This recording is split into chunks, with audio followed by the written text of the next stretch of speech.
Good morning and welcome to the Dunedin City Council meeting for Tuesday the 28th of November 2023, and welcome to everybody here today. We've got a very full meeting agenda over the next 2 days, so I would just ask everybody to be very respectful. I would like to open the meeting by asking the Very Reverend Tony Curtis, the Dean of Dunedin St Paul's Cathedral, to open the meeting with prayer. Tēnā koutou katoa, te rangamare tātua kia koutou. We will begin with a reading from the Revelation to St John the Divine.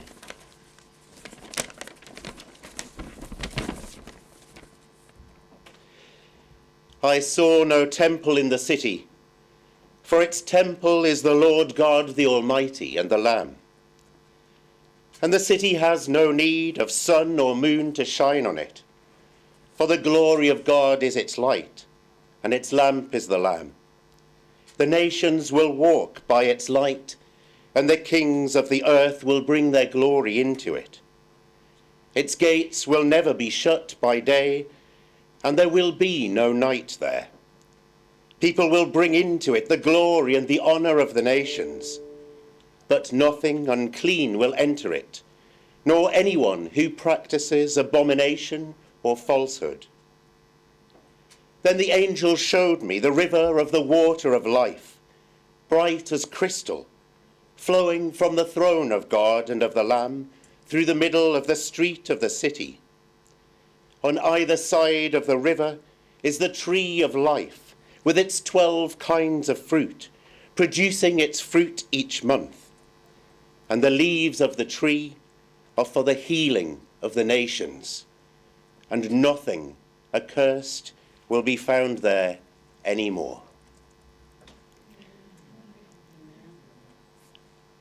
God our matua, prophets of every faith, have shared with us the vision of the day that is to come, when your reign of mercy and justice and peace will bring an end to hatred and bitterness, and even to death itself, when war shall be no more, and all will be restored in your presence.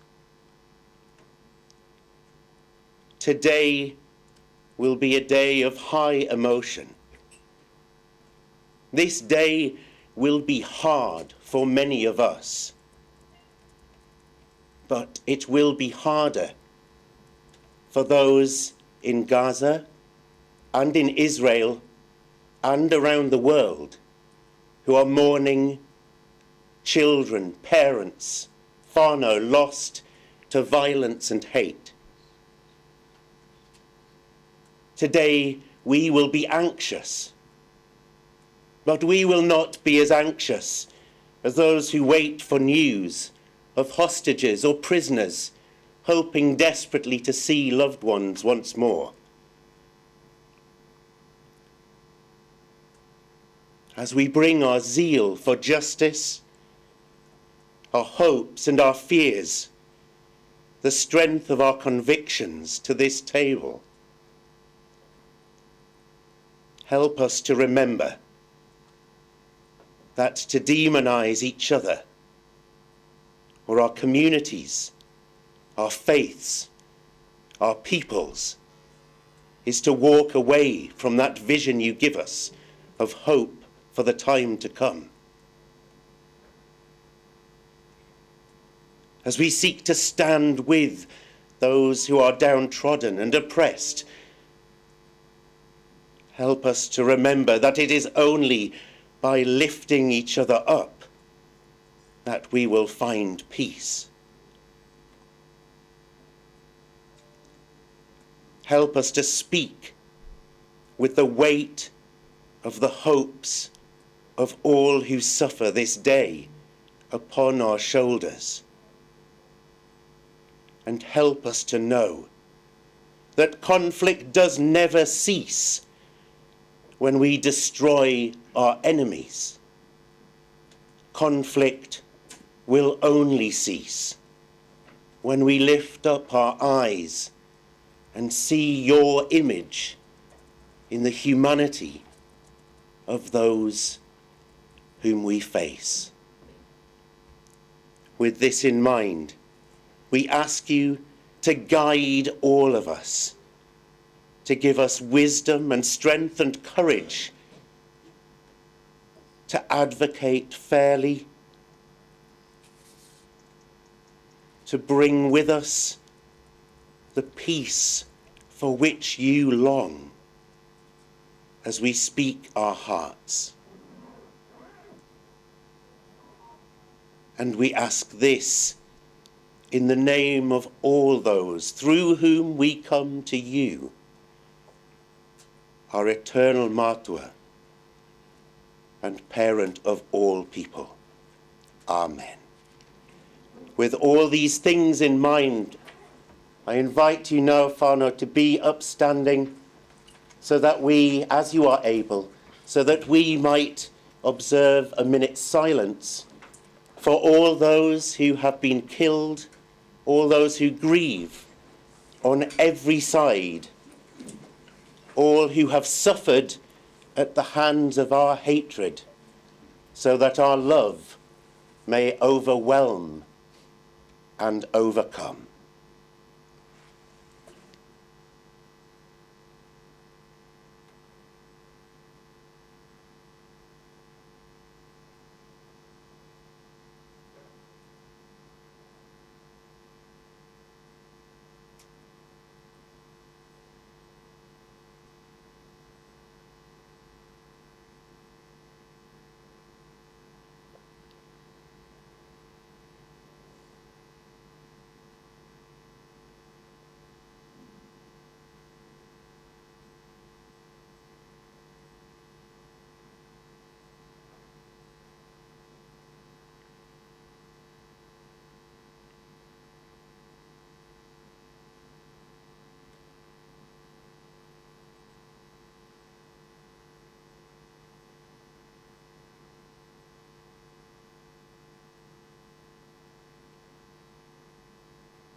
Peace be with you all.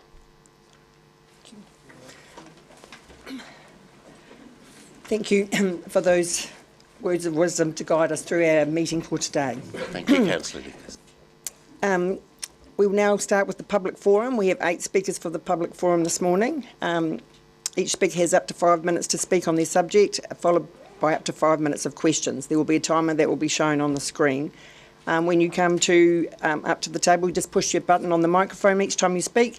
This is necessary for the recording of the meeting and it will automatically turn off when the next person presses their microphone button. Our first speaker this morning is Karen Anderson, who is joining us this morning via Zoom. Welcome, Karen, and you have 5 minutes. Thank you very much. Hello, I'm supposed to be sharing my screen. Can you see that? Yes, we can, thank you. Great, thank you. So I want to address dog-related issues in item 14, which is on page 120. Specifically the intention to educate the public because of increased dog attacks. Now, just noting this issue has space because the actual service performance measure is not being reported, despite recently confirming it. And also noting that dog owners do have a special interest in this issue because we face more consequences. So the first question is, are attacks increasing? And I disagree. Now, I want 0 attacks, but expending public money must be warranted, which requires evidence-based justification, and there are considerable problems with the numbers you are relying on. Better analysis confirms the numbers are actually decreasing, which is what we want, especially when including the 7,000 dogs you say you aren't reporting, which is the graph on the right. Now, elsewhere you've been advised there is a nationwide problem. Now, unfortunately, all data clumps bite types, non-bites, rushing, which prevents direct comparison with other TAs. But menacing and dangerous classifications are a really strong indicator. So what we're now seeing is the other metros using the official data, noting not the clickbait newspaper headlines. Now, this also includes Auckland, despite usually being excluded from statistical analysis for dogs because its characteristics make it a definite outlier. And I have not excluded, so they are included, all of the metros that are known to have the worst dog fight and status dog problems, so therefore far disproportionately greater bite problems. Yes, we do have 3 more dangerous dogs than we did 11 years ago. But in 2016 we did tell you that the changes would be dangerous, and that's exactly when dangerous dogs increased. Despite that, really importantly, there have been no additional dogs since 2020, so the actual numbers have been steadily reducing for the last 3 years, which is a good thing. So will public education be effective? Getting small numbers down to 0 requires addressing the actual contributors, and all research, credible research, tells us these are predominantly social. Tragically, that is beyond the DCA and your capability. In addition, types and causes require different education, and Lagoinas have unfortunately confirmed you don't collect the necessary data. But most factors are also influenced by owners, not the public. And inspection of the pamphlet confirms you've made no attempt to educate owners. That unfortunately extends to refusing to provide the legally prescribed educational information you must provide, because it is intended to reduce the likelihood of bite incidents, which is something you know the Ombudsman is now investigating. What you have been sadly doing is dropping snippets about this dominance myth, and it is a myth, that is proven to produce behaviour that increases the likelihood of bite incidents, which is just one of the reasons it is also contrary to New Zealand law. Sadly, there is no evidence that future advertising campaigns will improve, given the New Look advertising just 3 months ago promoted breaches of the DCA as well as the Animal Welfare Act. So what are the likely outcomes of advertising? Well, history tells law-abiding dog owners the impacts of Dunedin educational campaigns, and unfortunately for us, they become quite physical. Lagoinas have confirmed the absence of any sort of collection of data that might assist with changing that physical impact on dog owners. So the question for Council really is whether it wishes to advertise about attacks that are not increasing just before it reviews the dog control documents, keeping in mind it is currently being investigated by the Ombudsman, and law-abiding dog owners will not be persuaded to delay seeking legal redress this time around. Thank you. Thank you, thank you, Ms. Anderson. Very timely. Are you happy to take questions? Yes, I am. On the issue. Any questions? And No, there doesn't appear to be any questions. So thank you very much for your time, and thank you for joining us by Zoom. Thank you. Thank you. We now have Pastor Nigel Woodley, who is also going to join us by Zoom. We'll just connect with him.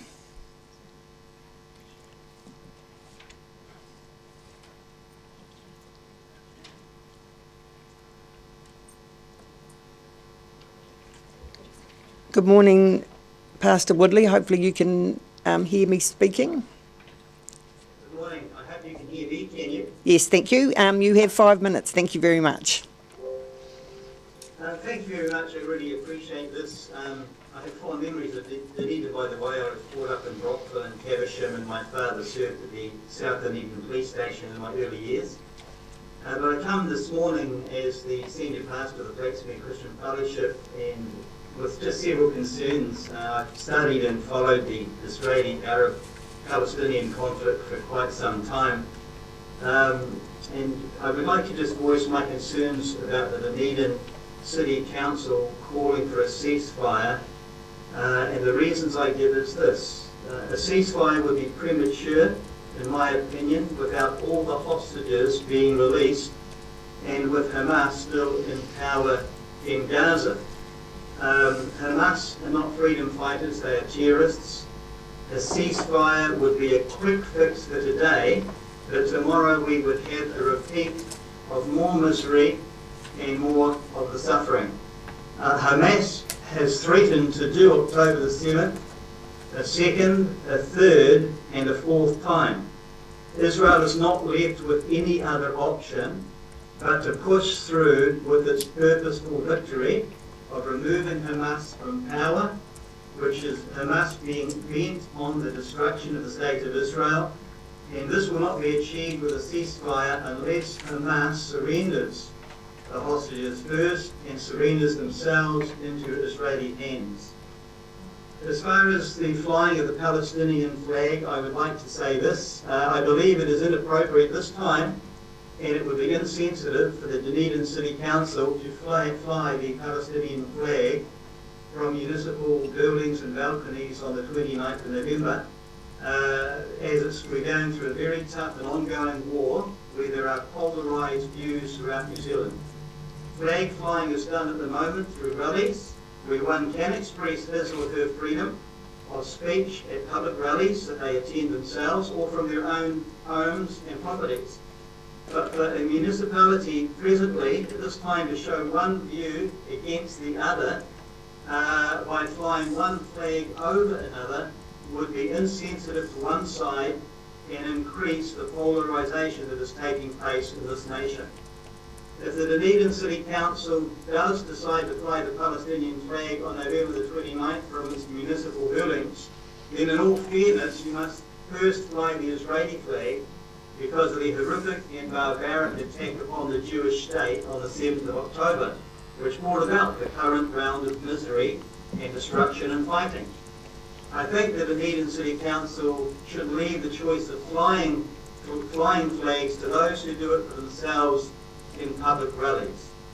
I just want to finish by saying what that flag represents to people like the Israelis and to the Jewish community.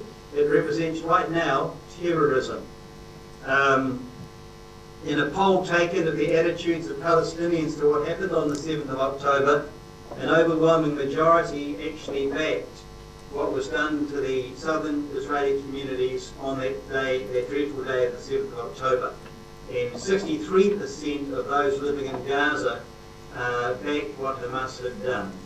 When you see these figures, you have to ask yourself about the culpability of many who are claiming complete innocence, or as Councillor Walker put it, and I quote, innocence with zero connection to Hamas, unquote. The children I would certainly class as completely innocent, and the elderly, and there are others who are completely innocent and their loss is painful and undesirable and sad. But who can speak of the connections of the others to Hamas? You cannot blame Israel for a war that Hamas started and has stated on public record, we will do this a second, a third and a fourth time. I don't think it takes a rocket scientist to understand that Israel has no other option but to eliminate an existential threat to its citizens, just as the Allies of World War II had to deal with Hitler and the Third Reich. At the moment, my opinion is that the Palestinian flag is still dripping with the blood of innocent Israelis, and it would not be appropriate to actually fly that flag with the polarised conditions we have here in New Zealand at the moment. Thank you. Thank you, Pastor Woodley. Are there any questions for the Speaker? There don't appear to be. Thank you. Sorry, Councillor Walker. Yeah, thank you very much for the presentation. As the right, or I always say the Right Reverend, the Very Reverend Tony Curtis said at the beginning of the meeting, it's going to be a hard day. Two questions from me. In terms of flying the flag, and I know I know the answer to this, and I'm sure you are aware that the 29th of November, for a long time, since the 70s, are you aware that it is recognised as the United Nations International Day of Solidarity with the Palestinian people, and is absolutely in no way an apologistic, a way of being apologistic towards Hamas, which I think nobody around this table would want to be? That was the first question. Yes, I'm not sure that goes back to the 1970s. I understand It's when it was initiated. It does. It's when it was. Nations actually brought that into being. They did. And it made the 29th of November that day for recognising the Palestinian flag. What was the other question? Sorry, Councillor Walker. Haven't asked it yet. I'll do it now. In terms of your discussion around innocent lives, my simple question, I'll probably ask many people this one. Putting decades-long this decades-long intransigence situation aside, do you not think that the already 6,000 dead children, and likely to be the accrued more, deserve a permanent ceasefire for no other reason than those people who, and I'll requote myself, have no connection to the military and jihadist side of Hamas, which I again assume we all condemn, are pure innocents? Do you feel that the loss of life is worth that? Extra lives? Well, there can never be a ceasefire because Hamas has said they're going to do it a second, a third, and a fourth time. There was a ceasefire on the 6th of October. That was broken when Hamas broke into Israeli settlements and did what they did. It's totally sad. War is not a desirable thing to do.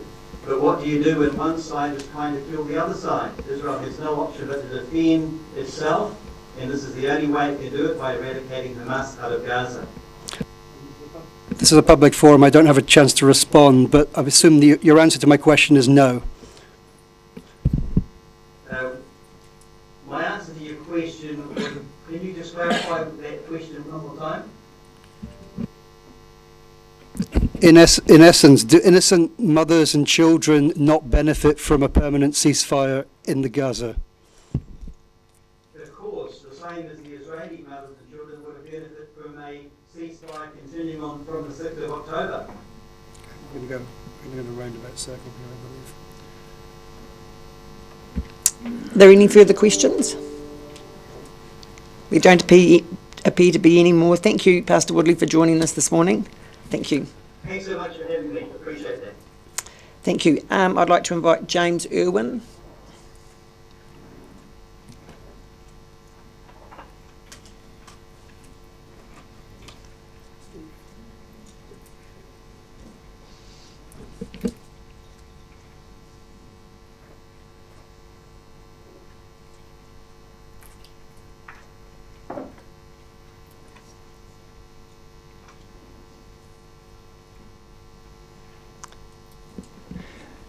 Thank you, councillors, for this opportunity to speak to these motions concerning Palestine, the motions which passed the previous speaker was referring to.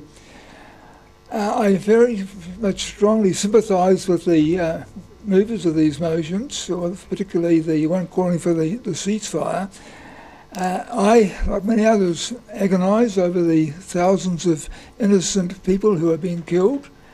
However, no matter how laudable the intentions of these motions are, I believe they fail to take into account the complexity of the situation of Israel today with its historical roots. At the time of the end of the First World War, with the breakup of the Ottoman Empire, it seems that Britain made two irreconcilable promises both to the Palestinians and to the Jews. And that seems to be a fact that's often overlooked in this complicated situation. It's very messy. We also need to remember that the Jewish people have been homeless since the 1st century AD, when they were expelled from Rome, from Palestine by the Romans. They've been wandering all over the world, facing persecution, places like Spain with the Inquisition and the pogroms in Russia, and of course to say nothing of the Holocaust. Following the Second World War, the Arab nations rejected the United Nations plan for the partition of Palestine and immediately sought to destroy Israel as soon as it was formed. As we've already heard, Hamas has unashamedly declared its intention to annihilate Israel.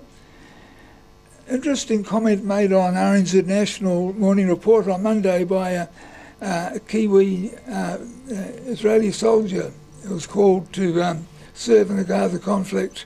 He made some very pertinent points I think we should consider. First of all, it's very difficult for us here in New Zealand excuse me, who live in an island nation, to know what we like to live right next door to a country that wants to destroy you. It's interesting that Chris Trotter, commentator, not exactly right-wing, probably more to the left, made an interesting comment in the ODT a couple of weeks ago of how the Allies had to take the tough decision with their bombing of Dresden and Hamburg, or as another writer put it, to save Britain from being colonised by Germany. He also went on to say, this is the Benji Resta, the Kiwi Israeli soldier, he made the point that Israel made an effort at a two-state solution in 2005, but it was rejected, and that the Israel Defence Force does do all it can to minimise casualties. For instance, before they go into destroy a building which they know has got many human beings in it, they will fire a warning missile to the roof, giving people a chance to escape. There seems no escaping of the fact that Hamas does use human shields, particularly in hospitals, which incidentally were many of which were built by Israel. Also, hostages being held illegally according to international law, which bans the capture of hostages, and particularly when we think of very young children and women and elderly have not been yet visited by the Red Cross as required by international law. People are wanting to support the local Palestinian community, but what about the Jewish citizens who are deeply traumatised by this? And also, is this really within the scope of the DCC? More and more today, I believe that leaders, both at the local level and government level, need to promote social cohesion. And we need to listen to one another and understand one another. And so I feel that passing these motions will have the opposite effect. Thank you. Mr. Irwin, any questions? Councillor Walker. Yeah, thank you for coming in. And again, I'll defer to Tony Curtis's comments around peace at the beginning, which again we're all for. Two questions. You talked about the hostages held illegally, and I don't think anyone disagrees, and I don't think anyone disagrees they should be released immediately. But are you also aware that thousands, in fact tens of thousands of particularly young Palestinians are held in Israeli jails without trial, often for years on end, and often for the heinous crime of throwing stones? You're aware of that, the holding of those particular young Palestinians? I have to acknowledge I didn't know what Your microphone. Yep. I have to acknowledge I didn't know the detail of that, but that certainly is a matter of concern. Yeah. Also, you talked, and I think quite rightly, about the inflammatory discourse coming from the jihadist part of Hamas, which again we don't apologise for. But do you also think it's inflammatory that a member of Netanyahu's Likud party recently talked about dropping a nuclear bomb on Gaza? Yeah, I think that's totally inappropriate. Yeah. Thank you very much. Any further questions? Thank you, Mr. Irwin. I'd like to invite Jana Greenman, please.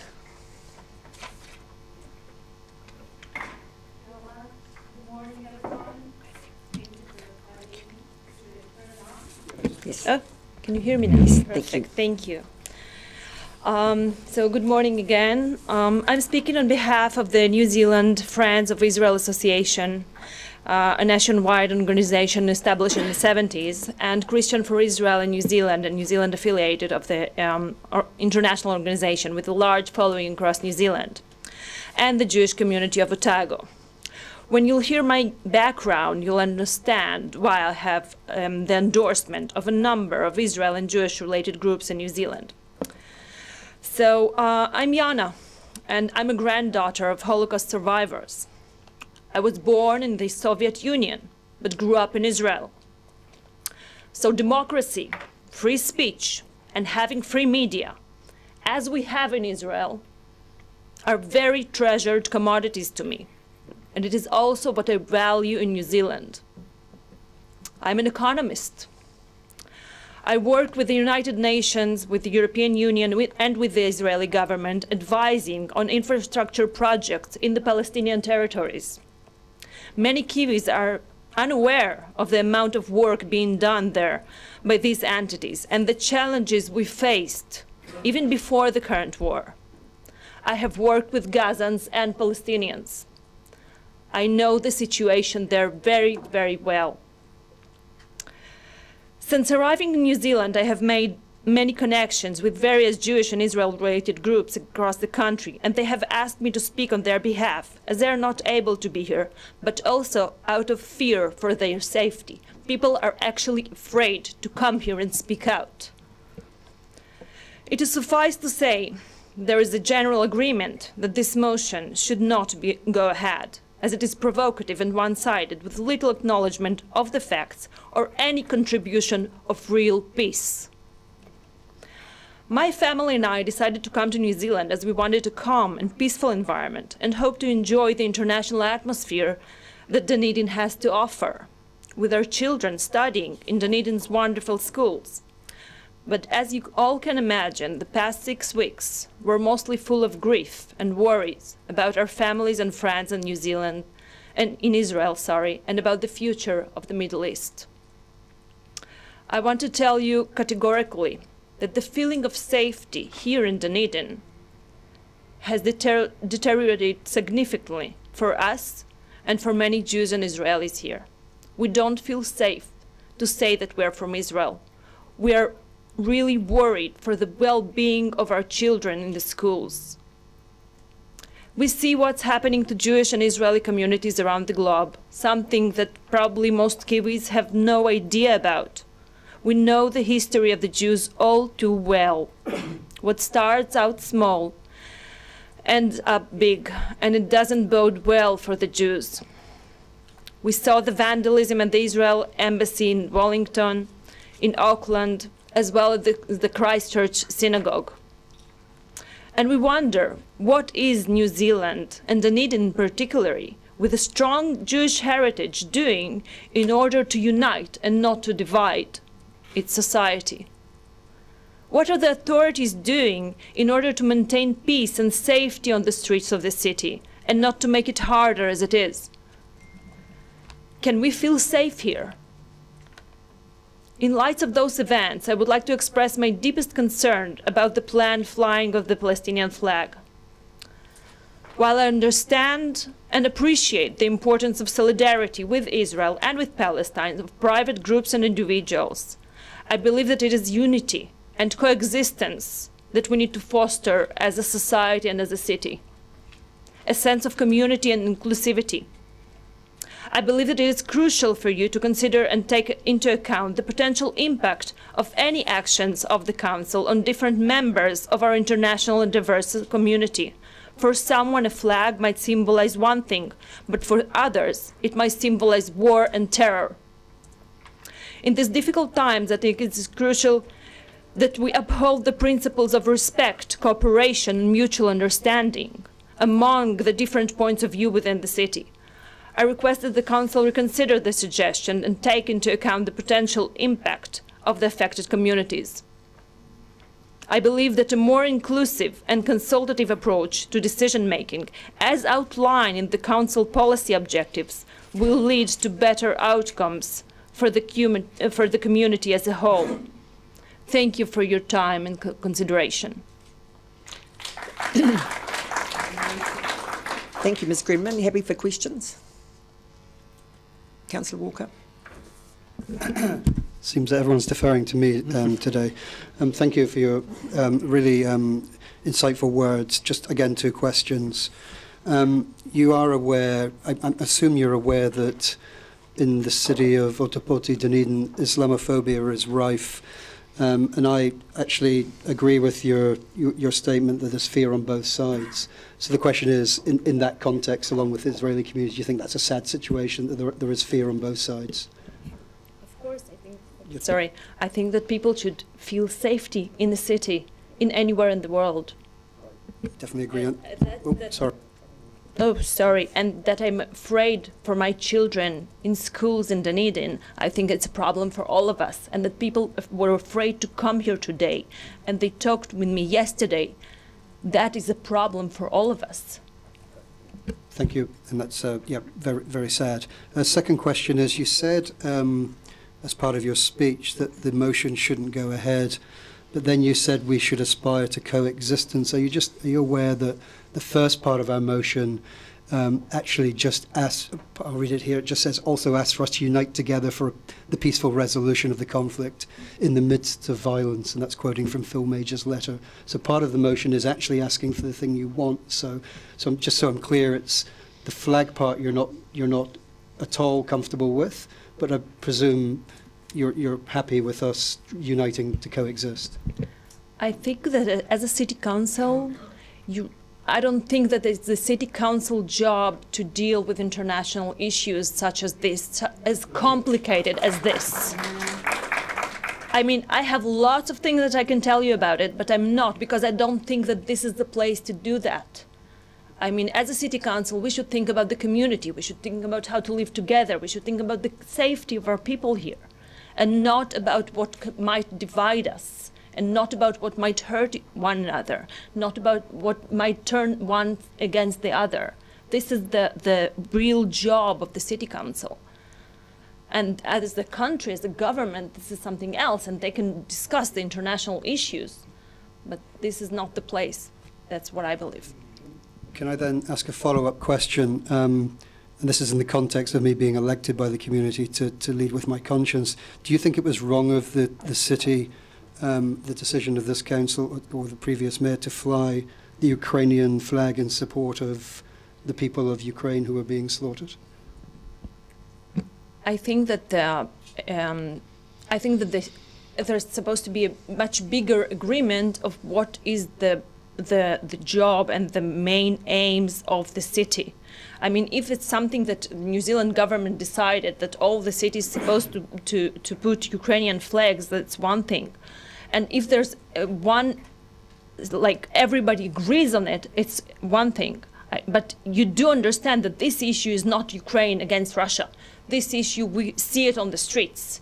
We see the vandalism going on in the other cities. We see the threats that have been just made to the synagogue here in Dunedin. We heard about it. So we need to understand what is the best for the city.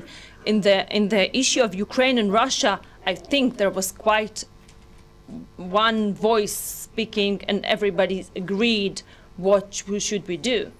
But this is something that really separates people here inside the city and makes us scared. Don't you agree? Not really, no. I think one depends who is one voice we're talking about, and I'm sure we'll hear from other submitters that have an alternate view to you. So.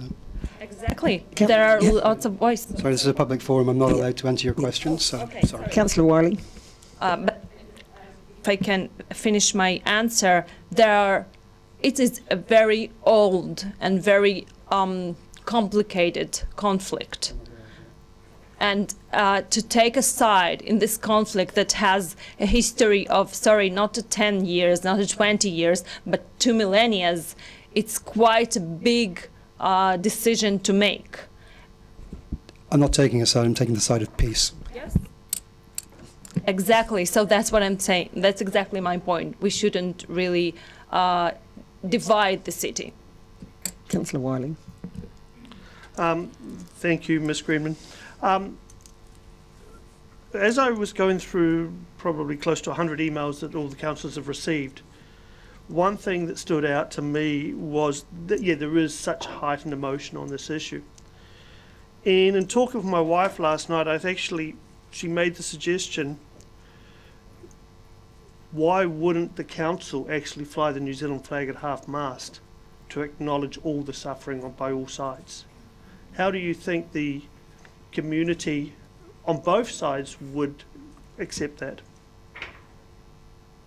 Which flag again? New Zealand.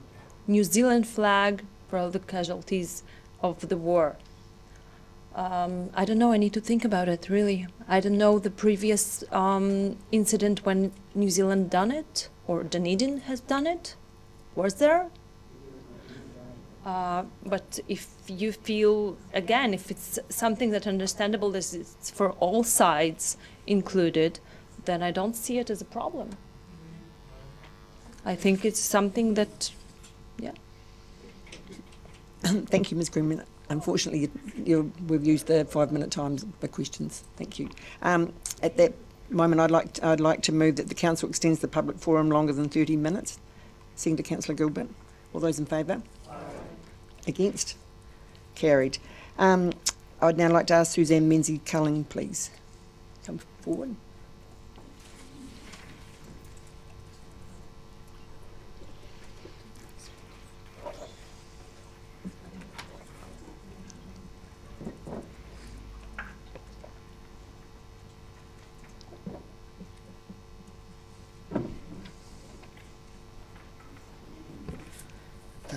Kia ora koutou katoa. Greetings and thanks for letting me have the opportunity to speak here today to support Councillor Laufeso's notice of motion to fly the flag of Palestine from the Mayor's balcony and other civic buildings in the city to mark the International Day of Solidarity with the Palestinian people. November the 29th has long been a day where Palestine has been remembered. Before it was declared the International Day of Solidarity for Palestinian people, we knew it as the Day of the Land. First of all, I want to condemn what's been happening in the last, starting in October the 7th, with what happened to people in Israel. Innocent Israeli civilians, as well as others, were killed. Thousands of them were killed and kidnapped and taken by Hamas into Gaza.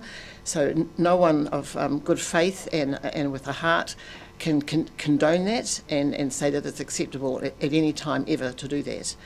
Along with the many others, we join the call for all the hostages to be released, not just the ones kidnapped by Hamas on October the 7th, but the more than 2 million hostages who've been held in Gaza for 18 years under sea and land blockade. We also need to remember and condemn the violence to Palestinians routinely carried out in the West Bank by Zionist settlers with the collusion of the Israeli Defence Forces.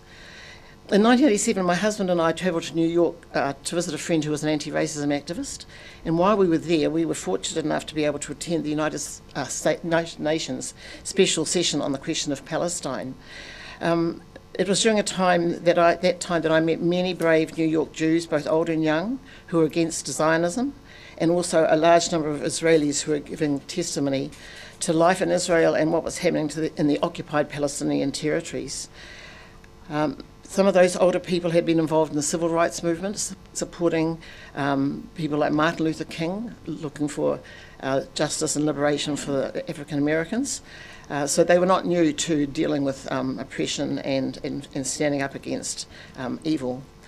It was heartening and reassuring for me to hear about the many Israelis who were challenging the dehumanisation of the Palestinians at that time, and especially powerful was a young Israeli lawyer called Leah Semmel, who talked about the racism of the white European Jews who were now Israeli citizens because of the Jewish right of return. It wasn't just Palestinians of all faiths that were being victimised, but Jews from North Africa, from Morocco, from Yemen, from Somalia.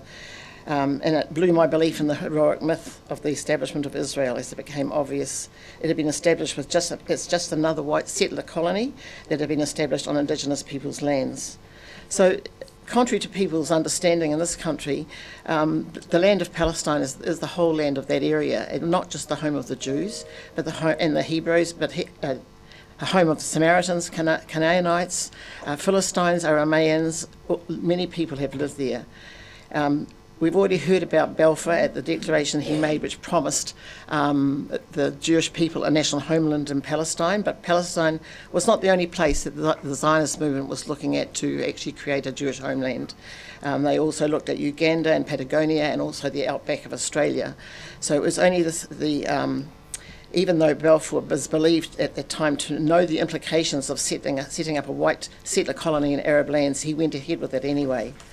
So why do we need to do something as a city? Well, we need to acknowledge the International Day because as part of the Western world, New Zealand has stood by over the years and watched while innocent people have been killed. This has been done with collusion from the Americans and from the West, in spite of UN resolutions condemning the crimes against humanity that we've seen. Also because Western media does little to challenge the dehumanising of Palestinians. Recently we've heard Bibi Netanyahu call the Palestinians vermin and animals. This is the same language that was used in Nazi Germany in the 30s and 40s, and it actually permits and justifies genocide and ethnic cleansing. The Palestinians are the ultimate victims of the Second World War. They're being punished for the centuries of anti-Semitism, of pogroms carried out by Christian Europe. The Palestinians were not the ones who were actually doing all these evil things through 2,000 years. It was Christian Europe. This is where we come from, and this is what we're responsible for. And we must actually stand with many Jews around the world who say never again means never again for anybody, and not in our name. So we will stand alongside those people because we want a lasting peace in Israel and Palestine, and we know that temporary ceasefires will not work, because as soon as the ceasefire ends, Israel will continue the saturation bombing of the occupied territories it's been doing for the last, since 1967 really. So we actually have to stand up and say no more. We have to support our Palestinian whānau who are here living in the city, grieving daily about the loss of their families. Thank you, Ms Menzies-Culling. Are there any questions? Councillor Walker.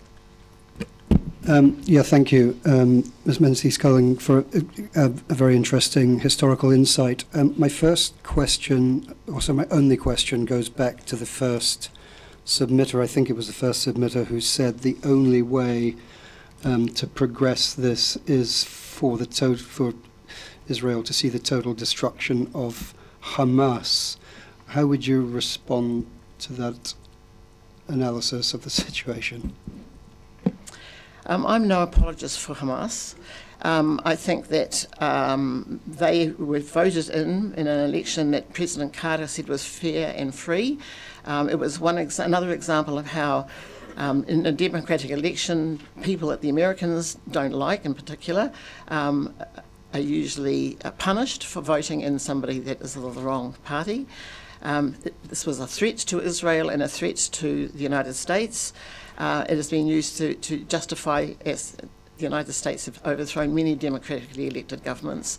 So Norman Finkelstein actually said you can't blame people for hating the people who have tried to destroy you. And the problem we have is that the Western media keeps conflating, as does Israel, conflating Hamas with the Palestinians. Now, I know that there are people in Palestine who do support Hamas because they voted them to govern their territory. They were being punished for 18 years by the sea and land blockade because they had the cheek to do that. And I think that Hamas has offered since October the 7th to actually have ceasefires, and those things have not happened. So I'm not sure if I've actually answered your question, Councillor Walker, but anyway. You broadly did. I had thought of another question. I think it was Jonathan Friedland who recently said there'll be no resolution while we have the most right-wing Israeli government in power, and also along with jihadist Hamas. Do you broadly agree with that in terms of the two-state solution?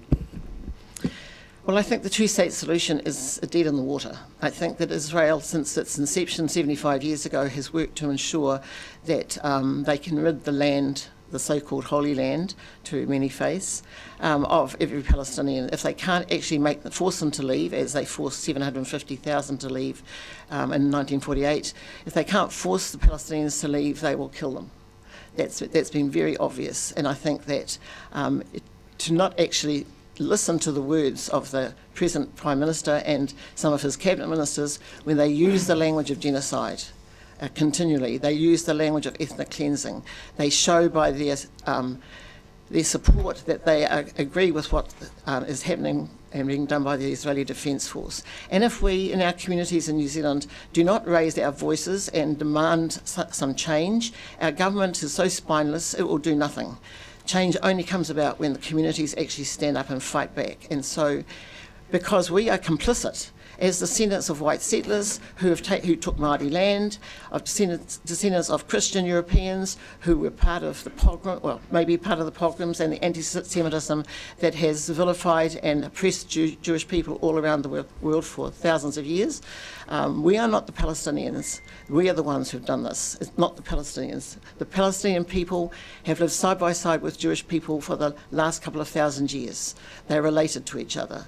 This whole stuff has really blown up with the Ashkenazim Jew, the white Jew settlers who've come in and have decided that they don't want to live with people of colour. They're going to be a Jewish state. It's racist.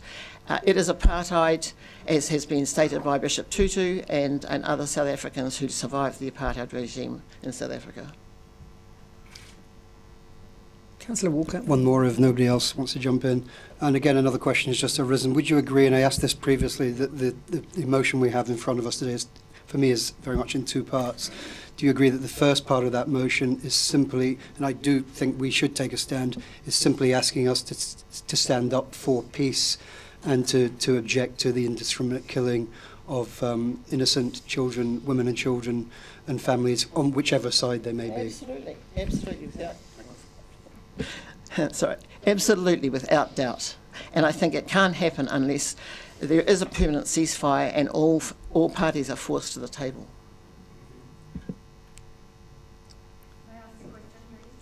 Unfortunately, no. Only councillors around the table may ask a question. I think that, and we're out of time. That's all the questions. Thank you very much, Ms. Menzies-Culling. I'd like to ask Diane Yalden, please, to come forward.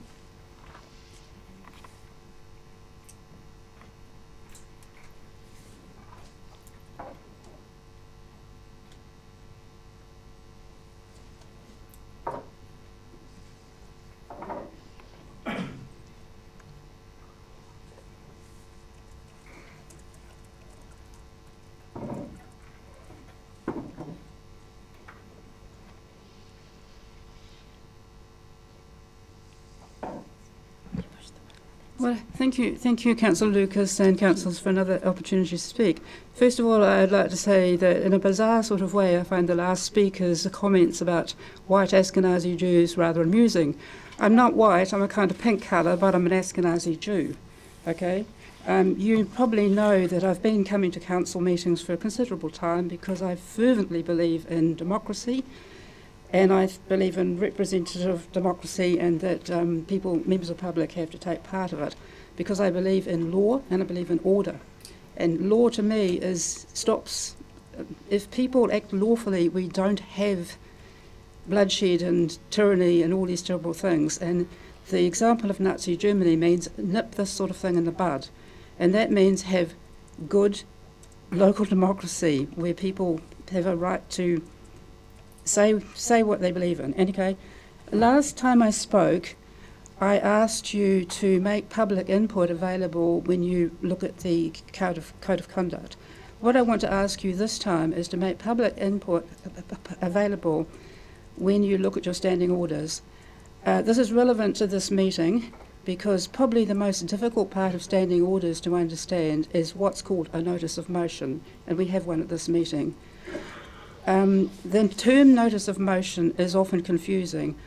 What we're looking at with this is the local government equivalent of a private member's notice at Parliament. So normally in our local government in New Zealand, it's the Mayor and the CE together who set the agenda. Now there's a saying about activism, and I've been an activist for 40 years. Who sets the agenda runs the meeting, okay? So the power to set the agenda is very important. I know the dirty tricks, okay, I've seen them all.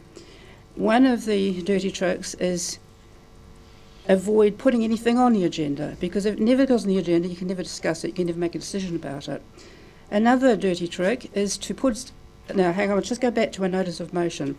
The reason it's called a notice of motion is because the procedure is that a councillor can make present a purely political motion with the agreement of the Mayor and the CE. Now the CE and the Mayor can veto an application to put effectively a private motion before the council.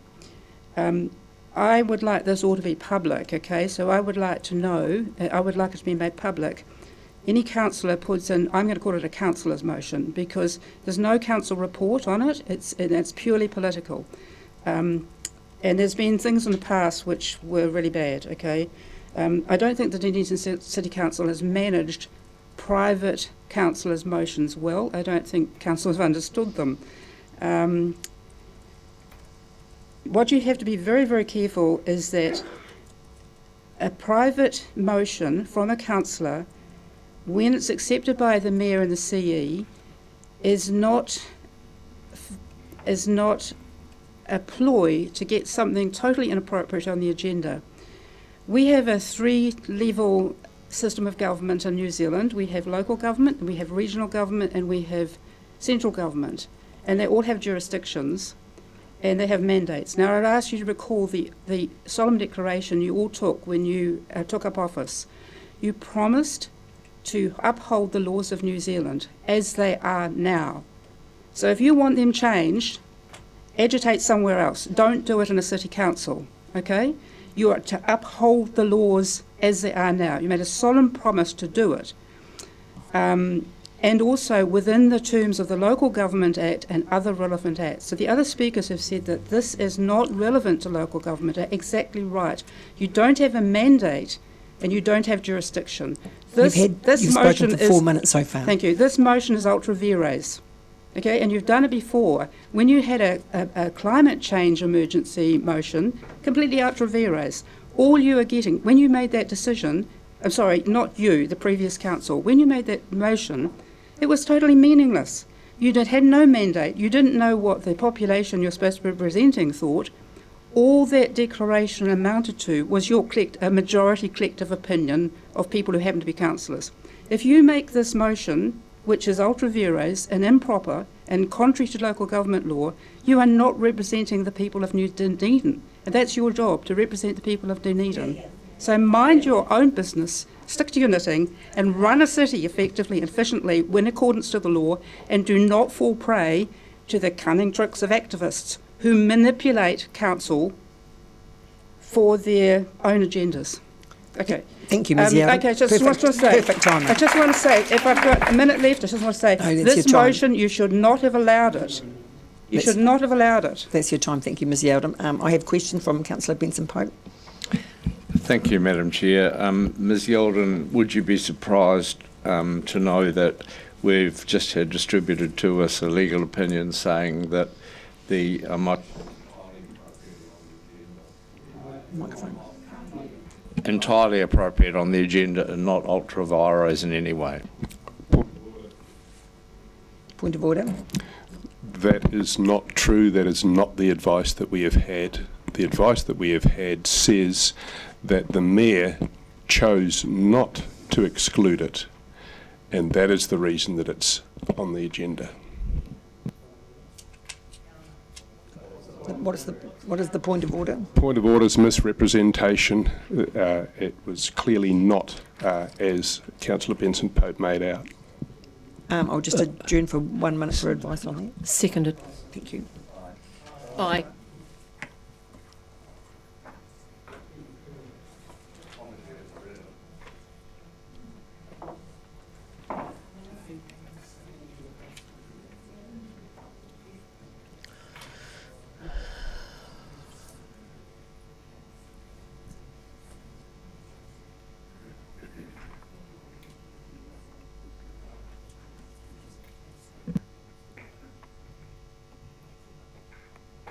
Thank you. I will uphold that point of order, and we will circulate the legal advice to everyone for clarity. Thank you.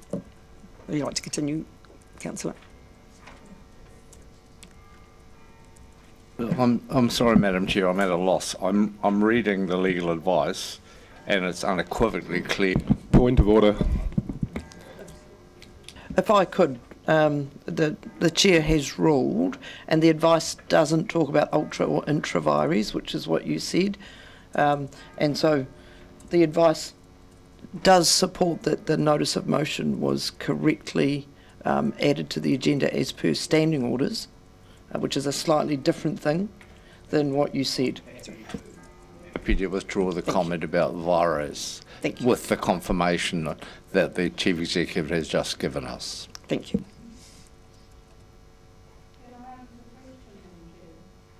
You may. Turn the speaker on, please. A different lawyer may give different advice.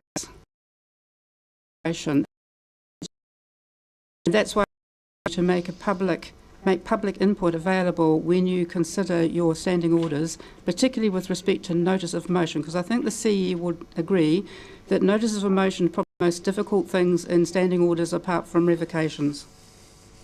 Thank you. Any further questions?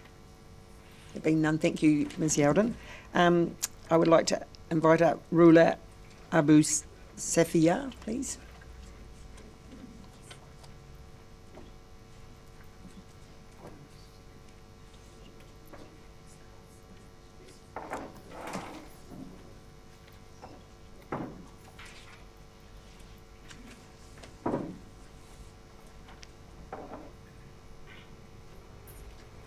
Thank you when you're ready. Thank you.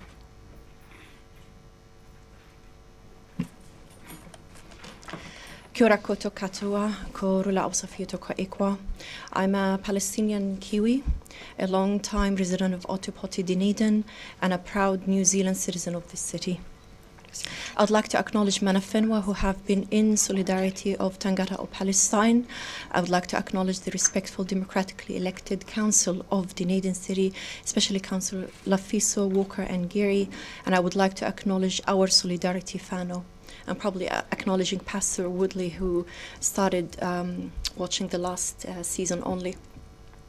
The Palestinian community in Otipoti is a small yet consists of highly professional and dedicated people with high work ethics. We call Dunedin home and we work hard so we and our Dunedin-born children feel we belong. I stand here today in support of the motion calling for a ceasefire and flying the Palestinian flag tomorrow on the International Day of Solidarity with the Palestinian people. Dunedin is a member of the Mayors for Peace network and should follow the lead of Mayor Phil Morgar in Christchurch in calling for an immediate ceasefire. The genocide unfolding on our screens is not merely happening over there, but it's happening here amongst Palestinian Kiwi families and tormented solidarity groups from all backgrounds, including anti-Zionist Jews. We are grieving and being agonized by the images of the Palestinian father who carried the pieces of his children in bags, by the bombing of thousands of houses, hospitals, schools, places of worshiping, universities, city councils, and every institution that could have kept the largest open concentration camp viable. When we are battling so much emotional and physical pain inflicted on us by invoking our intergenerational trauma of 75 years of cruel military occupation and an apartheid system that never treated us as human beings, a system that cut off water, food, fuel, and medical supplies to 2.2 million people before bombing them. And just to note, Israel, as an occupying force, cannot invoke the UN Charter Article 51 claiming self-defense against a territory it occupies. I would like to raise my hat to the Palestinian true journalists who have exposed the indefensible war crimes of Israel and its violations of international human laws in an unprecedented and horrifying scale that shock millions and millions around the world and human rights and UN organizations. I do wish to acknowledge few fair local media and not acknowledge others like RNZ who normalized those crimes as they interviewed yesterday an active Israeli soldier explaining to the listeners yesterday how Israel throws leaflets to warn people to leave their homes before bombing them, and how they hit buildings with a small rocket as a cute warning before bombing the entire home, killing and injuring hundreds of civilians at a time. We are grieving and having to listen to the normalization of war crimes on our media, the biases, whether they are based on intention or omission of context. We call for a ceasefire while a respectful independent newspaper starts their opening propaganda piece yesterday repeating unfounded fabrications of rape and murder to demoralize a just call for a ceasefire, the only sane thing to do to stop the carnage in Gaza and the West Bank. When we are exhausted by the NZ media trying to relentlessly to erase our voice and manipulate the information, we find some comfort knowing that Mana Whenua supports Palestinian rights to self-determination, freedom, justice, and peace. We find we stand on solid ground, seeing the hundreds of Dunedin residents with humanity give their weekend to demonstrate peacefully for 7 weeks in a row. We are able to close our eyes and see hope when our long-lasting solidarity groups are present, despite the pain of knowing that, as of today, the equivalent of 2 nuclear bombs were dropped on an area smaller than Invercargill City, killing and injuring more than its entire population of 50,000 in 50 days. As of today, 20,000 Palestinians were murdered, of whom 8,005 are children, all while thousands are being taken hostages in the West Bank by Israeli forces. We go by another day knowing that 60% of New Zealanders support an immediate ceasefire, despite seeing the immense destruction in my childhood neighborhood and the images of people retrieving decomposing bodies on the roads. But we cannot go by another day when our council is still deliberating on supporting the right thing needed to preserve life. We need that ounce of support. So when my children ask me in a few years from now, on which side of history did our city stand, I can look them in the eye and say proudly that they were on the right side. They called for a permanent ceasefire. Thank you. Thank you.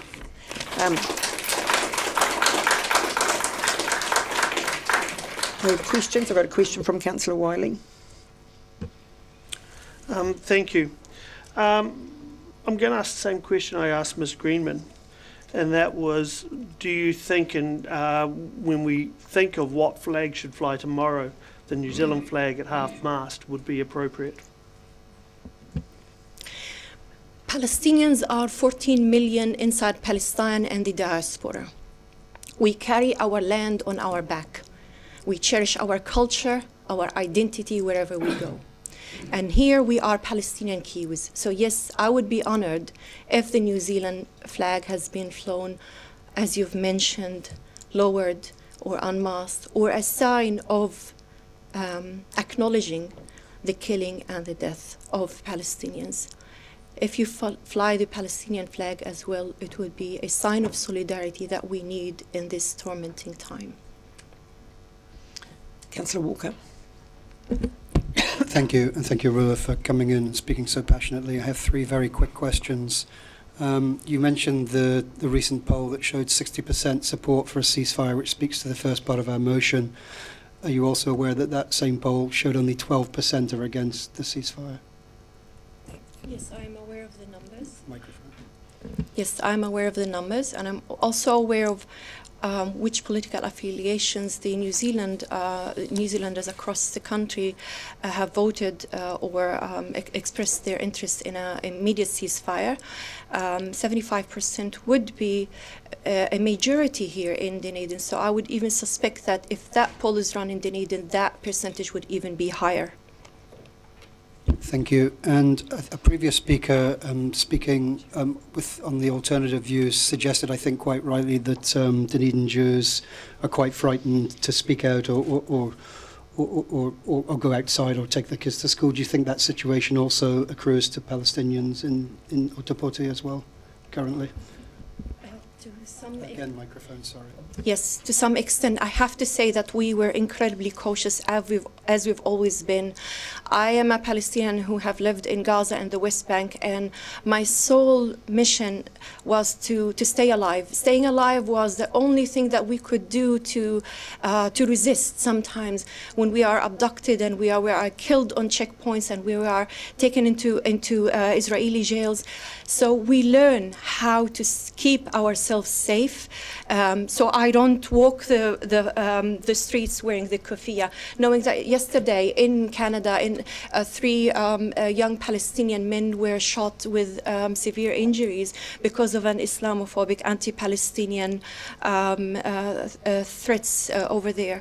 I would like to think, from the support that we have been seeing, that the city is rallying around the right cause, and as I said, I do keep myself safe. I do also sympathize and feel for our Israeli friends and our Jewish friends, and we know that it's also hard on them. The most moving solidarity point was when my Israeli Jewish friends said to me, they are our children too.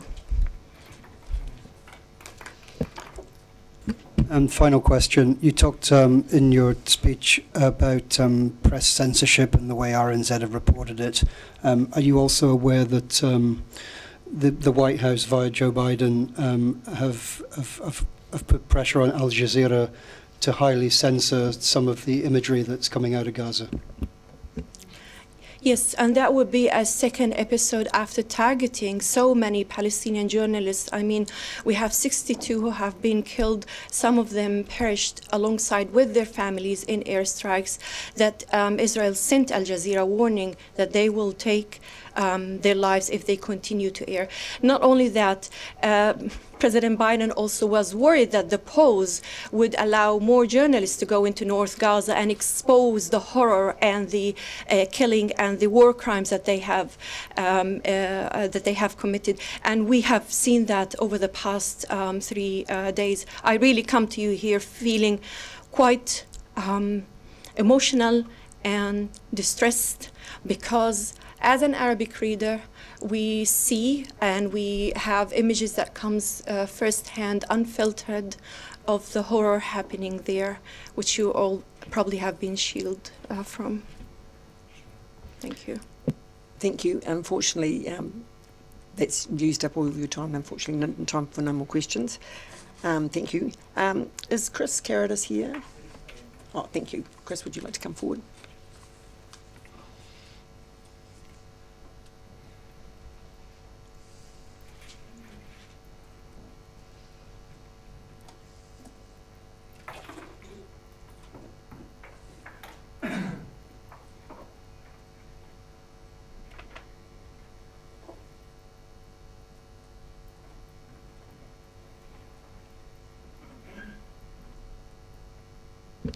Well, kia ora, and thank you for this opportunity to address my city's councillors. And of course, I am speaking to the notice of motion, page 356 on the agenda, namely that the council, 1, follows the lead of Phil Morgan calling for an immediate ceasefire in Gaza, and 2, agrees to the flying of the Palestinian flag in the city tomorrow on November the 29th. I've entitled this submission, Peacemakers Do Not Take Sides, and I would be grateful for your attention over the next 5 minutes. When the Secretary-General of the United Nations declared that the slaughter of 1,400 people and the abduction of over 200 hostages in southern Israel by Hamas, quote-unquote, did not occur in a vacuum, he uttered the understatement of the century. He was, of course, referring to years of brutal oppression of the Palestinian people by the State of Israel. For centuries, Arabs, Jews, Christians and Armenians lived peaceably together in Palestine under Ottoman rule. When Turkey fell to the Allied forces in 1917, Palestine became a British mandate under the League of Nations. It was then little more than a Middle Eastern backwater. Lloyd George, the then Prime Minister of Great Britain, aptly summed up its economic and political significance by calling it, quote-unquote, Britain's Christmas present. Over the period of the British Mandate, legal and illegal immigration boosted the Jewish and Arab population and helped develop the region, but served to displace the Palestinian people and destroyed the delicate ethnic balance that had existed for centuries. World War II, the formation of the Jewish state, the end of the Mandate, was the spark that ignited tensions that had been brewing for nearly half a century, plunging the region into 18 months of brutal and vicious war. Surrounding Arab nations used the Palestinians' right to live freely in the land alongside the State of Israel to further their own pan-Arab agenda, which included the annihilation of Israel. The US, perceiving the future value of this piece of real estate, began to progressively arm Israel. Powerful Arab nations, having twice failed to rid the world of Israel, now seem willing to enter political and economic agreements with the State of Israel, irrespective of the plight of the Palestinian people.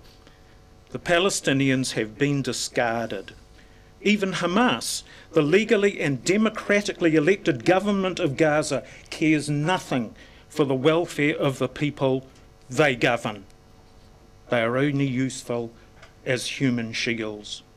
One Hamas official said, "We are not responsible for the Palestinians in Gaza, the UN are."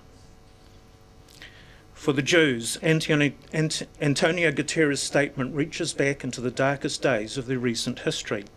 The horrors of the Eastern European pogroms in the late 19th and early 20th centuries, the murder of 2 million Jews by Einsatzgruppen, Nazi death squads that followed the German invading army into Eastern Europe, and finally the horrific clinical genocide of 4 million Jews in Nazi death camps.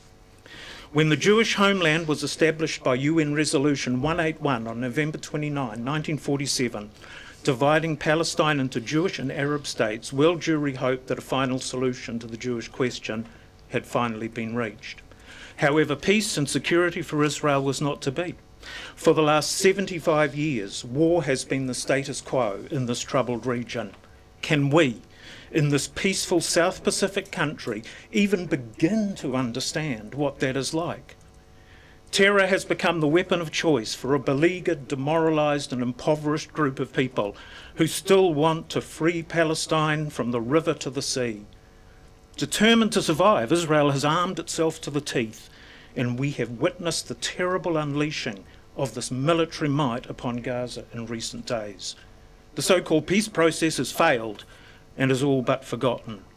And after October 7, many think it is dead in the water. Or can it be revived? Must it now be revived? I'd like to speak to the 2 points of this motion. With respect to point 1, unless the motion here is amended to include the statement made by the Mayor of Christchurch that, quote unquote, we recognise a state's right and obligation to defend itself from aggression, and we also condemn the massacre of innocents and the taking of hostages, it is counterproductive to the peace process and should not be allowed to pass. With respect to point 2, flying the Palestinian flag in the city on November the 29th, the anniversary of the declaration of the State of Israel, will be seen as an expression of solidarity with the local Palestinian people and the people of Gaza, but it will also be seen as flagrant anti-Semitism and an expression of support for Hamas and terror in the ongoing conflict. It will do nothing to future further understanding and respect between Muslim, Jewish, Israeli and Christian people internationally, or more importantly for us here in Dunedin. It will only serve to undermine the things that can lead to peace and encourage the peaceable and peace-seeking people of Dunedin to pick a side. Thank you, Mr. Peacemakers Karadis. do not pick sides. Your time is up. Thank you. Do we have any questions for Mr. Karadis? Councillor Walker. Thank you very much for that insightful analysis of the situation. 2 questions. You talked about the inclusion of some parts of Mayor Major's motion, but it's my understanding, is it your understanding that it's by putting this motion, it's a de facto inclusion of the whole letter? Well, I think those... Microphone. Sorry.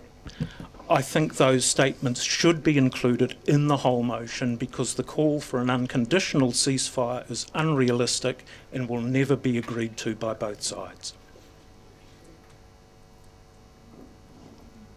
Any further questions?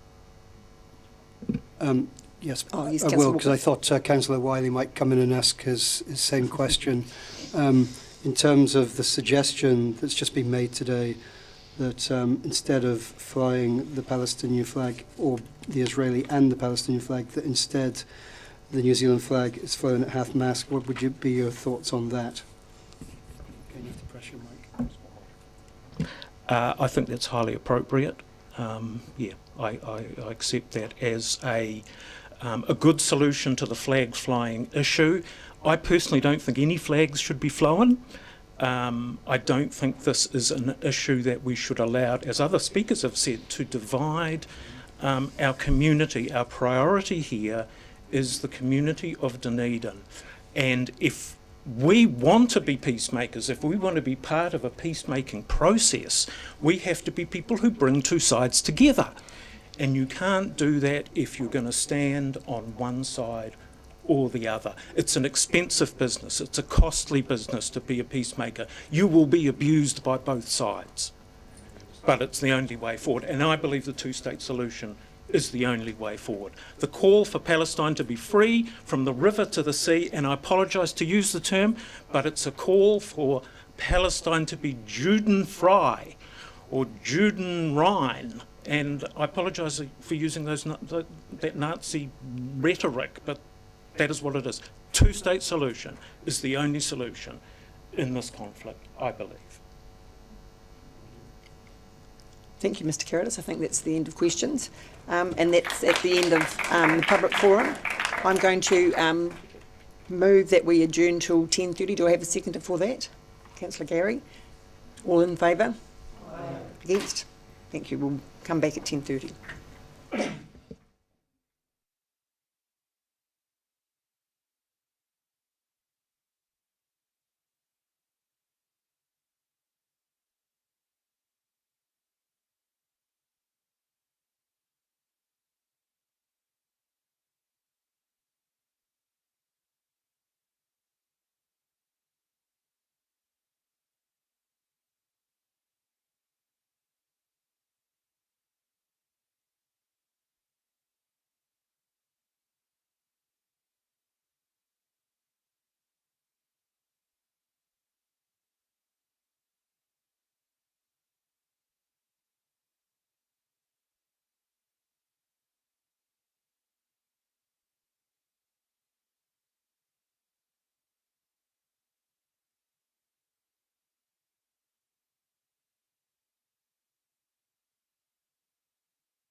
with respect to that? Councillor? Yes, I think despite the fact that a large number of the members of the gallery have left, it would make sense to deal with this now rather than later, as a courtesy to those who have remained as well.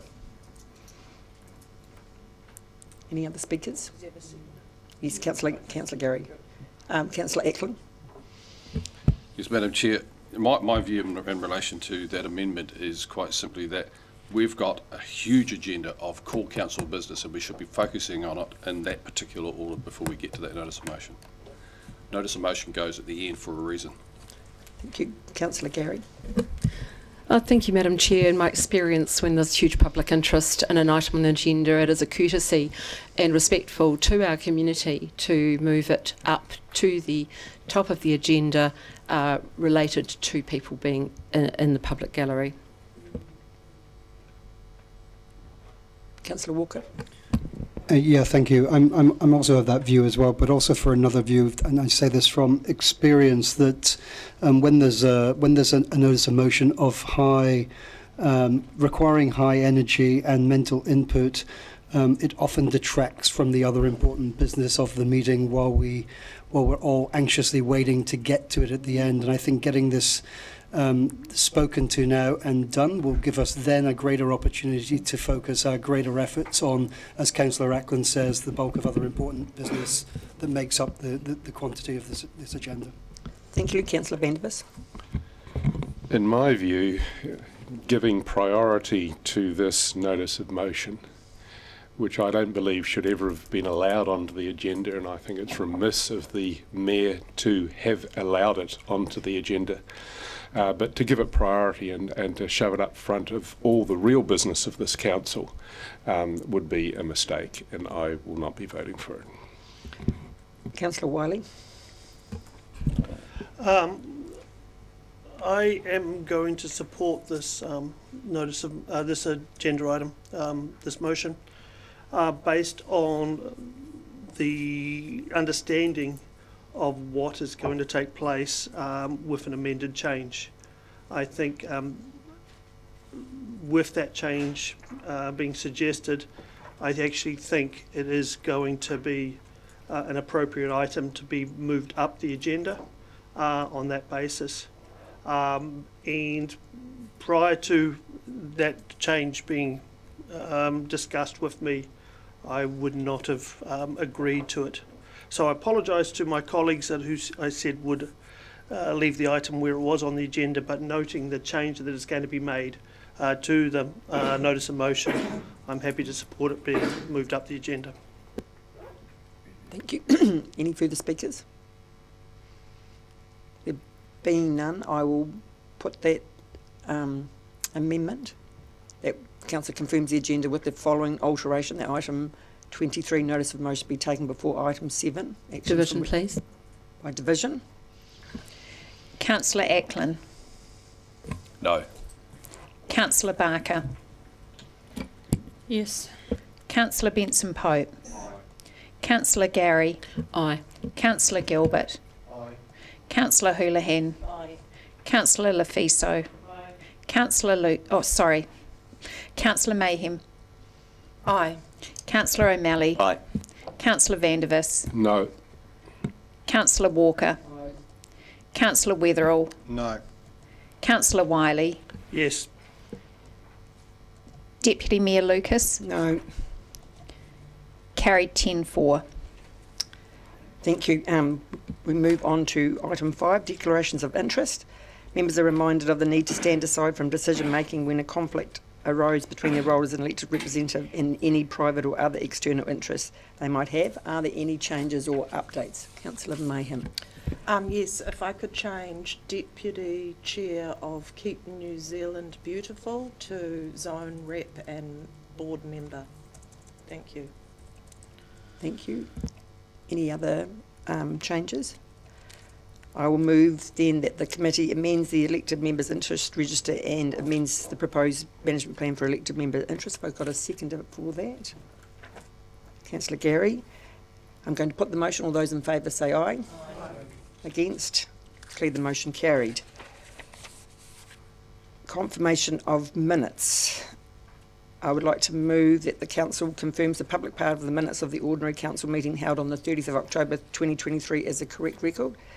Okay, thank you, Councillor Walker, as a seconder. Any discussion? There being none, I'd like to put the motion. All those in favour, say aye. Aye. Against? Motion is carried. I'll move now to item number 23 then, notice of motion. And there is some new wording that is up on the screen. Councillor Lefiso, you'd like to move that? Second to Councillor Walker. Sorry. If I may, the change, because this is different than what was tabled, so part 1 of the notice of motion is the same, part 2 has been amended. It needs the agreement of the majority of the members present for the amendment to proceed. So we do need to check that we have the agreement of the majority of the members before it's seconded. Okay, before it is seconded. Okay, so I need to put the amended motion. Just to get that they agree to the amendment. So they agree to the amendment. Do you need a moment just to read that, or are we? So it's an amendment to point number 2. Agrees to the city flying the New Zealand flag on November the 29th at half-mast on the mayor's balcony and other Dunedin City buildings as a tangible and visible symbol of suffering and conflict experienced by both sides of the conflict in Gaza. We should say Dunedin City Council buildings, sorry. I used Dunedin City Council buildings. Oh, down, yes, down there. Yep. So it's flown on the mayor's balcony and other Dunedin City Council buildings. Councillor Gilbert. Just a semantic thing with conflict and conflict there. I would have suggested that symbol of suffering experienced by both sides of the conflict in Gaza covers it, rather than repetition, but it's up to the mover. Councillor Lefiso. Councillor Gary. I just had a question for the mover, which is around the immediate ceasefire. There's a ceasefire currently. It's not permanent. It's been extended by 2 days. Is it a long-lasting ceasefire? Is there any other description of it that is more appropriate now? Because when this was written, that was before the current temporary ceasefire. I just wanted to check with you.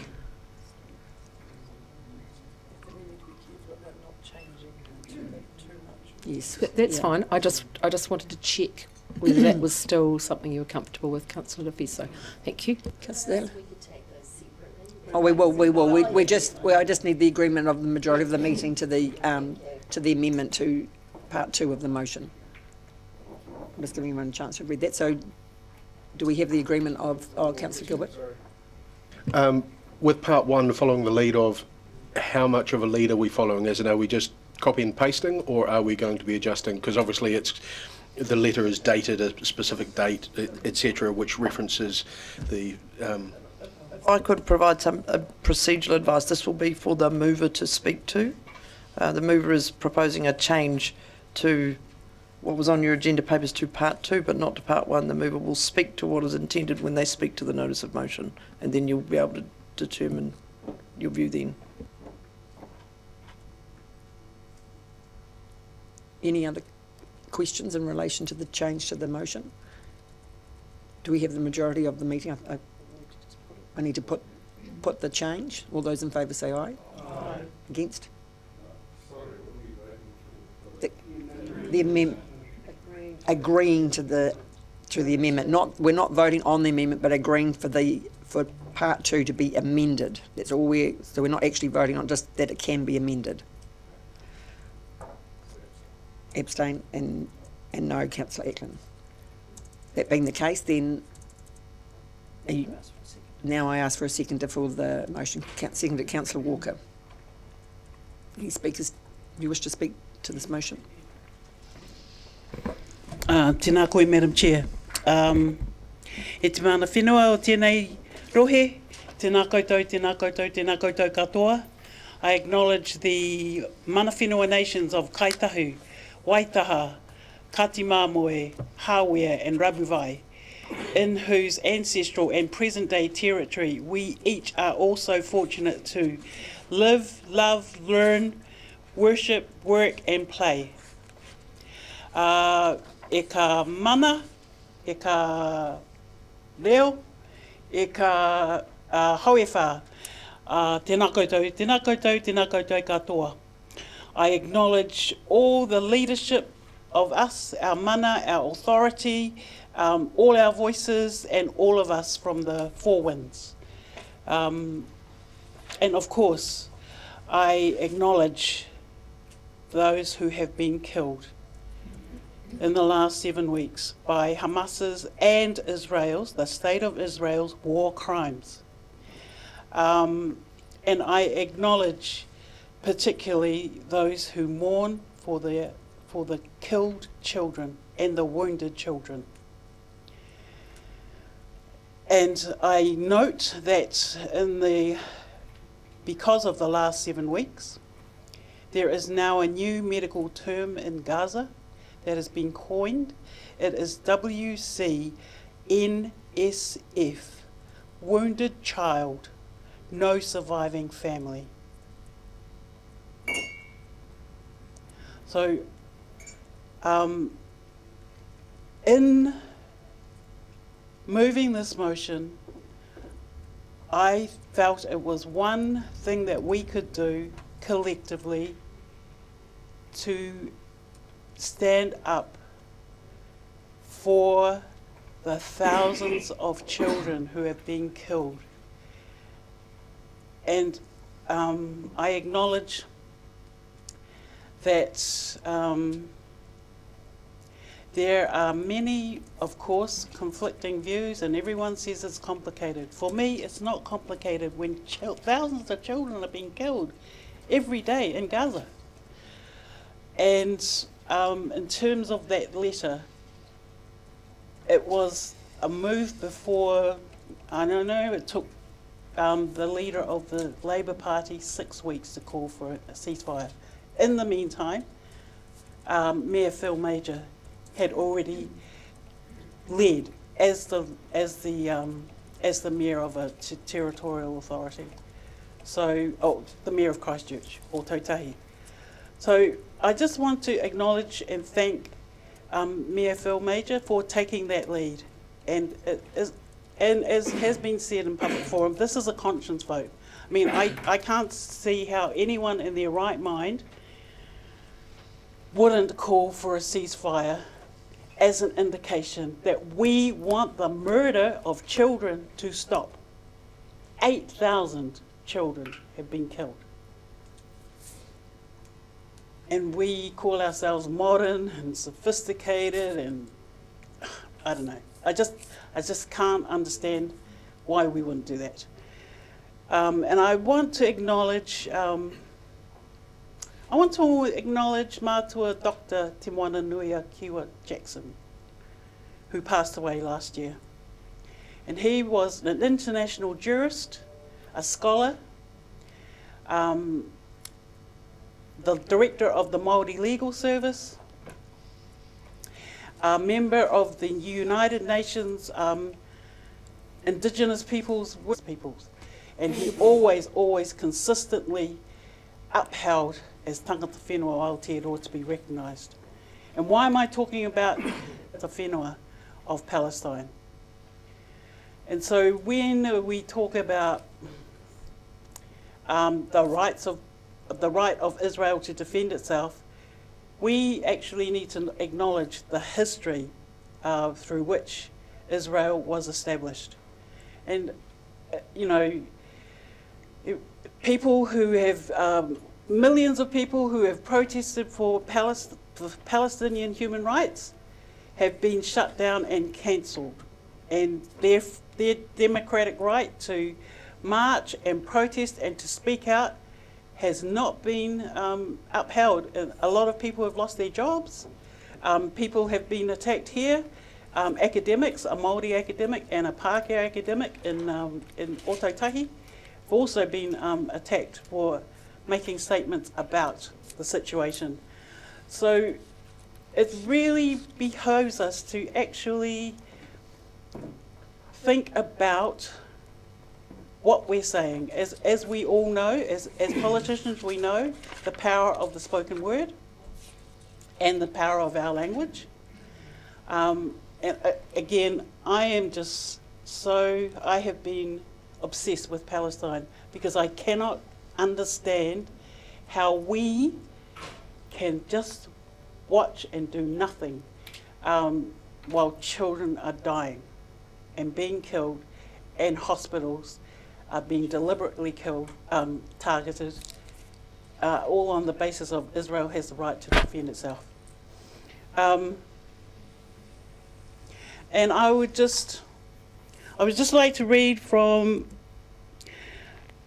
a media release of yesterday. Dayenu is a Jewish organisation that stands for peace, justice and equality for all peoples, Israeli and Palestinian, between the river and the sea.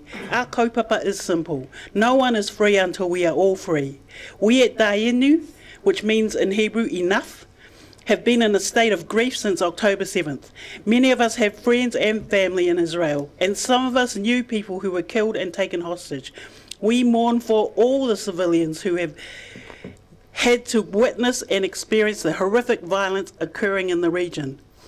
Israel claims that it is committing these crimes in the name of Jews everywhere. We completely reject this act of ethnic cleansing that is occurring in our name. Already more than 13,000 people have been killed by Israeli military forces. The pace of the death toll has few precedents this century. And I just want to end by acknowledging the mana whenua and mata waka, as Dr. Talama had acknowledged those who have walked alongside and protected all those of us who have been in the pro-Palestinian rallies. And as we've said to each other, we are not about anti-Semitism or anti-Jewish people.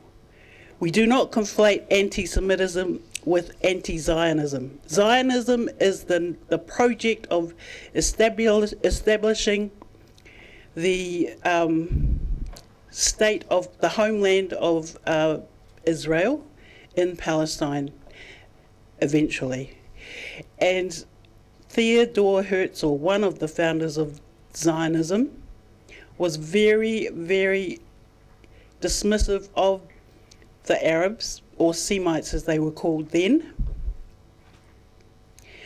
And he knew quite clearly that they were going to be, in 1891, Herzl knew that they were going to quite clearly have to remove the Palestinians from the land.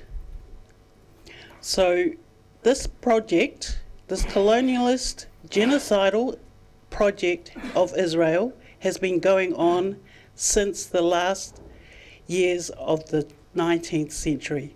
And if we don't learn and understand our history, well, we're condemned to repeat the mistakes.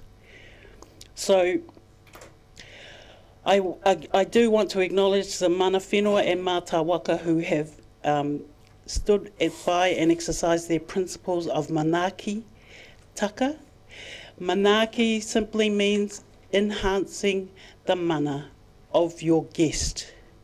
And we have all been protected and cared for on our rallies and assisted and supported, especially the Palestinian whānau, who are in a period of deep grieving, having lost multiple members, 20, 30, up to 80 members of their family at a time, extended family. So I just want to finish with the words of a... Okay, I won't finish a word. I'll wait. Thank you, Councillor Wiley. Thank you. And to the mover and seconder of this motion, thank you for agreeing to the change and the second part of it. In going through this issue over the weekend, as the emails came in, I've got to say this has been the most challenging and emotional issue in the last 10 years I've had on council. The emails in some cases were quite raw, and it was from both sides. And you can tell the hurt that has taken place. But I want to acknowledge everyone that sent the emails to say thank you, and sorry I have not personally responded to them because they just kept coming in. Yes, I support peace in the Middle East. I support a ceasefire. And yes, I would support the same letter from Dunedin as written by the Mayor of Christchurch. So yes, I would support number 1 of the motion, but I do need to have confirmation it will be the same letter or the same phrasing. Otherwise, I cannot support a letter that is yet to be written or shown to us prior to agreeing to the first part of this motion.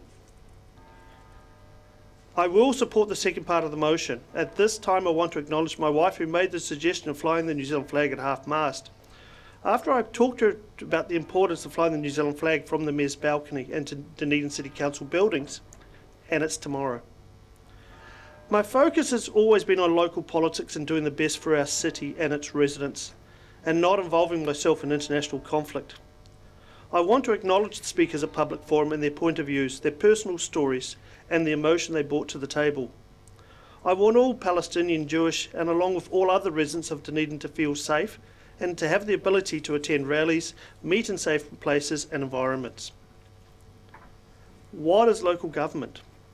According to the Affairs website on local government, it is a system of locally elected members representing their communities and making decisions on their behalf.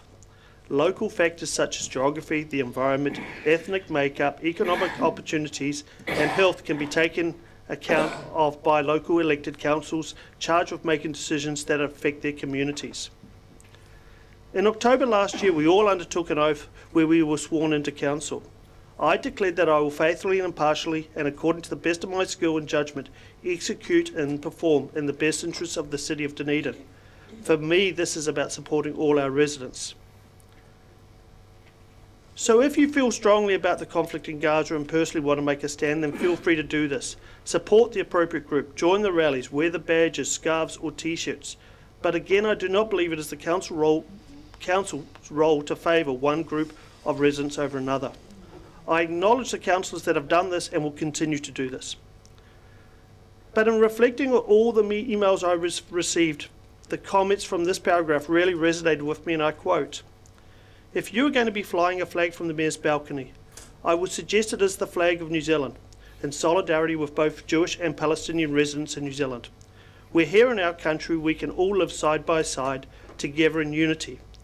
It is good to want peace in Gaza, but not at the expense of peace between those within your own community. Encourage those in the community to support each other, regardless of race. We have had enough division in our country in the last three years. Let's do better." End of quote. So actually, in reflection, my wife was right. Fly the New Zealand flag at half-mast, in acknowledgement for all the pain, suffering and loss of the life that the conflict has created in the last 6 weeks. Thank you. Councillor Walker. Thank you very much. The first part of this motion asks that we follow Phil Major's request to the Mayors for Peace network, of which we are, of course, a member, calling for a ceasefire in Gaza along with the immediate release of all remaining hostages, and that priority be given to the protection of civilians. It also asks us to unite together for a peaceful resolution of the conflict in the midst of violence. Who around this table could possibly be against a calling for an end to the destruction of innocent Palestinian lives and for the release of Israeli and other nationals taken hostage on October the 7th? Who can be against watching the death toll rise above the current 14,000 and climbing, almost half of them children? Who can be against seeing a child killed every 10 minutes in bombardments? And who can be against watching kids dying of hunger and thirst? Who can be against seeing kids getting sick from drinking sewage and seawater? And who can be against citizens with cancer having to die because Israeli army siege has forced the only cancer hospital in Gaza to suspend operations?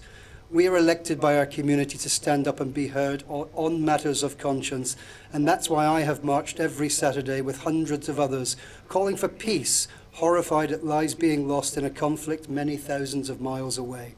And I'll pause there because inevitably the question arises, what about October the 7th? I'll respond in the same way I have since that day by saying I absolutely condemn the attack and taking of hostages by Hamas, all of whom should be returned, but ask that that condemnation goes both ways.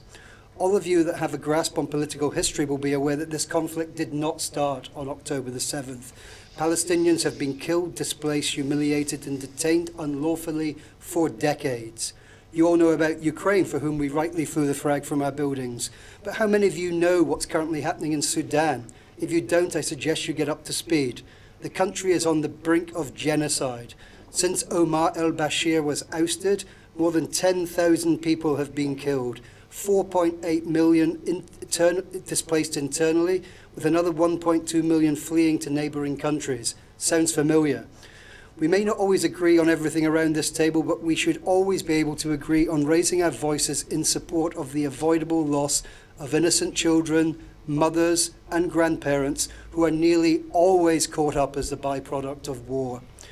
As journalist Jonathan Friedland, born to Jewish parents, wrote in The Guardian this week, we need to bring Israelis and Palestinians back to the two-state solution, but not with the current Israeli government, the most right-wing in its history, or in fact with Hamas and its violent jihadism. That's a decades-long conundrum for another day, but let's agree today and make a statement that the people of this chamber don't support the needless loss of innocent children, a loss that flies in the face of international law. And on to the flag issue. A year ago today, under much controversy actually, I wore a Free Palestine t-shirt into this chamber to support the International Day of Solidarity with the Palestinian people, which is recognised and supported by the United Nations under Resolution 32/40B. Flying the Palestinian flag on the 29th of November is not in any way, shape or form in support of Hamas and the idea of violent jihadism, which I'll remind you again, I have and will continue to roundly condemn. It's simply a day that provides an opportunity for the international community to focus its attention on the fact that the question of Palestine remains unresolved, and that Palestinian people have yet to attain the inalienable rights as defined by the General Assembly, namely the right to self-determination without external interference, the right to national independence and sovereignty, and the right to return to their homes and property from which they have been displaced. If requested, we should in fact be supportive of flying the flag of many other nations in recognition of designated days, and I would fully support flying the Israeli flag on Yom Kippur, Rosh Hashanah, Sukkot, or any other appropriate day that the local Jewish community deemed fitting. This is not about taking sides, it's about standing up for peace and taking a stand against the indiscriminate taking of innocent lives, the vast majority of whom have absolutely nothing to do with Hamas or the politics is the backstory to this tragedy. They are just normal mums and dads with children like you. In closing, I'm making this point clear for the third time, empathy for Palestinians cannot and should not mean sympathy for Hamas. Thanks to the mover of this motion for accepting a compromise and asking for the New Zealand flag to be flown at half-mast that will recognise the suffering experienced on both sides of the conflict in Gaza. Thank you. Thank you. Councillor Vandevers. I'm grateful that the submitters this morning have been listened to, especially the one that put succinctly, peacemakers do not take sides. That message has come through and been recognised in these motions, I think, is of comfort. However, in my view, it's an arrogant presumption that our City Council can have any meaningful influence on the savage tribal Israel-Palestine Hamas war, or any of the other 7 countries overseas currently experiencing dreadful genocide and war. Councillor Walker has mentioned Sudan. I'm not sure if he mentioned Somalia. There are so many international conflicts all over the world, and if New Zealand has a role in these, it's at a national level, I believe. If we look at what our responsibilities are and what our focus should be, we should go to standing orders, which defines essentially what we should be doing and what our functions are. And we should look at 26.2 that says that you're not to entertain any notices of motion if they are not related to the role or functions of the local authority. These motions, even these not taking sides motions, do not, in my view, have any role in our discussion, our time, and there's nothing that we can do that is going to make any difference other than perhaps some virtue signalling that we're so horrified by this particular war or that particular war. It's going on all over the world. You can pick and choose sides, you can pick and choose wars that you want to put motions about. But I won't be voting for either of these on the basis that it's not our business. We shouldn't be getting involved in such things. And I'm very disappointed that our Mayor allowed this notice of motion to come onto the agenda in the first place. Thank you. Thank you, Councillor Barker. Thank you. I'm going to start with John Lennon. Imagine all the people living life in peace. You may say, I'm a dreamer, but I'm not the only one. I hope someday you will join us and the world will be as one. I support peace, and I support the DCC writing a letter, the same as the letter from the Christchurch Mayor, to urge for peace and a permanent ceasefire. Every death forced by another person or country of every person on any side in any conflict is an outrage against humanity. The war, the terror and losses in Palestine and Israel are unconscionable. There is too much pain and suffering, which we see reflected in our own community, as many deaths touch many members of our community and cause them pain and suffering, which hurts us too as a community. We all want people to live in peace. It is one of our highest ideals and something we all wish for, especially as we head towards our own Christmas celebrations, which is supposed to be a time of peace and goodwill towards all humankind. I want to acknowledge a sentence from the Pacific Trust Otago's submission to the DCC engagement. It would be good to know how the DCC is contributing to us all getting along, to ensure that our communities are united and not fighting one another or competing to have our cultural voices heard. This motion has had a fraught response from many in our community. I've never seen so many emails on one subject. We're up to 112, both for and against, plus the people we've heard today in our public forum. I'd like to publicly thank, like Councillor Wiley, everyone for their emails, thoughts and words. Many of the emails are very distressing to read, and you could feel the pain of the writers, which is incredibly sobering. So as I heard from people who both supported and didn't support the motion, I felt like everyone supported the right to live in peace and condemned violence. That's why I support us copying the wording of the Christchurch Mayor's letter and calling for a ceasefire, hostage releases, safe areas and protecting civilians.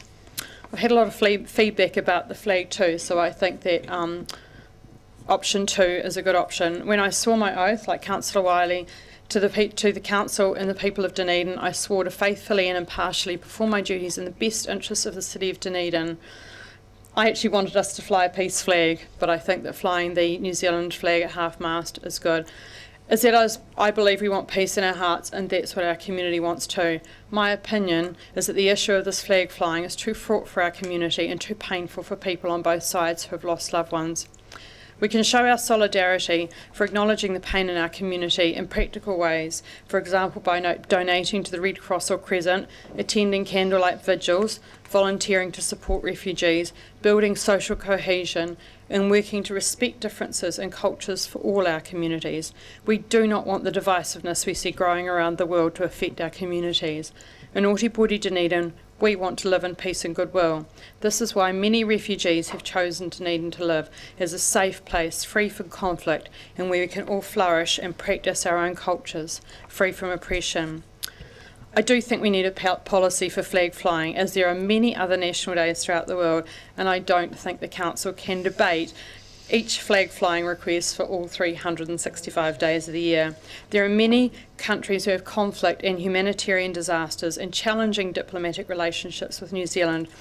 I'd like us to add to the Council Civic Affairs Committee to create a policy framework for civic flag flying, which I think would be helpful.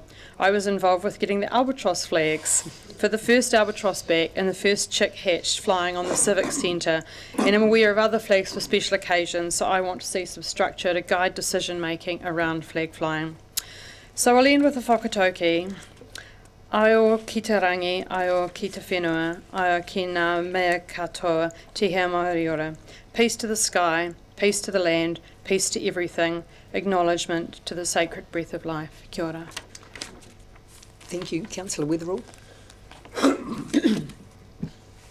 Thank you, Madam Chair. I'm all for freedom of speech, and I would like to thank all views that were presented today. I do not wish to divide our community. I believe we have no mandate to do so. I will not take sides.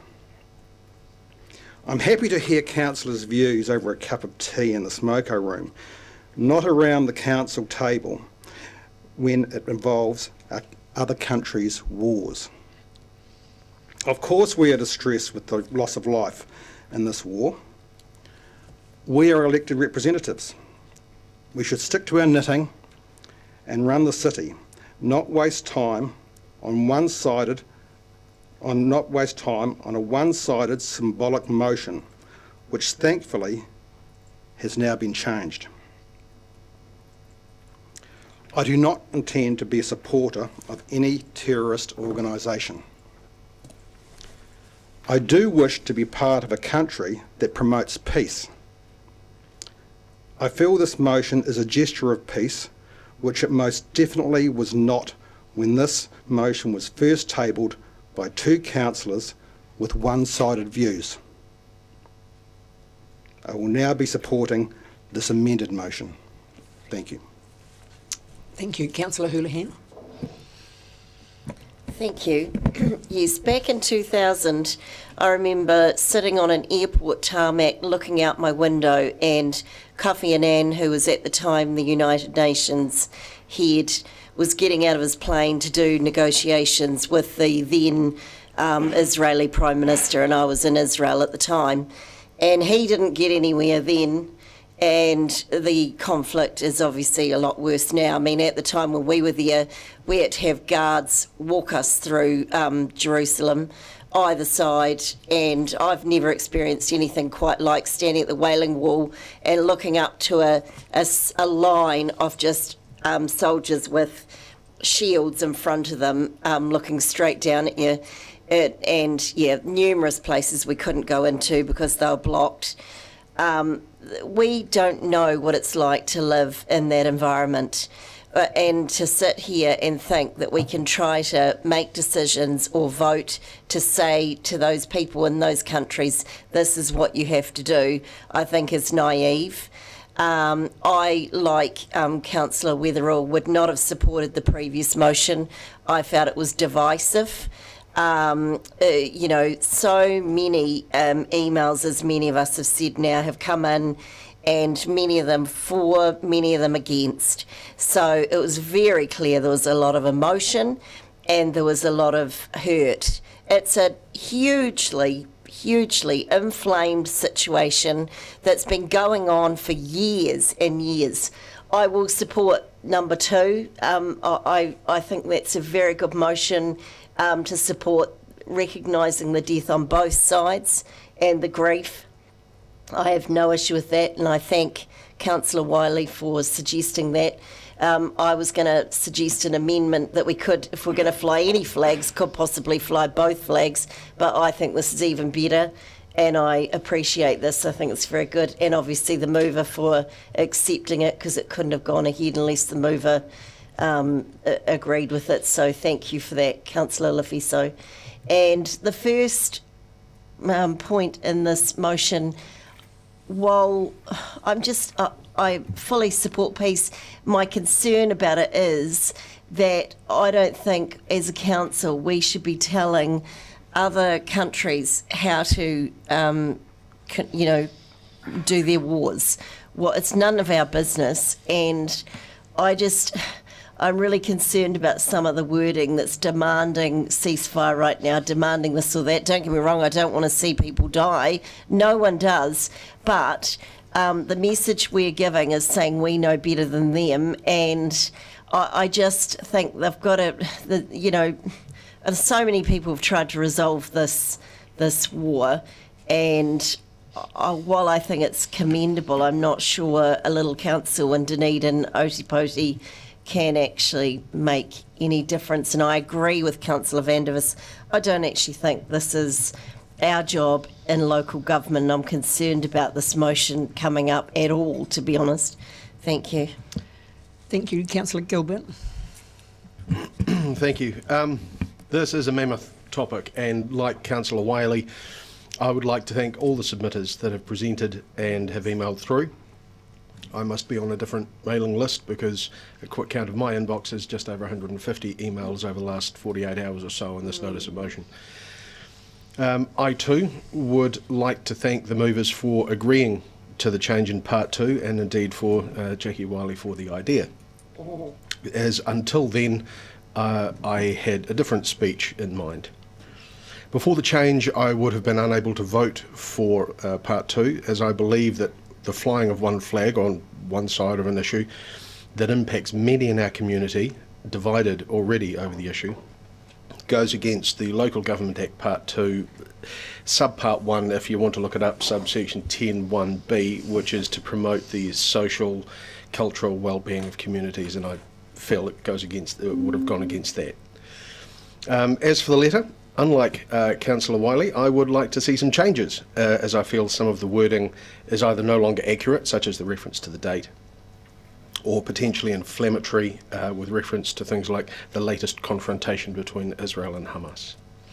I don't believe that calling for a ceasefire or for peace is us telling other countries how to run their lives. I think it is merely us putting a call to get them to reassess and to step back and to take things rationally. I absolutely want to call for peace. I also believe that we need to ensure that our voice is our own and representative of all within our community. Thank you. Thank you. Councillor Gehring. Tēnā koutou katoa, assalamu alaikum, shalom. Warm greetings to you all, to those who are here in the public forum now, the public gallery now, to those who were in the public gallery and those watching online. And I stand in support of Councillor Lafiso. I want to begin by acknowledging all those who were in the room and all those who are grieving for loved ones lost in horrific circumstances, for those taken hostage, for those imprisoned, for those who have lost everything and everybody in their lives, and for all those fearful of what the future will hold. To those who say this has nothing to do with us, I say, where is your humanity? To those who say you don't understand history, I have taken the trouble to understand it, complex as it is. To those who say you're being anti-Semitic, absolutely not. Otipoti Dunedin has a richly diverse community, and we do not tolerate violence against any groups in our community, including anti-Semitism. What we experienced today was something extremely special. If it hadn't been for the notice of motion, we would not have heard the views of our community in a structured, safe place. And I want to acknowledge the bravery and courage of those people, all of those people who expressed their views. To those of you who say we are supporting Hamas, no, our support is for the Palestinian people, not Hamas. What we are doing by supporting this motion is to acknowledge the suffering and slaughter that we cannot turn a blind eye to. Today I stand here for the 20,000 Palestinian people killed, the 8,500 injured, that's the children. I stand here for the women of Gaza delivering their babies by caesarean in the dark with no anaesthetic. I stand here for the thousands of children killed and injured, their only crime that they were Palestinian or Israeli. I stand here for all the displaced people with no safe refuge and little food, water or medicines. I stand here today for Dr. Mai Tamami, worried sick for her elderly parents in the occupied West Bank. Kia kaha mai. And for Dr. Rula Talama, who 2 weeks ago had already lost 21 members of her family to the conflict. Heartfelt condolences to you, Rula. And for your friend who lost 31 of their extended family one day and 40 the next day, that's 71, yes, 71 in the space of 2 days. There are no words. Equally, I acknowledge the 1,200 Israelis killed in the conflict. I acknowledge the young Israeli man who is mourned by one who was here earlier. And for the Israeli hostages, I'm very mindful of what those families have gone through and are going through, because I recall the agony of a family that we supported, whose daughter and son-in-law were human shields at the start of the Gulf War, and were eventually freed by the intervention of David Lange. Such agony and lives, never the same. So I speak today for all the lives lost, both Palestinian and Israeli. If there was ever a time to stand up and speak out against the senseless slaughter of innocents, it is now. I repeat, it is our business if we have any humanity. Today is about peace, not violence and fear, and it is from a place of humanity, not cruelty, that we speak up and speak out. In the midst of Gaza, described by the UN as a living nightmare and a graveyard for children, we call for the ceasefire to continue. There are no winners in war. That was the phrase my father used after he was involved in the Second World War. Quoting from Mayor Phil Morgan's letter, no peace, no enduring peace may be secured by war. It can only be the result of mutual understanding, recognition and respect for each other. And that's what we saw today, and that's what we see in the amendment. I urge you, colleagues, to show your humanity. Vote yes to support this motion on both counts. And I will leave you with this thought. The only thing necessary for the triumph of evil is for good people to do nothing. Kia ora. Thank you. Councillor Mayhem. Kia ora. Thank you, Madam Chair. What is it to be free? We're not imprisoned or enslaved. We have the freedom to sit here, to act, to speak, to think as we want, without hindrance or restraint. We have no idea what it is to live in fear, to fear for our lives. I resent that remark, stick to your knitting. I'm here to represent the people. I'm privileged to sit in this seat who voted me here. I'm not going to sit on my hands today. Thank you to my colleagues who put this motion and those who support it. I acknowledge our important role in the well-being of our community. I thank Mayor Phil Major for showing leadership and humanity with his letter. I strongly believe there are no innocent bystanders.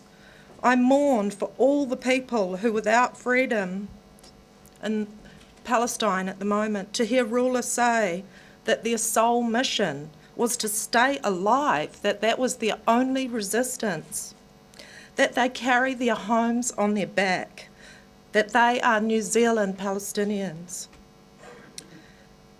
I vote for peace today, for the innocent, for the elderly, for the 8,005 children who are dead. I support ceasefire. I support all of our people, our whānau, our community, to feel safe and a sense of belonging. In response to Councillor Vandervis, it is our business, clause 26.2b, our council function to participate in the Mayor's Peace Initiative. We are calling for peace, for the release of hostages, mourning the loss of lives, the byproducts of war, It breaks my heart. And today we've heard from our communities, hundreds of emails. I thank everyone who came to speak to us for their bravery and courage. There are more people dead in the last 6 weeks than 20 months of Russian invasion of the Ukraine, and 10 times the number of children dead. Palestinians have been subject to unprecedented rate of killing over the last 100 years. It is not a crime to be Palestinian. Israeli and Palestinian both deserve security and peace. I condemn violence and I support a call for permanent ceasefire. It costs nothing to be brave and to stand with the oppressed. Freedom from civil disturbance, absence of hostility and violence. That's what peace means. So let's give peace a chance. Shalom, peace, aroha nui. Kia ora. Thank you. Councillor O'Malley. Thank you, Madam Chair. In the spirit of not writing your speeches ahead of time, I was going to write my speech tonight, or at least when I'd heard everything in public forum and gauged the room a little bit. But anyway, I think when we look at this region, it's deep in a never-ending cycle of attack and retribution. And so when people want to take a view on it, they often take their side's view and can remember the last time that they were attacked, but forget that in the previous part of that cycle, they themselves have been doing the attacking. And now it's almost impossible to tell the two apart. So where does a circle start? I want to go back to my father, who flew a heavy bomber in World War II, and an interview he did not long before he died, where he said that he hated attacking the cities. He knew that attacking from 30,000 feet in a general broad attack on a city was a direct attack against civilians, and he knew that he was complicit to a war crime and to murder. But I'm very proud of my father. He also fought them in their industrial areas in open combat during the day, where men around him just exploded in the air in the fighting that they were doing. But we have a terrible tendency when we look at a terrorist act. The terrorist acts, as we look at it, invariably must, just by virtue of where it all ends up, involve small weapons and close contact, which means that the perpetrator of the crime and their victim are often see each other. And that hits us so emotionally that even as far away as we are here from that conflict, we feel it.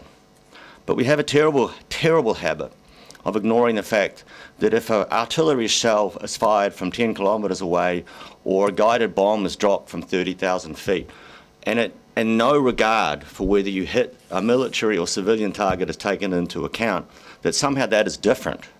And I can't see it being any different. And that's why I say that neither side has clean hands. So to give peace, we must give support to both sides, because I don't think you can find anyone on either of the side of this argument that doesn't believe their cause is righteous and also believes that they have been victims of the other side's bad behaviour and violent behaviour. I support all of this. What I would also want to see when this finishes, because it will eventually finish, is that we get a proper UN inspection for war crimes afterwards. And that both sides are investigated for war crimes and that there are prosecutions that follow. Because the main issue that we face here is people just get away with doing stuff too often, and then they can, depending on who they are and our view of them from different perspectives of the world, we either step in and do something, or we allow them to continue. But the fact of the matter is, this is a region of tragedy, and it's a region of tragedy because basically retribution and revenge are allowed to stand above forgiveness. I support this and look forward to seeing the flag flown at half-mast tomorrow. Thank you. Any other speakers? Councillor Ackland. Thank you, Madam Chair. I'm a little bit like Councillor Vandervis with this. I don't believe this is council business.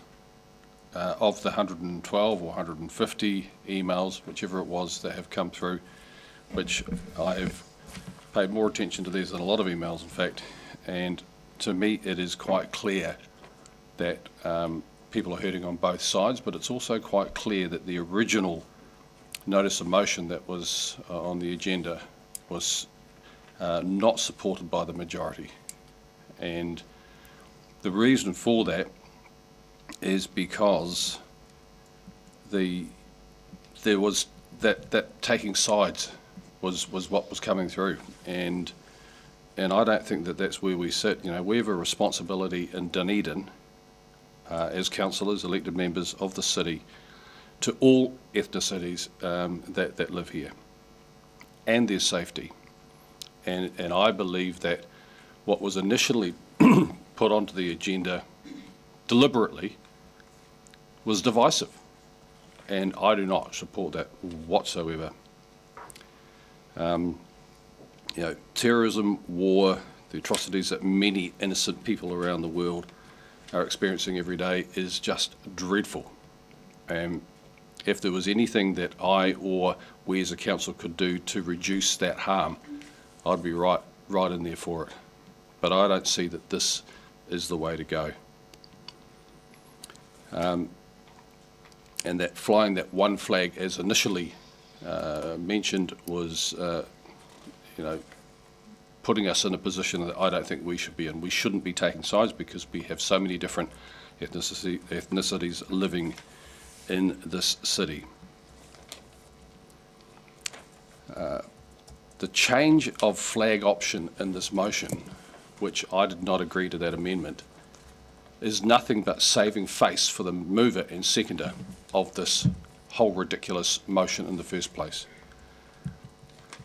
To fly the New Zealand flag at half-mast, is it going to do any harm? No, of course not. Is it going to do any good? No, it won't.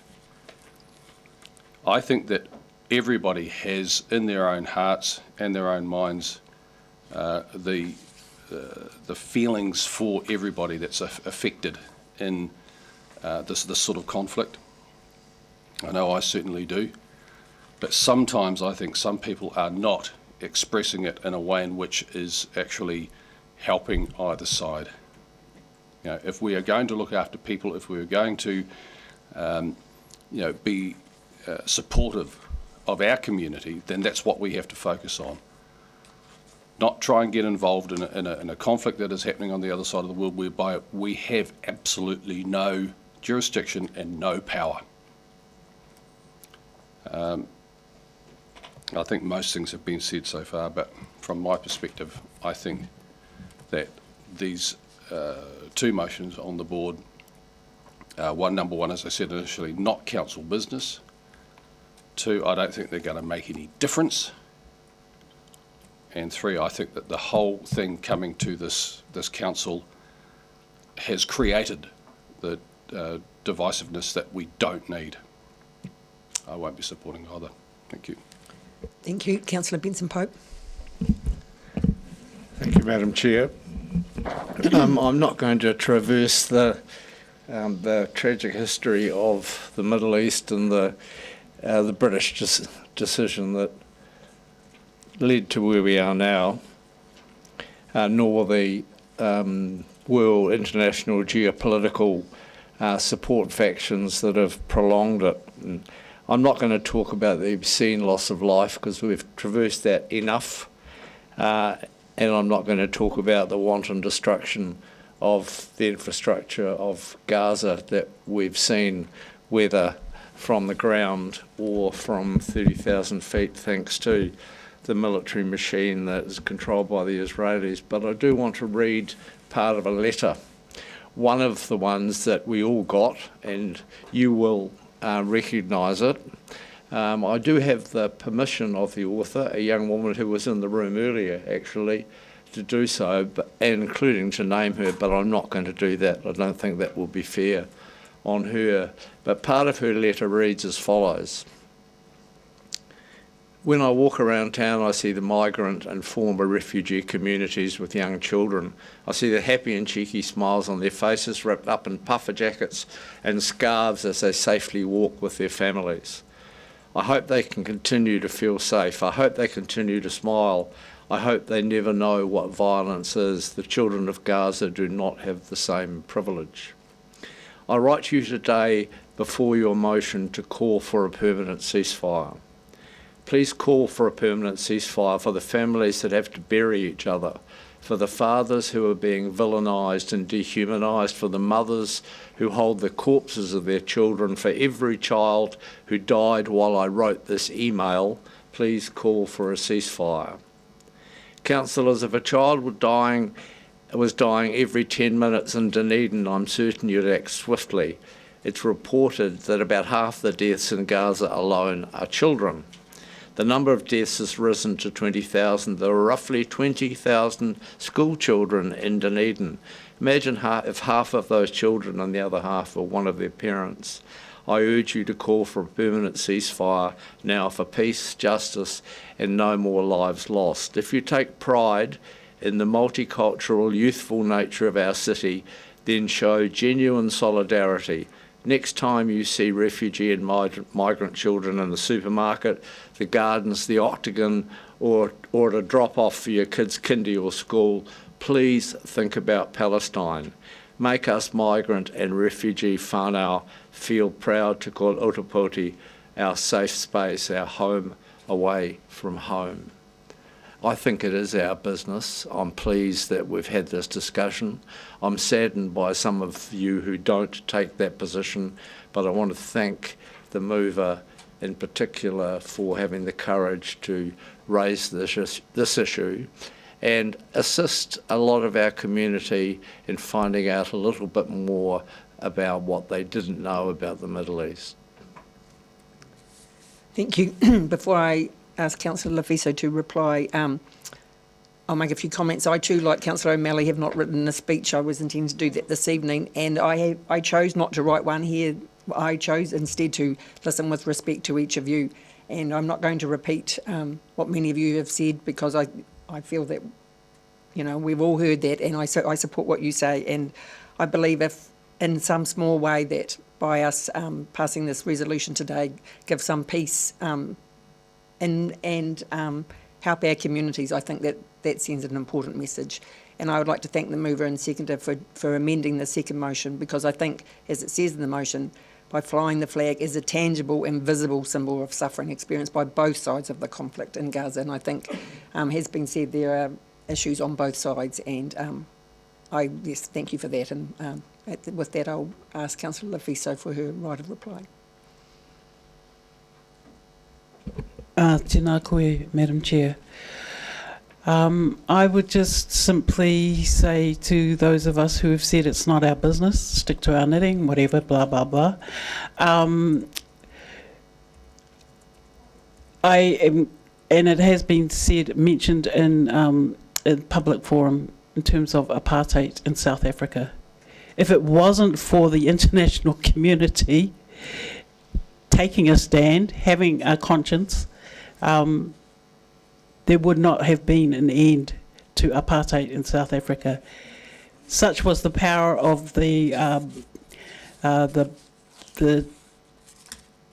citizens standing up and expressing their horror about what was happening to people in South Africa. The government of South Africa was forced to change its ways and end apartheid. And that's why, similarly, we need to act with our conscience and speak out for what is happening in Israel, Palestine. The state of Israel is practicing a form of apartheid which denies the humanity of Palestinians and enables them to surveil them, imprison children, any number of acts that make them second-class citizens and in fear, as Councillor Mayhem said, every day of their lives. And so I think we responded, Steve Walker and I, Councillor Walker and I, when we were asked questions by email by Mr. Miller, we said if it wasn't for us acting in our own places. Steve, Councillor Walker, would have been in the UK, and I and thousands of New Zealanders were marching and protesting against the Springbok tour. Again, I say it was those collective efforts over decades that ended apartheid in South Africa, and a similar approach must happen for Israel, because it's only been able to bomb the hospitals and kill the children, the huge numbers, which we cannot contemplate, with impunity, because the West has just allowed it. And President Biden has said, if it wasn't for this, if Israel didn't exist as a battalion, or whatever you call it, a stalwart of USA strategic interests in the area, it would have to be created. And so I do want to say thank you to colleagues who have thanked me for compromising. I don't see, personally, I changed my position because Dr. Talama wanted to compromise herself. I didn't compromise. I would have happily argued for the Palestinian flag being flown because of the International Day of Solidarity. And we have to realise that the 29th of November was instituted as a day of solidarity in 1977, because 30 years before that, that's the resolution that gave the green light, the UN resolution that gave the green light to the partition of Palestine, thereby making room for the state of Israel. So I would have happily, in a way, lost the vote going for the Palestinian flag. But it's because Dr. Talama wishes to acknowledge her children, who are New Zealand citizens and Palestinians. She wants to at least acknowledge that they are here. They are us as well. Kia ora. Thank you. I'm going to put the motion in parts. Part one. By division? By division, in parts. Thank you. Councillor Ackland. No. Councillor Barker. Aye. Councillor Benson Pope. Aye.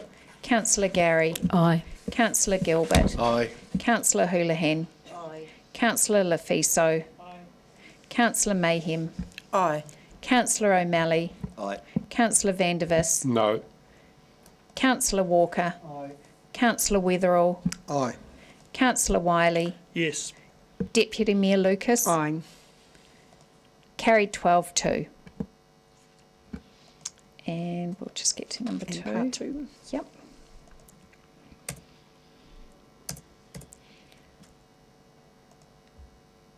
Councillor Ackland. No. Councillor Barker. Aye. Councillor Benson Pope. Councillor Gary. Aye. Councillor Gilbert. Aye. Councillor Houlihan. Councillor Lafiso. Councillor Mayhem. Aye. Councillor O'Malley. Aye. Councillor Vandervis. Councillor Walker. Aye. Councillor Weatherall. Aye. Councillor Wiley. Yes. Deputy Mayor Lucas. Aye. Carried 12-2. Thank you. I'm aware that lunch is here at 12 and we have a very big agenda, so I suggest that we just do a couple of items before then. Is it already here now? Would you prefer that we adjourn now for lunch? Okay. Being that I move that we adjourn till 12:30, seconded Councillor Gehring. All those in favour? Aye. Against? Thank you.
Okay, we are up to item number 7.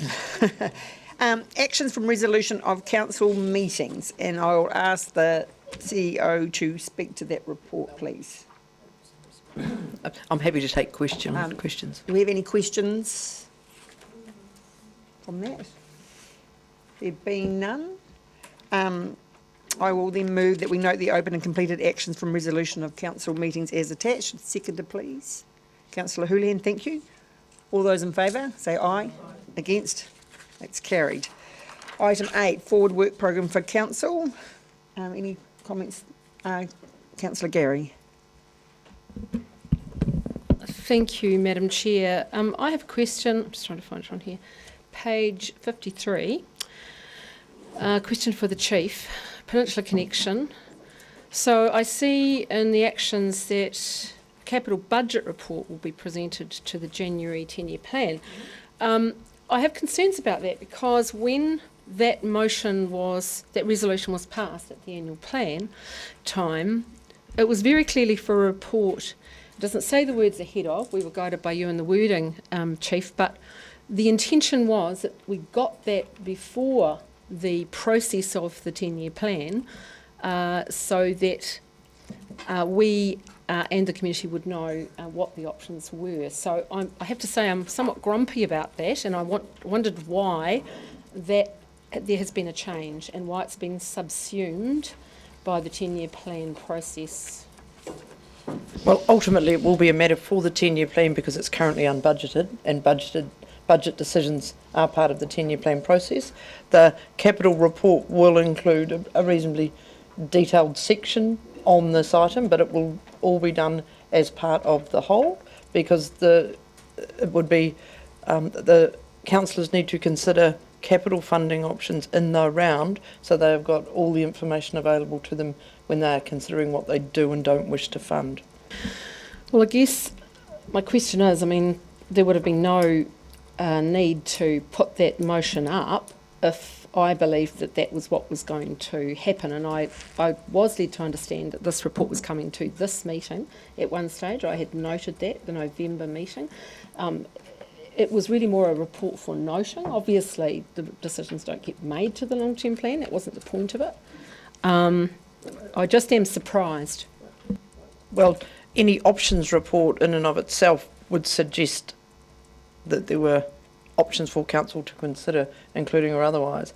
And given the various things that are happening with our CapEx budgets, you'll be aware that we've got a range of decisions that do have to be taken. There is a CapEx workshop, I think, if I'm just looking, 6th?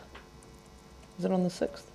Yes, so there will be a workshop on the draft capital budgets on the 6th, and there'll be an opportunity to discuss more fully then as well. But as you know, we won't be making decisions, but the LTP is the time. It may be that council wants to consult on something as part of the 10-year plan process around the currently unfunded parts of the peninsula, but at this point, we think the best process for council to be considering things in the round. I remain disappointed, but thank you for the explanation. And my second question is around the harbour work, and I thought I'd seen it, but then couldn't find it. It was on the work programme and it seems to have disappeared, or have I just overlooked it? There is work ongoing between the port, the ORC and the DCC on a plan for the harbour. And I thought it was in here. If it's not, I'll follow up, but there definitely is work going on between the three of them. It was on the work plan before, but it appears to have disappeared off. I will, again, I'll have someone check that. We've had, I'll have someone check that. Councillor Barker. It was on the work plan for spec, which is what I kind of want to bring up, is that I'm still concerned about the forward work plan, and I think I brought this up a couple of times, that the committee's work come into the forward work program for council, because we're not having any committees until February, March next year, and there's a whole lot of stuff due, like the Portobello Boardwalk, updates on governance entities, major projects, update waste futures report, waste levy allocation, shaping future Dunedin, which are all due in November, and then an absolute ton of management plans, including the Botanic Garden plan, and I did have the Otago Boat Harbour plan in there as well, so I just wonder whether they go in the forward work program as a kind of separate thing or just a list that we are keeping an eye on, or when the reports are due. So we are keeping an eye on it in the background, unfortunately, and I had committed to these being consolidated into this. I just didn't have the staff resource because of COVID and absences in the governance team to get it done this time, but they are being actively managed in the background. And because committees are starting in February, there will be up-to-date forward work programs for the committees, and a lot of the things that you mentioned will form part of tenure plan papers in January. Okay, because some of those the things we were expecting in November, and it's just like the work of the committees kind of keeps going through this period is to inform the annual plan. So the other thing I just wanted to ask about was to Taki Haruru, the Māori Strategic Framework, and we passed that in September 23, and part of the next steps was going to be that an implementation plan was to come to council. And can that be put on the council's work plan? Because we're expecting a report to come.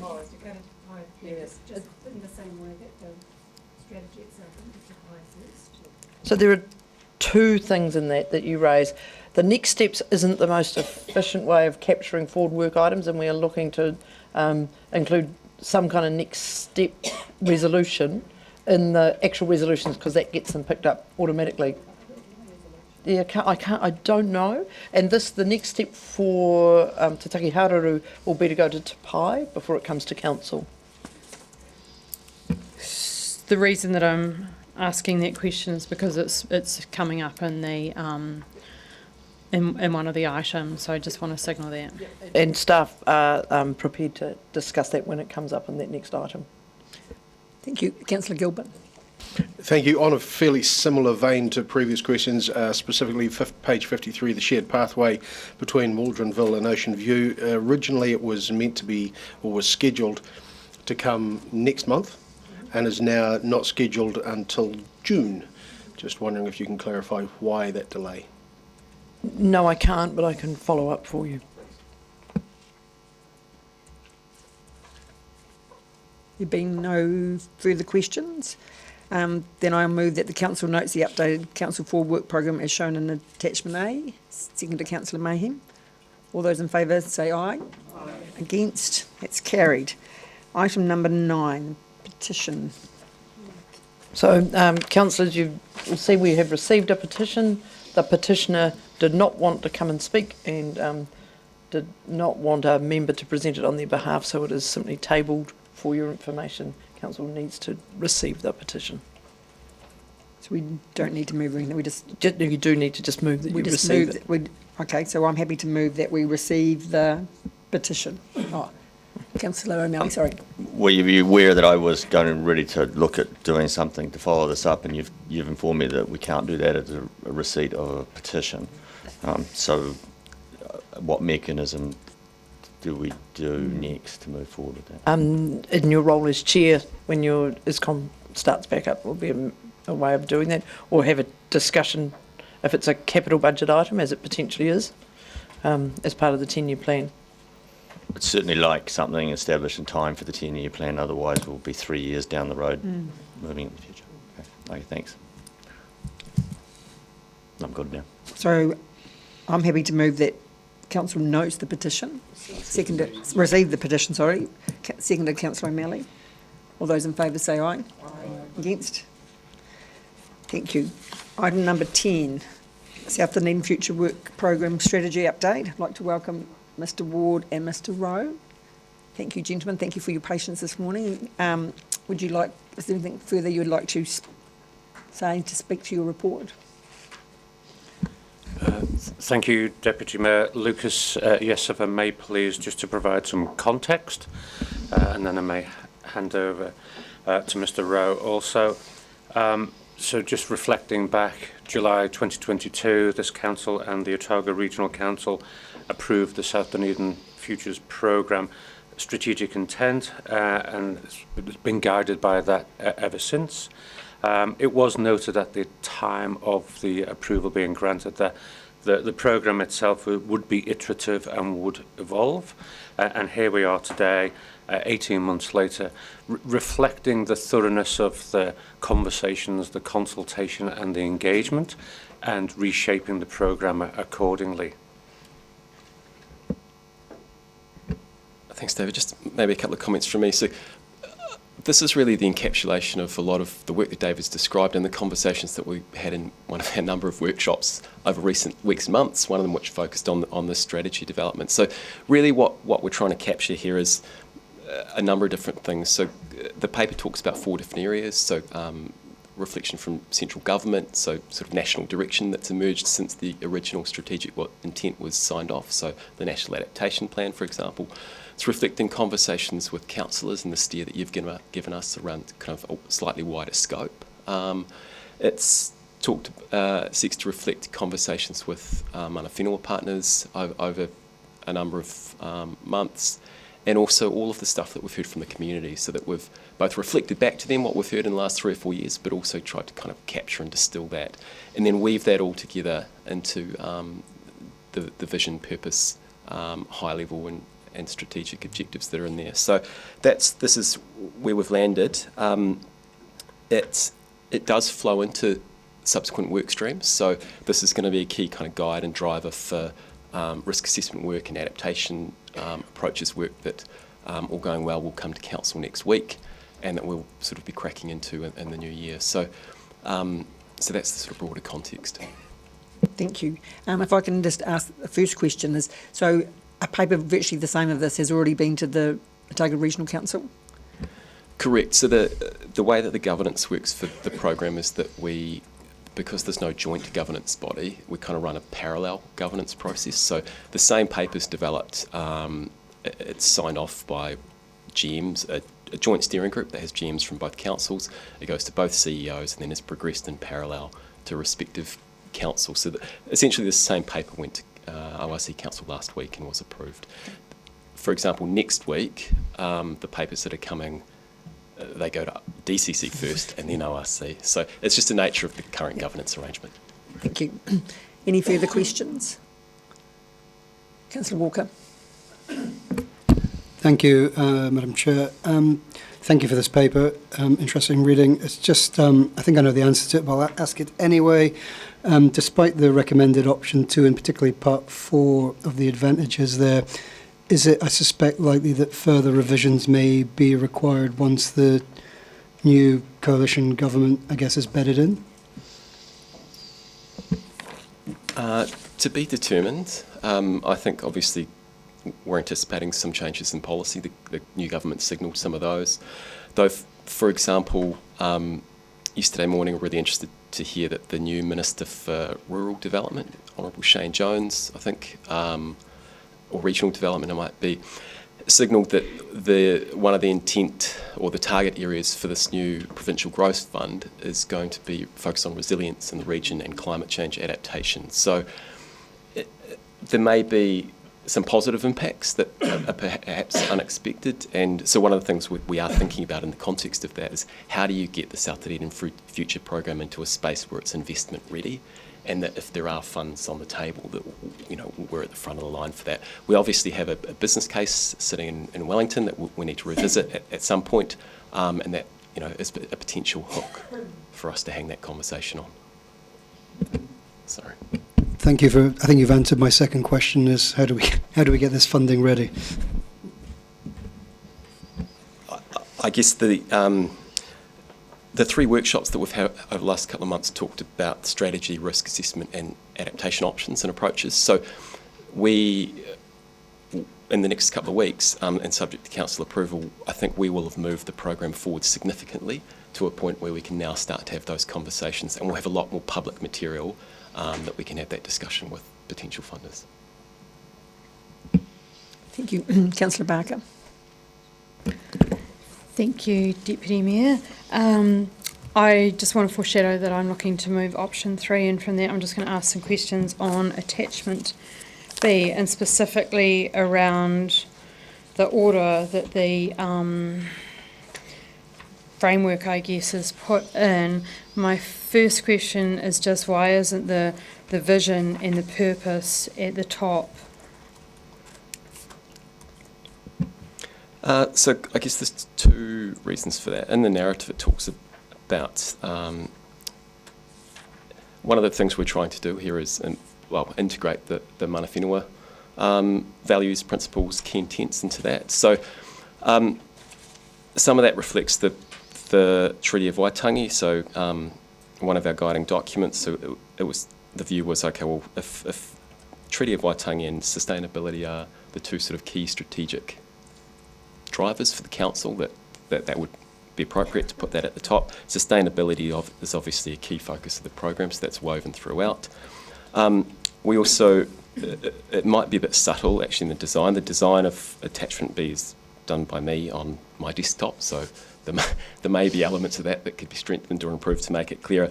The diagram does actually work towards the middle, so there are arrows there from the top that point to, they work towards the vision, the purpose and those strategic objectives. So it is intended to show that mana whenua principles, key intent, values all feed into that high level vision, both from the top and from below. So I just wonder, given that the implementation plan for Te Takiharuru isn't complete, about how the interpretation of the principles and the values, there's some statements there, and I just wonder how those statements were arrived at. Just to clarify, Councillor, is that the partnership commitments? Yeah, this is where it says mana whenua can actively participate in the program and exercise te raka taka, including rights to make decisions on issues affecting the wellbeing of South Dunedin, the mana whenua exercise. So I've gone back and I've read Te Takiharuru and looked at the fact that we don't have an implementation plan, and then wondered about how and what was the process for interpreting the strategic framework, given that we don't have an implementation plan. So the conversations with mana whenua have been going on for several months. It's an evolving process, as it's referenced in the paper. I think there's more to do there, so that partnership's evolving. So some of that predated Te Takiharuru. The principles and I think values that are captured in Te Takiharuru, that are codified in that, are the same or very similar ones that from the conversations that we have been having. So they just happen to align.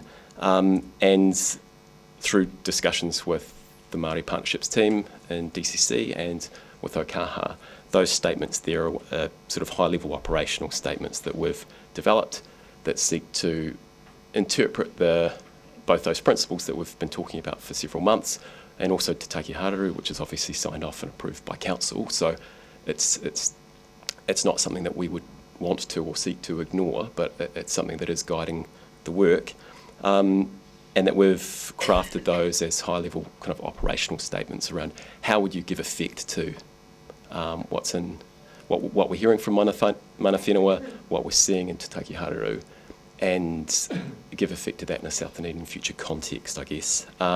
There's a lot more. The program is iterative, so the idea of capturing those statements in there is that it guides us. It kind of, but it doesn't. It's not prescriptive. It doesn't explain exactly what we're going to do, but it helps us kind of take forward the conversation. So I just want to go back to the hierarchy at the moment, because we work under the Local Government Act, which is about the wellbeings, and in attachment.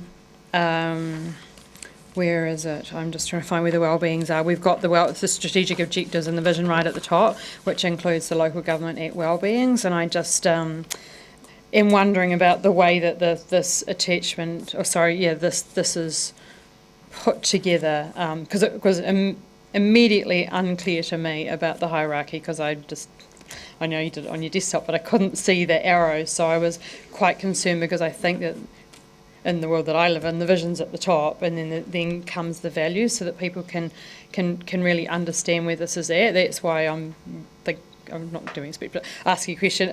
Sorry. So you have got option 3 there, which further work could have the benefit of deepening the understanding of views, values and aspirations of partners, and stakeholders, as well as more accurately reflecting council strategic directions. So, in your, I can't ask for an opinion, you're a staff member, sorry. I'll ask what feedback you got from the ORC actually around this framework, because I didn't see the meeting. So it went to them before it came to us, is that correct? Yes, so the ORC Council approved the paper, trying to call the nature of the discussion. A lot of the conversation was around the different elements, so that the central government, local government, mana whenua, quite a focus on the community, what the community had said and thought.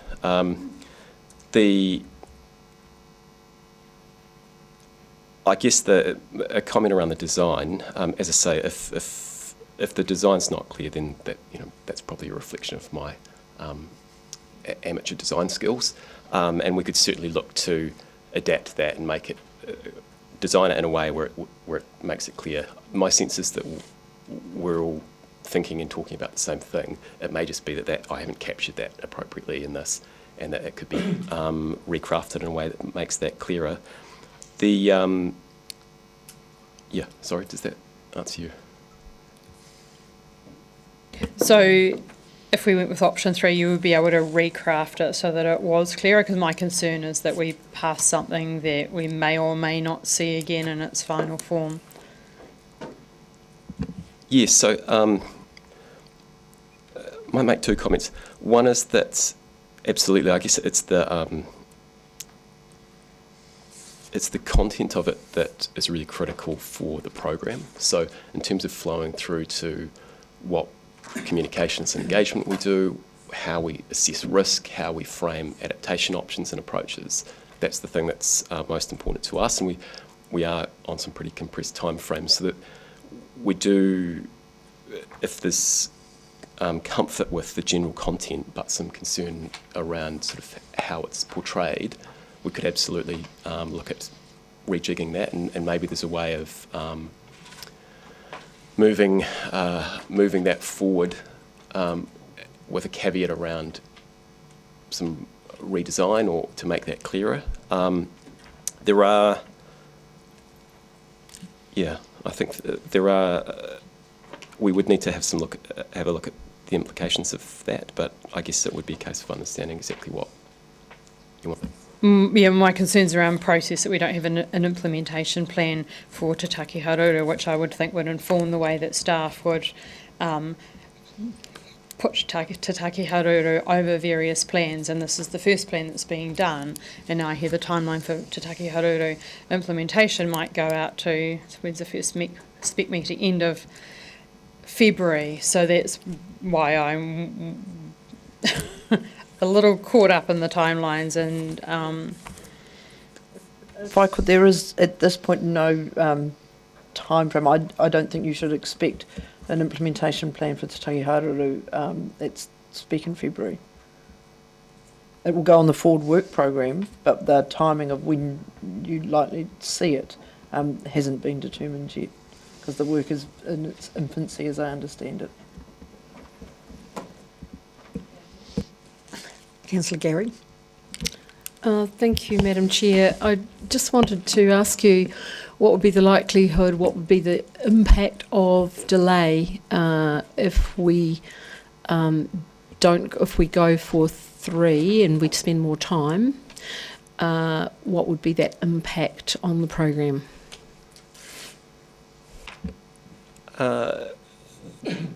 Difficult to quantify, depending on how much work was required and what the nature of that was. But there is, obviously, all of the work is really integrated. So if you stop one piece or you change one piece, that has flow-on effects. There's a domino effect throughout. We have been, I think as previously signalled, working to some goals and objectives of getting that long list of adaptation options out to the public this year. We are on track to do that. Subject to council approval, that work would come to this council next week. It's kind of where we've all wanted to get to. So that would probably need to be delayed, which probably pushes that into the new year, which just has a kind of flow-on effect. So I appreciate the concerns that have been flagged. I guess we've been trying to do this delicate dance of Te Taki Haru has been approved by council, so it's there.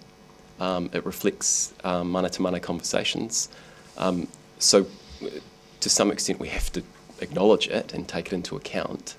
Otherwise, I guess the risk is I would be here facing the same questions about why is it not reflected.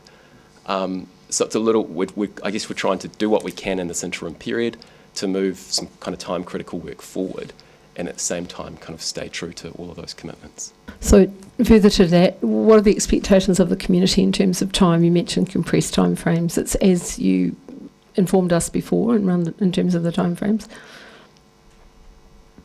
Yeah, we've got lots of community stakeholders that we've been communicating with over the last few months that are expecting to see this stuff in the coming weeks. So, would it be accurate to say, from the feedback you've had, that the community just wants us to get on with it? Would that be a reasonable assessment summary of where the community's up to? I think that would be consistent with the message I've heard from the community, from councillors, from a number of stakeholders. And my final question, this would remain an iterative process that is going to continue to be changing, to be iterative as we go forward. Yes? Correct. The dynamic nature of the work means that we'll constantly need to be coming back and just retesting, kicking the tyres on this and revisiting. So there are, while it's important to get something approved and that's a guide for the work, there is certainly scope moving forward to adapt that. Thank you for that reassurance. Councillor Wiley. Thank you. Mr. Rowe, I'm looking at page 77 and we look at the strategic objectives. And then looking in on page 67 and I've highlighted paragraphs 13, 17 and 20. So 13 is South Dunedin is subject to flooding and other natural hazards. 17 talks about the detailed scientific and technical work to better understand natural hazards and the impact of climate change, community engagement, etc. And then 20 is about central government as a key stakeholder. Why I raise all those is that it's recently come to my attention that Kaiangaroa will not build any social housing in South Dunedin. And I'm wondering if, are they the only ones? Is the Ministry of Education in the same framework? Are there any other government departments that will not invest in South Dunedin in an appropriate manner to ensure that the resilience and we strengthen the community in that area? We have had a number of conversations with Kaiangaroa about that restriction they currently have over building in South Dunedin. My understanding is that in part that's waiting for some more detailed natural hazard and risk assessment information that the program will produce so that people can make some informed decisions. I can't think off the top of my mind of other government agencies that are in a similar position, but no doubt my sense would be from all the conversations I've had over the last 2 and a bit years that yes, people have this in the back of their mind in terms of their investment. One of the objectives of the program is to clarify that so that people can make informed decisions. People will have different risk tolerances and some will decide that, okay, I'm accepting that risk and I'll build there. Similarly, the options and approaches that we're seeking to develop are going to try and mitigate that risk or extend it to give people enough time to invest. So it's the case for change is because I think current status quo investment is probably suboptimal in the sense that being helped. Investments that people are making are probably being made without sufficient risk information. So that these are all the things that we're trying to address that ultimately will unlock the right investment in the right areas. Yeah, that's actually a very good way to finish it. You're getting the right investment in the right areas. The next part, though, is and I'm sort of jumping the gun here. In item 11, we talk about the National Policy Statement for Natural Hazards, decision making and the submission. So, do you think that's been covered off in the sense of ensuring government, central government, plays its role and supports investment to assist? Because if we don't have entities like Kaingaroa investing, that's actually not sending the right message. And then when we have the natural hazard decision making submission, we want to say, look, government needs to play its role in being good partners and also putting some of their money on the table with their entities. What I would say, Mr Rowe has already mentioned the business case that we have with central government. That speaks to that entirely. And so I think the thing that I've taken from this is there's an opportunity now with that recast Provincial Growth Fund by another name to actually see if we can't get the government to stump up some money in that area. And so that was our pitch to government previously. And they were open to the conversation. So I think Kaingaroa has some odd settings, full stop. Not just in South Dunedin, that's my personal opinion, probably shouldn't give it. And so... Sorry, Councillor Isbell. Central government's a key stakeholder in this, no doubt. And we do, you know, just like we reached out to the real estate agents on your suggestion and had some really excellent conversations with them around, you know, potential impacts on the real estate market of some of this work. We also are having active conversations with Kaingaroa, with the Ministry for Education and others, because they're large landholders out there. They're key investors. They have big purses, pockets. So yeah, they're absolutely at the table, and we're doing what we can to collaborate and, you know, get them behind this. Okay, so that, and I just want to touch on that last comment you made, in being assured that Education New Zealand, or Ministry of Education, are not taking the same approach as Kaingaroa, and that they're actually ensuring that the schools are invested in, because they, as you just said, they are a large land holding and vital for the strength of the community in South Dunedin. I'm not aware of that approach, the particular policy approach that KO's taken, being mirrored by MOE. The conversation that we have had with MOE, though, have emphasised that they are very interested in the future sort of shape and scope of the community out there, because obviously the education facilities that they establish and plan for and promote need to service those communities. So if they're changing in shape, scale, nature, the Education Ministry needs to know that so that they can plan for the schools to service that. So it's a big system. Thank you. Councillor O'Malley. Thank you, Madam Chair. Just got a couple of questions around point 30, which is in the mana whenua section. First one is your commentary on mana whenua representatives on council committees, and you mentioned spec. But the committees, and an opportunity to provide feedback, but the committees aren't really meeting again until February and haven't met for a while, and the chair of spec's not on the FDS co-committees. So to what extent, how will these provide an opportunity? I understand the decision that's maybe a BAU reference. I understand that the committees have been paused until the long-term plan process has been resolved, so that would all kind of kick back into business as usual in the new year, at which point we'd have more regular reporting and engagement with those committees and the mana whenua representatives on them. But I appreciate that for the last several months it's probably been. Just want to go on to that last, so that 30 has three parts to it, and the last one is operational level hui's commenced with Ōkaha in May 2023. What role will Te Pai Māori play here? Because if we're talking mana to mana, and this is all at operational, when will we be talking at a council to council level?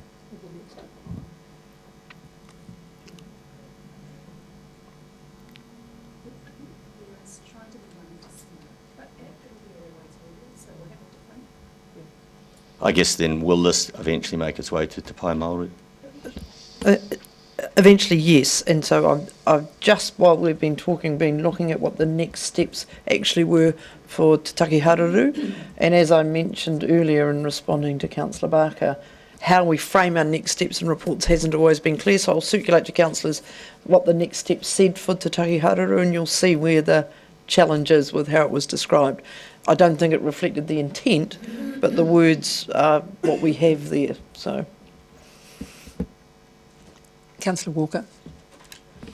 Yeah, thank you. Firstly, this council should be nervous when it comes to provincial growth funds, but that's another issue. Two questions. First question, can I assume, Mr. Rowe, that the ORC approved to adopt option 2? That's correct.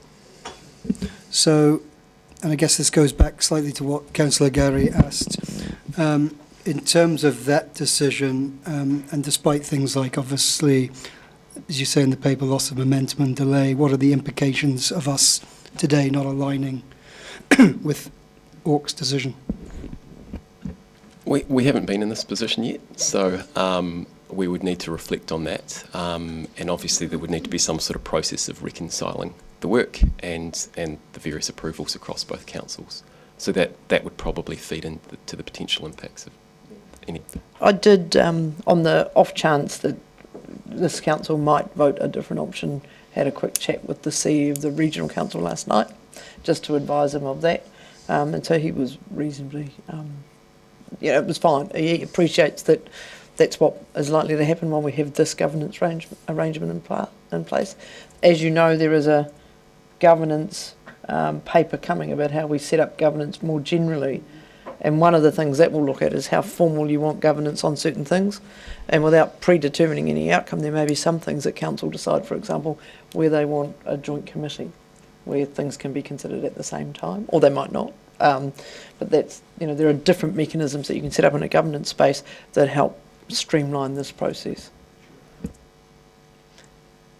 Councillor Houlihan. Thank you. I know, going back on the provincial fund, we did benefit initially, but there were some issues around that. But anyway, one of the reasons I think we really benefited was that we had that amazing model and the film and everything. Is that something you've considered, like doing a bit of a, dare I say, marketing package, but a sort of a visual impact or even modelling or something that so it's so easy to say a yes, you know what I mean? Making it as easy as possible to make that decision. So one of the elements of the next stage of work, so the risk assessment and adaptation options and approaches, is we do have some, I think, fantastic three-dimensional images that I think are going to crystallise what you could do and open people's minds and get people excited.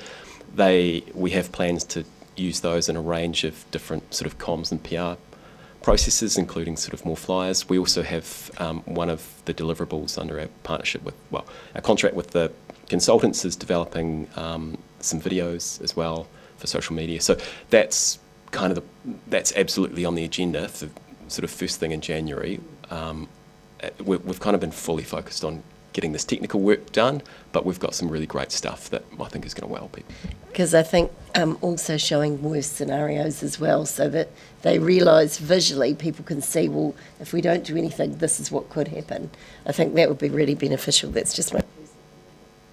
And if I may add, please, Councillor, central government funds are often made available when there's a high level of confidence and credibility in the solutions that are being proposed, and whether it's the shovel-ready fund that was previously made available, and the work that Mr. Rowe and the team have been doing will hopefully provide that level of confidence in what this fund may be available for.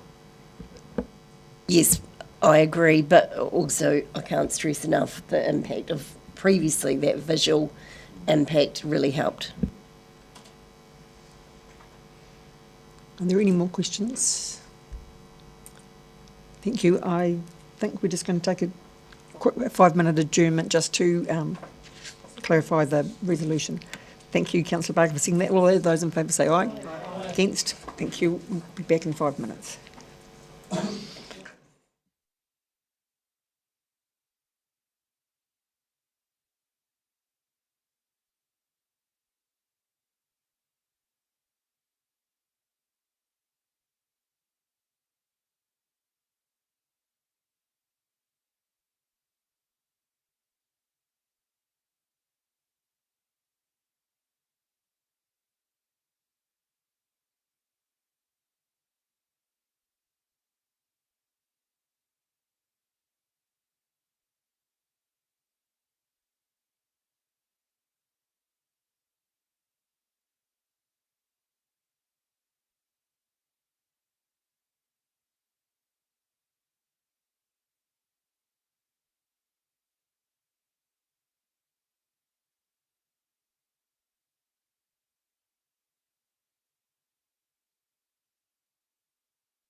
Councillor Barker.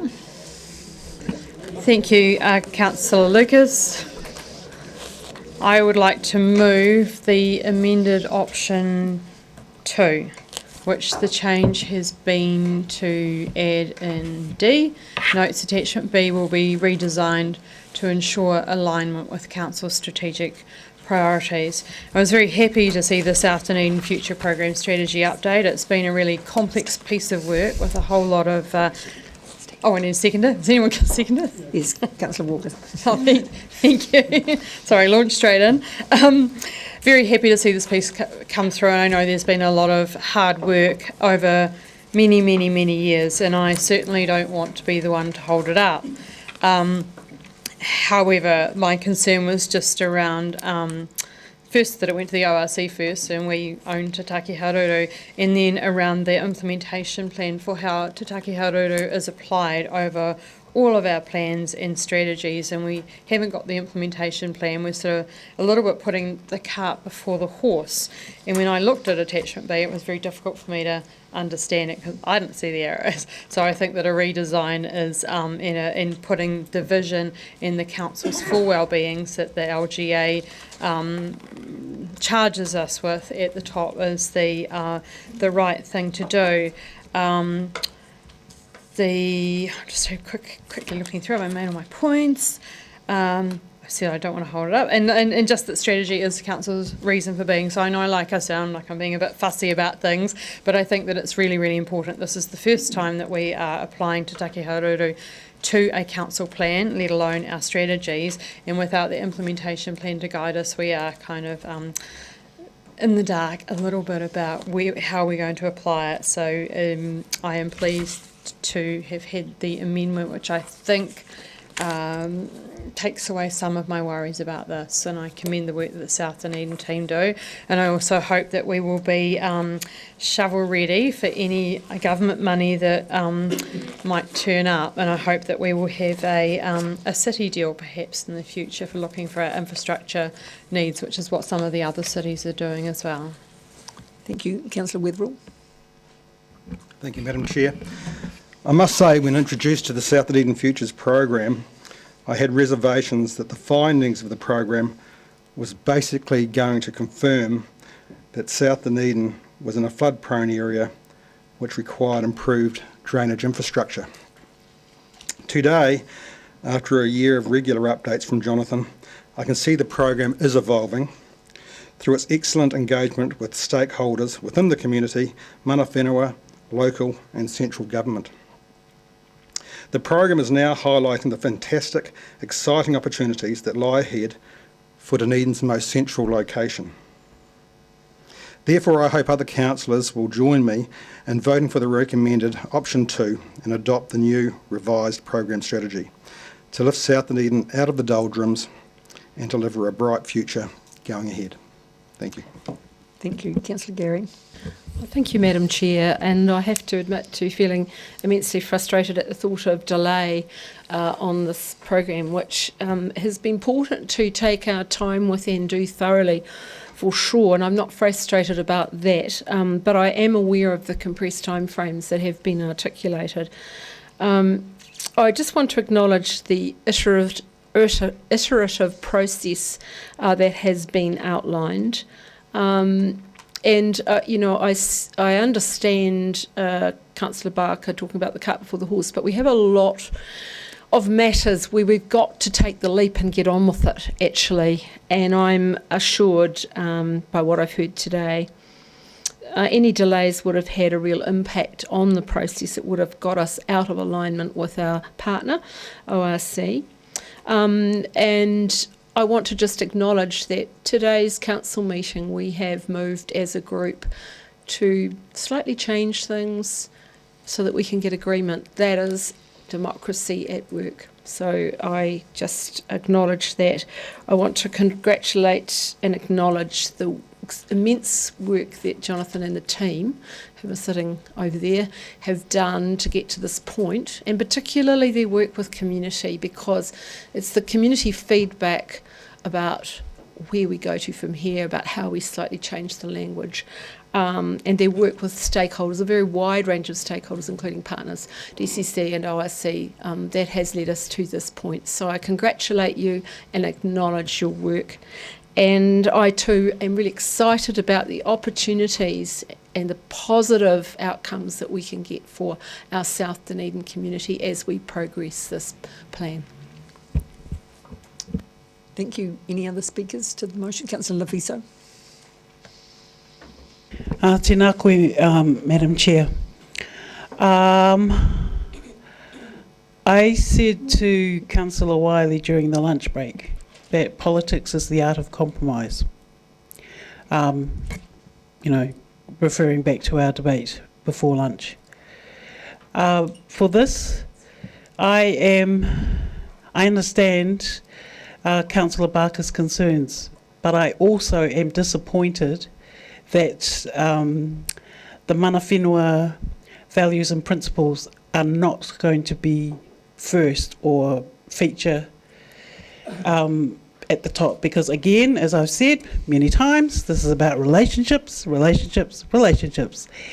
And so to rework, redesign the attachment B, to me, sends a signal to mana whenua that again, their priorities are not necessarily reflected in our policies. But I am going to support everything. But I'm just disappointed that we are not. We may not be seen to be taking our responsibilities as treaty partners seriously. Kia ora. Thank you. Councillor O'Malley. Hey, Madam Chair, I guess item D really depends on what you determine the definition of alignment. I mean, I don't think there's much point in having activities that don't align, and I think that's all that's been asked for. To do that doesn't necessarily diminish your relationship. And I guess the question I brought up during the question time is, I also think that the role of Te Pai Māori needs to be elevated into the middle of this so that we know that we are talking definitely on a mana-to-mana basis. Thank you. Councillor Houlihan. Thank you. Yes, I'll be supporting this, and I want to thank Jonathan Rowe and his team for all the work they've been doing. And I can't stress enough, like I mentioned before, if there is a chance we get some provincial growth fund, if that's what it's going to be called this time, money, we should do everything we can to get it, especially for this project. Well, I don't know whether you call it a project, but for this work, is because and I would urge the team or anyone involved to look at visual, graphics and things to show and to really sell it to the ministers that have to make the decision on whether we get the money, because I think that's certainly the way it was successful previously, and I think it's really important. I can't stress that enough. With regards to the other issues being discussed here around the mana whenua involvement, dare I say it, but some of that might sit more in line with what this current government are thinking, which I don't know what, so that's obviously not something that's different to maybe what we've been doing with our strategies, but who knows, maybe that might help some of the decision making with relationships around the new government. Thank you. Any further speakers? Councillor Barker, would you like your right of reply? Thank you. I agree with Councillor Weatherall. It's evolving. We've all learnt a lot more about South Dunedin as the engagement's gone on, and I did go to the meeting at South Dunedin where there were, maybe 100 people a few weeks ago, and it was great to see the interaction and see the ideas coming through, and I agree that we want to deliver a bright future for South Dunedin. And when I am too always concerned about delay, but I am also conscious of the quote from William Penn, haste makes work, which caution prevents, and that's why I'm concerned about getting the process right. And I agree again with Councillor Fiso about mana whenua, and perhaps they would be disappointed about the way that we are looking at diagrammatically showing this relationship, and I think that's one of the challenges in my perfect world, I guess, or perhaps in the implementation plan this would have gone to Te Pai Māori, would have come to us before it went to ORC, because we are the owners of our strategy. They have another engagement process, and Councillor O'Malley talked about that as well, about including Te Pai Māori. So that's why I think the process is really important, so that we do get things right and we are listening to everyone here, and so that it also gives council officers transparency about how to apply our strategic framework, because I think that's really important. As I have said, we own the strategies, and I agree with Councillor Houlihan about that it is important to get this right and timely, so that we are able to apply for, as I said before, any funds that might be sitting out there, because I think Dunedin is possibly a little bit invisible in this new government, and we need to work very hard at making ourselves very visible. Thank you. Thank you. I'm now going to put the motion. All those in favour, please say aye. Aye. Against? Thank you. I declare the motion carried. Item number 11, the National Policy Statement for Natural Hazard Decision Making submission. I'd like to invite Mr Ward, Ms James and Mr Freeland to speak to the report. Anything you'd like to open with, any opening comments? Yes, thank you once again, Deputy Mayor Lucas. Just to note that the proposed draft submission supports the risk-based approach that has been described in the National Policy Statement, but seeks clarification and requests guidance on issues such as risk tolerances, risk terminology, and also the potential mitigations that might arise from the assessment. Thank you. Thank you. Ms James, did you want to say anything further? Thank you, Deputy Mayor. No, I don't have anything further to say. Any questions? Councillor Barker? So two questions. I've got a note on page 91 about the cost implications. It's on paragraph 40 around implementation, and it says implementation will likely require more staff resourcing, including technical experts in assessing risk for making plan provisions and in individual applications and decisions. And I think it comes back to there is a financial consideration in there about that there might be a cost of a plan change. So that plan change would accrue to council. Would that be correct?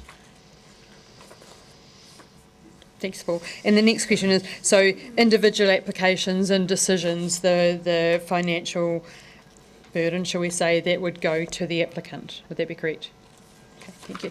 And my next question is just around submissions and I guess how many pages they are and stuff like that. We had a submission recently which kind of had the all of the key points right at the start, and there's some really crucial key points in here, and I just wondered whether it might be helpful to summarise them just under the introduction, because there's some really great points there, but it was quite challenging for me to find them, and I'm making a speech, sorry. Can we have, I'll say it during speech, can we have the key, or can you consider next time when we're doing submissions to have those key points summarised at the start of a submission? I'll respond to that. I think we've started doing that where we can. Some submissions lend that themselves to that more easily than others, but we'll certainly take that feedback on board as and when we can with the submissions. Councillor O'Malley. Madam Chair, thanks for this. I've got, my first question is on point 4. It's just the sentence there. National policy statements has the purpose of stating objectives and purposes for matters of national significance, but they also sit above, they sit at the highest hierarchy in the whole decision-making process, correct? Yes, they do. They provide the national guidance for Yeah, because it'd be quite useful in the future to remind councils who don't have any RMA background to exactly why an NPS is so important. Because I guess my question is, it looks like you have from submission that the NPS is effectively supportive of our directions in our district plan, right? Which is critical, right? Because if it wasn't, it would override components of our plan. Cool. And then my other question is, NPSs are written by the government of the time. What are we submitting on in some respects? Do we think that this will actually even survive the submission process?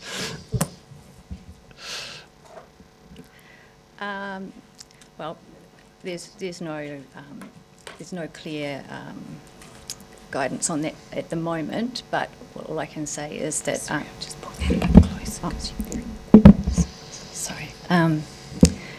there's going to there's some work going on with resource management reform. This is is feeding into national level guidance. I don't see any sign that that's going to be disappearing. So consider this is something that is still relevant now. So you think this, because it's consistent with long-term policies in general coming out of central government and Ministry of Environment in general, that it will remain somewhat intact, at least, if not completely intact? Look, I think that's not a. I think that's a very tricky question for staff, and Paul's wants to jump in. But at the minute, we are following the process that we would until we're told otherwise, with the view, to helping to inform the proposed national policy statement. Councillor Whiting. Thank you. Mr. Freeland, you were in the room earlier when I made the question around investment from Kāinga Aurora and the housing, and I noticed paragraph 10 where the DCC considers that as new development, more guidance needed or replacement, relocating existing activities such as housing in areas already facing high or moderate risk from natural hazards. You've been through, and the reason I'm asking you this question is because you've been through this for quite a lengthy period of time. Is there anything in what I asked Mr. Rowe earlier that sort of provides more light on the topic, or we need to strengthen our argument around this? Through the Deputy Mayor. Yes, I have been around for a day or two. Can't deny it. I think the question was about whether other government agencies were not doing development in South Dunedin purely because of natural hazard risk, and we're certainly aware that the Ministry of Education, for instance, have recently bought a reasonable sized piece of land to add to the St Clair School. I anticipate that they'll want to do some development there, and so there are some actual things happening which would tend to suggest that it's not an impediment to that. But really what this proposed national policy statement does is it means that when we're making decisions, and when I say we, I mean Council was making decisions around resource consents, plan changes and those sorts of things, they can take natural hazard risk into consideration. Now, perversely, under the RMA, when you have a subdivision, you can even decline a subdivision because of natural hazard risk at the moment, regardless of what's in the district plan or what information we have. If we had a large event tomorrow or we got a new report about South Dunedin, the risks associated with that, we couldn't take that into consideration for a lot of land use consents. So what this proposes to do is that for controlled activities and restricted discretionary activities where natural hazards aren't already in consideration, this means it can be taken into consideration. I think the other question was around funding from central government, and I'd just like to comment that you recently considered a submission on the inquiry into climate change adaptation, and that was primarily around funding and whether central government contributed to mitigation. This is around what we would see central government here doing is putting in place a consistent policy approach for the whole of the country, and this came from the weather events on the East Coast and Auckland, and so we might hope that all parties saw that and they all think that's a good idea to take those things into consideration in the future. Thank you. Any further questions? No? Thank you very much. Well, I would like to move that Council approves the DCC submission with any amendments to the proposed National Policy Statement for Natural Hazard Decision Making 2023 and authorise the Chief Executive to make any minor editorial changes to the submission if required. Seconded Councillor Benson Pope. Does anybody wish to speak to that? Councillor Barker. Just briefly want to speak, and it's the point that I intended to ask a question while giving a speech, about is we know how many submissions we've done and we kind of get drowned in an ocean of words in a lot of these. So I know that this was a question and answer type submission, but I do wonder if in a covering letter or the start of it that we could summarise our points, because I think that there's some very significant points in here, given that it's supposed to be looking at a consistent approach. The number of times we see that they're concerned about clarity of wording, consistency, additional clarity, more guidance, the number of times that the concern about the interpretation of risk tolerances in there. Those are really key things, and it would be great to have picked those out and just put them at the front of the document, because in bullet point form, because I believe that those the key points need to stick. So that's my only thing about some of the submissions. It's quite hard for us to read as well. Thank you. Thank you. Councillor Walker. Yeah, just in a few words, thank you for the team for putting this together, and actually to Mr. Freeland for that excellent concise summation at the end. They were very helpful. Councillor O'Malley. Madam Chair, no, it's good to see the submission and it's good to see this NPS being developed. I hope it survives the change of government, because it has been an issue of dealing with natural hazards when it comes to planning and consents, and we really need to establish a national position on this so that cities and territorial authorities have direction, and it's a good submission. Thank you. Councillor Gary. Thank you, Madam Chair. Just a small point, brief point. Yes, we're in uncertain times, and one would hope that this will survive the change of government. But I just refer to paragraph 18, and I thank the team for their attention to detail, the two different measures of minimise and tolerable, and the misalignment between the two is being really important. So thank you for your attention to detail and for putting the submission together. Councillor Mayhem. Thank you, Madam Chair. I'm very happy to see this strong feedback, especially about reducing natural hazard risks through mitigation and providing and incorporating our tangata whenua values.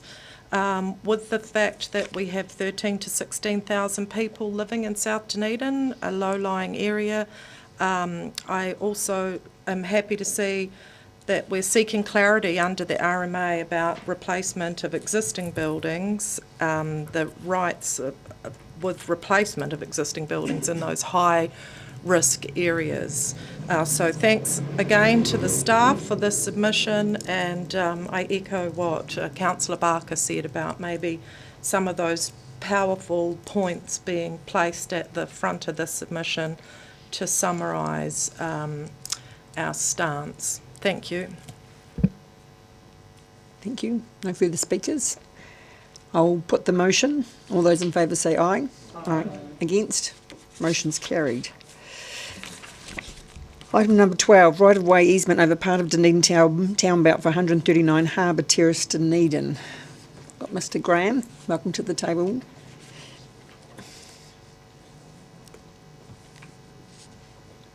Ms. Wakira.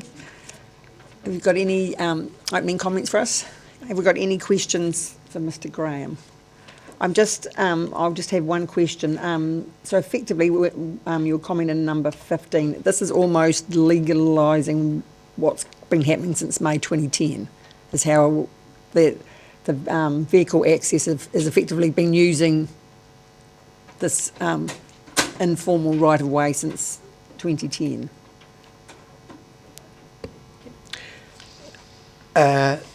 No, they have been legal since 2010.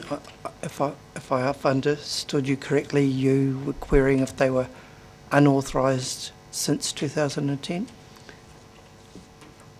Sorry, I may have misread this. In paragraph 15, the area in which the easement is located has been used for vehicle access to the property since at least May 2010. As such, is not used by the general public and does not form. So this is they're changing, oh, sorry, my apologies, I've jumped ahead of myself. This is a change in, because of what they're doing with the redevelopment, yes, and so that's it. Yes.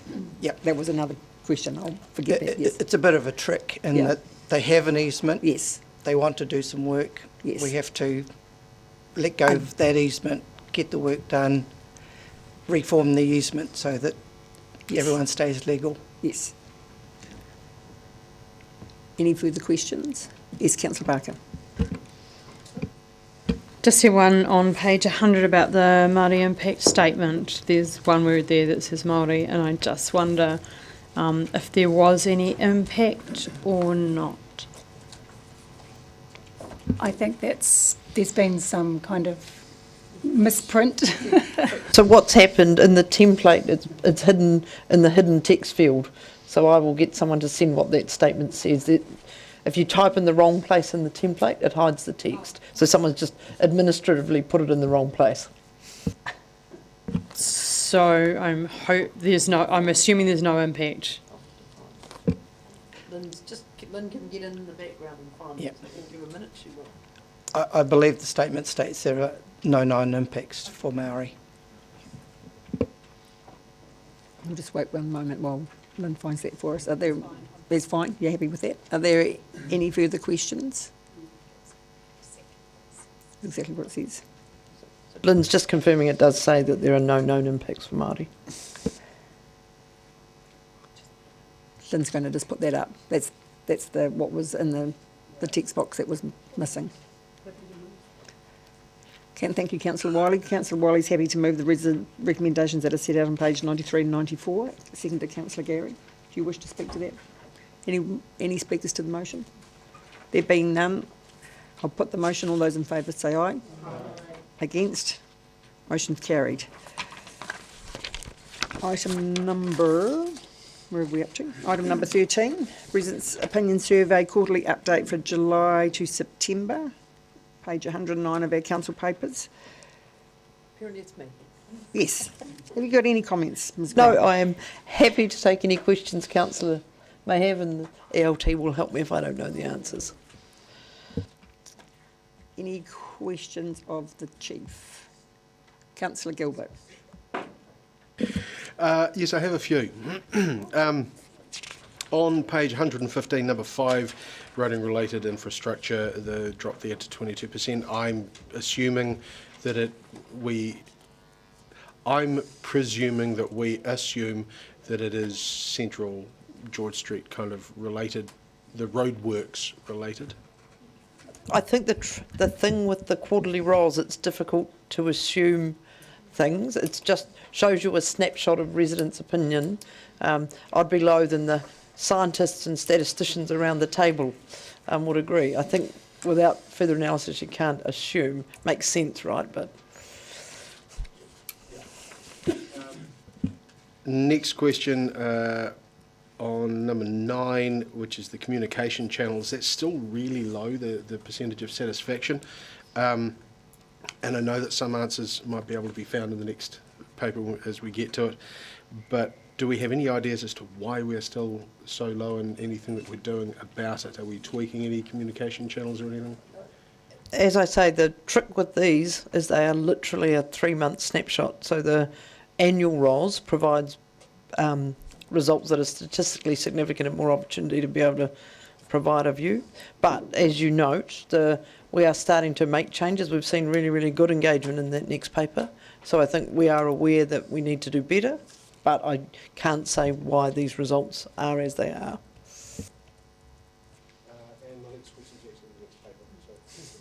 Councillor Barker. Just want to ask a question. Is the annual ROS a collation of the quarterly ROS? Is it a separate? It's a separate thing, I believe. Well, we believe so. I'm getting a nod from the back. I don't know that that's how it works, but I will have to check the statisticians. With the statisticians, I don't know. Yeah, my recollection was that it was 300 per quarter, and then it was summarised at the end. But I could be incorrect. And I guess that then the quarterly reports, because when we get an annual ROS report, we get all of the comments in as well. So in the quarterly ROS, are we not getting the comments through that people are making? Again, I don't think so, but it's a small subset sample, and I think we pointed out some of the limitations on it when we agreed to do it initially. And so at the moment, I don't think there are comments. No, there are no comments. Remember, we had, actually, here are the people now. We had costs involved in, adding more to what was going to be reported on, and this was seen to be a more cost-effective option.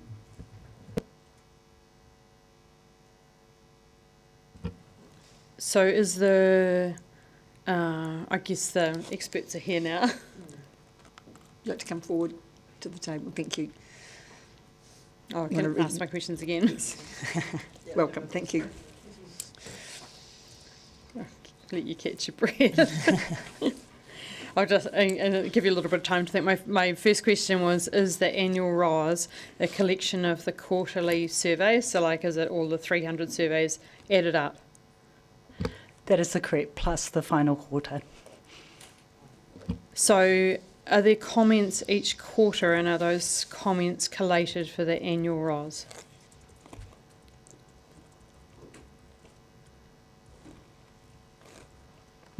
Thank you, Councillor. Yes, yes, we receive comments monthly, and then that's been collated for the final annual report. So Sorry. You have to turn yourself back on. The comments are available. Yes. Just before you arrived, Councillor Gilbert had a couple of questions wondering about why there were, I'll let him ask those questions, but we just wondered whether, because we get obviously we agreed to get this condensed reporting here, but without the comments, but if you see that you get to see the comments every month, is that right? We receive comments verbatim monthly, and then it's shared with the operational teams to inform their work. So this, so the comments are not part of this quarterly reporting analysis. If that's the question, yeah. Yeah, I'll hand back to Councillor Gilbert, and I guess you may want to ask. Councillor Gilbert. Who's next? Sorry. Yeah, no. Councillor Gilbert, yes. Right, so hi, welcome back. My questions were around, starting on page 115, number 5, roading-related infrastructure, down to 22%. I think the way I worded it is, I presume that we assume that that is related to the roadworks in the central city, or is it we're not able to tell? That's correct, Councillor. We're not able to tell. The next question is number 9, communication channels. We're still at 54%, holding comparatively steady, granted, but we're still only at 54% satisfaction on communication channels. Do we have any idea at this point as to why we are still at 54%, and if so, what are we doing about it? Are we addressing any communication channels or networks or anything like that? So this quarterly reporting is not designed to provide us with that level of detail, because essentially we are looking at the response from respondents, like everything considered, how satisfied are you with X, Y, and Z. So that's the level of response we are looking at as a result. So and then the people are given to leave us a comment, but not everyone chooses to leave us a comments. So say you have 100 people responded to one question, that's our sample size. Maybe 7 of them decided to leave us some comment. And then, so the comments from 7 people, how informing that would be for us, it's a little bit, yes, difficult judgment. To the second part of what was almost a question about what are we doing about it, we are actively working to engage differently and better. And so you've seen that with what we've tried with this next paper, making some changes in how we're running some of those teams to ensure that we do up our game. So we are doing it, not because of, we know what this data looks like, but we can't use the quarterly reporting because it's just not statistically significant. And my last question, which I wasn't able to ask before, did you prime Sandy or Sandy prime you? Because she answered it almost exactly what you said, so well done. Councillor Houlihan. Thank you. Because it would be good to have some of the comments on here just to get an idea of what people were thinking. Why? Sorry, Councillor, but if I can, no, this is quarterly reporting, and as John has said, it's not statistically significant. It's not a statistically significant sample size. So the annual ROS is and is provided for in that way. But this is, councillors asked for this and as a way of just checking in with how we're going. But the annual ROS is the key measure. Certainly be useful to know some of the comments. You get the comments as part of the full ROS, which is a statistically significant sample size, which means the comments then make sense and can be seen in the context that they are probably likely to represent the views of the community, as opposed to being comments from 3 or 4 people potentially on a topic. What is the point of having this then? The point of having this is because council asked for it, and it gives a 3-monthly insight into how things are going, and it's a useful touch point. So council asked for it, and at the time we did say that it was simply a snapshot, but it wasn't statistically significant, but it was a way of checking in every 3 months. If I could add to that, it gives a general indication. So it's a temperature gauge, but we don't have the significance. We can't attach significance to it until we get to the year's results. But it does give a general indication. I think the other point to be mindful is it is some time. So this is not now. This is still 3 or 4, 5 months ago when that sample was collected. So that's just the other context to bear in mind. Thank you. Thank you. Councillor Lafiso. Tēnā koe, Madam Chair.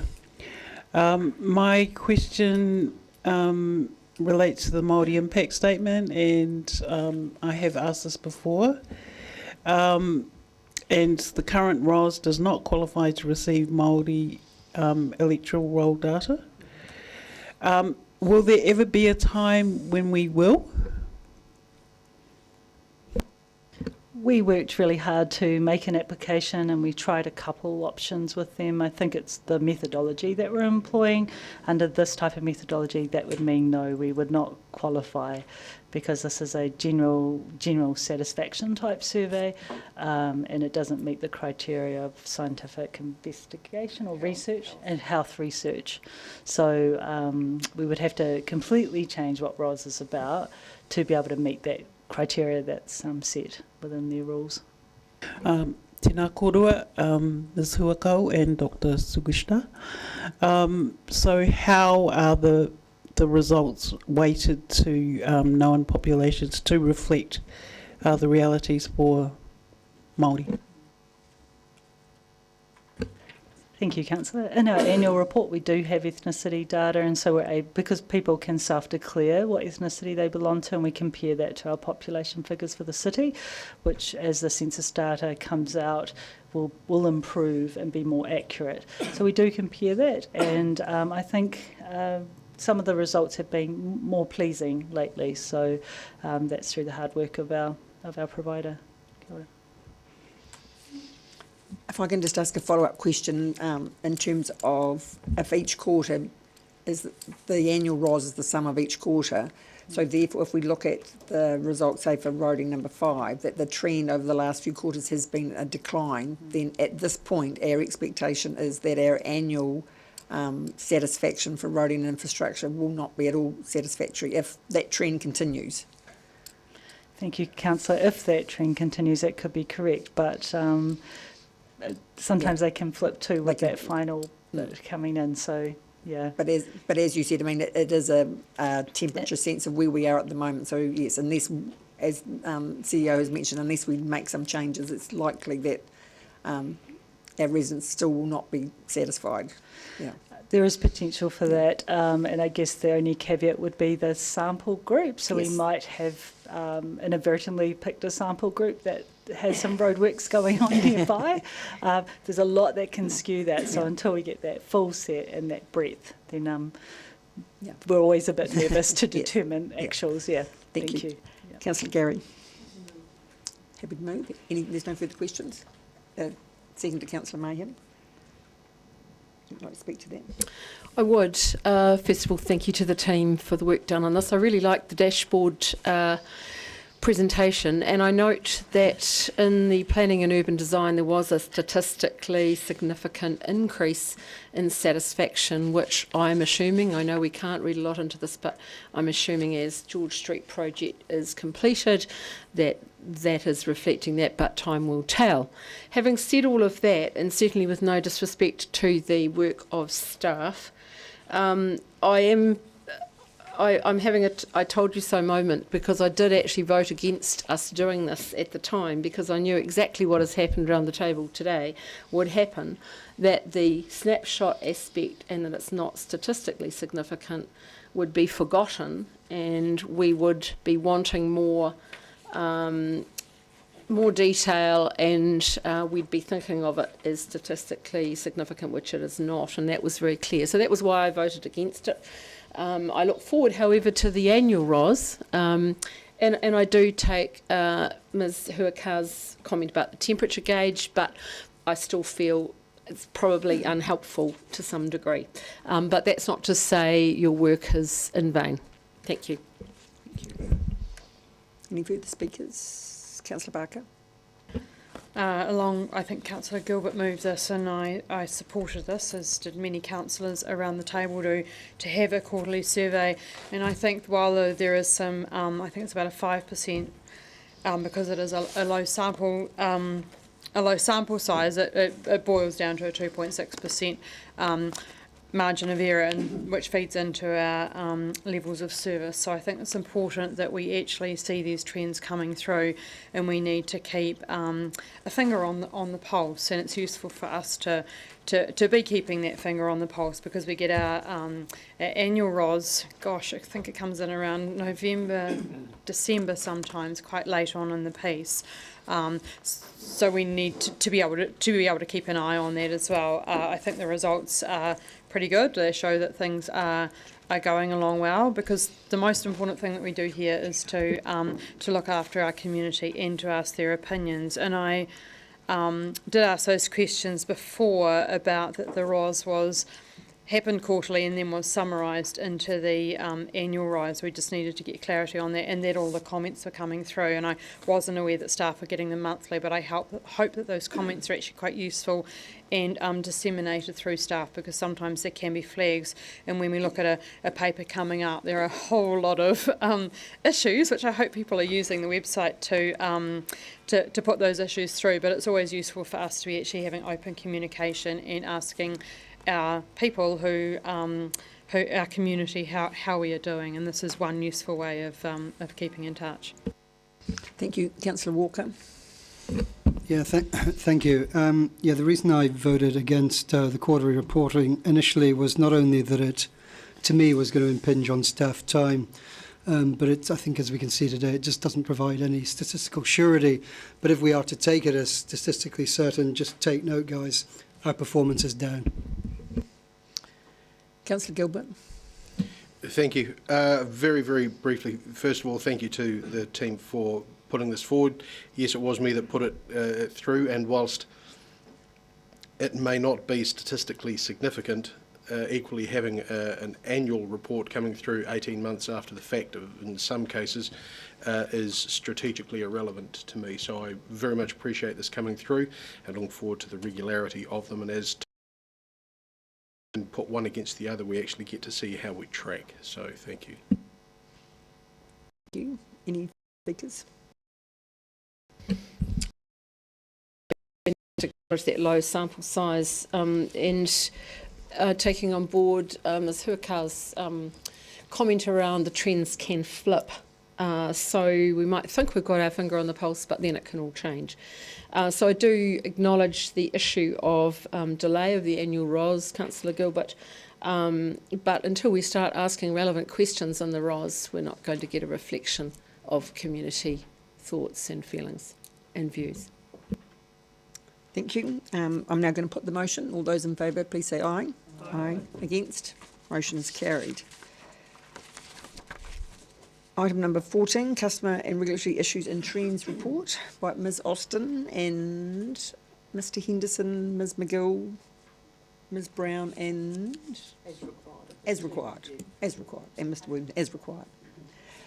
Ms Austin, got some opening comments that you'd like to make for us? Obviously, taking the report as read, I will just noting that the issues and trends, this reports to the 30th of September and the quarter finished in December. And just to note, there is a shifting trend in terms of building consents. What we are seeing is a decrease of applications, but an increase of complexity. So staff are dealing, also the value of those consents, it's much more moving to commercial consent application and a reduction in the residential. So that is taking up obviously a lot more staff time. We're also seeing that obviously with that correlation to the increase in value of the consents has doubled in the last few years from around 150 million to 300 million. Obviously that takes into account the hospital, but that still means it's showing an increase. So that is also requiring us to work in a different way because of the intensity of the applications. Thank you. Councillor Gary. Ms Austin, I wonder if you could just speak to, I see the consent processing time is averaging 11 working days. Congratulations. For building, 4 working days for building inspections. My question is, do you think the ongoing educative process of the applicants, often being designers, etc., is starting to kick in, the impact, positive impact of that? In response to the first part of your question, the first part in terms of the time for consenting, that has actually gone out to 15 days at the moment. So, 13, sorry. I'm doing a disservice to my team. 13 days. And your second... So I was just reading off here, so it's obviously changed from 11 to 13. 4 working days for the building inspections. My question was around the consents.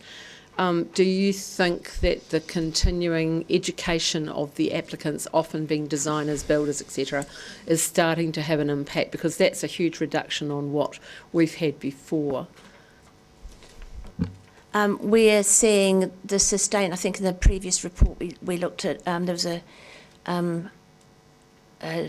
think about 6% dip on the request for further information, and that seems to be sustained at the moment. And do you link that to that educative work? We do, but obviously we can't for each situation, but there does seem to be a downward trend since we've implemented that approach. Councillor Barker. Thank you. 2 questions, given this is September 30th and there was under the key trends and issues on page 119, just is only about the biennial accreditation audit, and it says only one general non-compliance was outstanding at the end of the audit, which requires clearance before Christmas in order to retain our accreditation. Is that on track? Has it been cleared up? It's nearly Christmas. I'll ask Paul to come to us.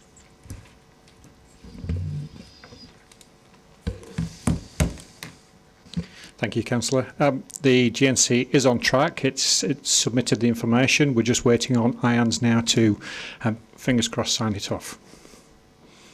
My next question is a dog question. Had to be done.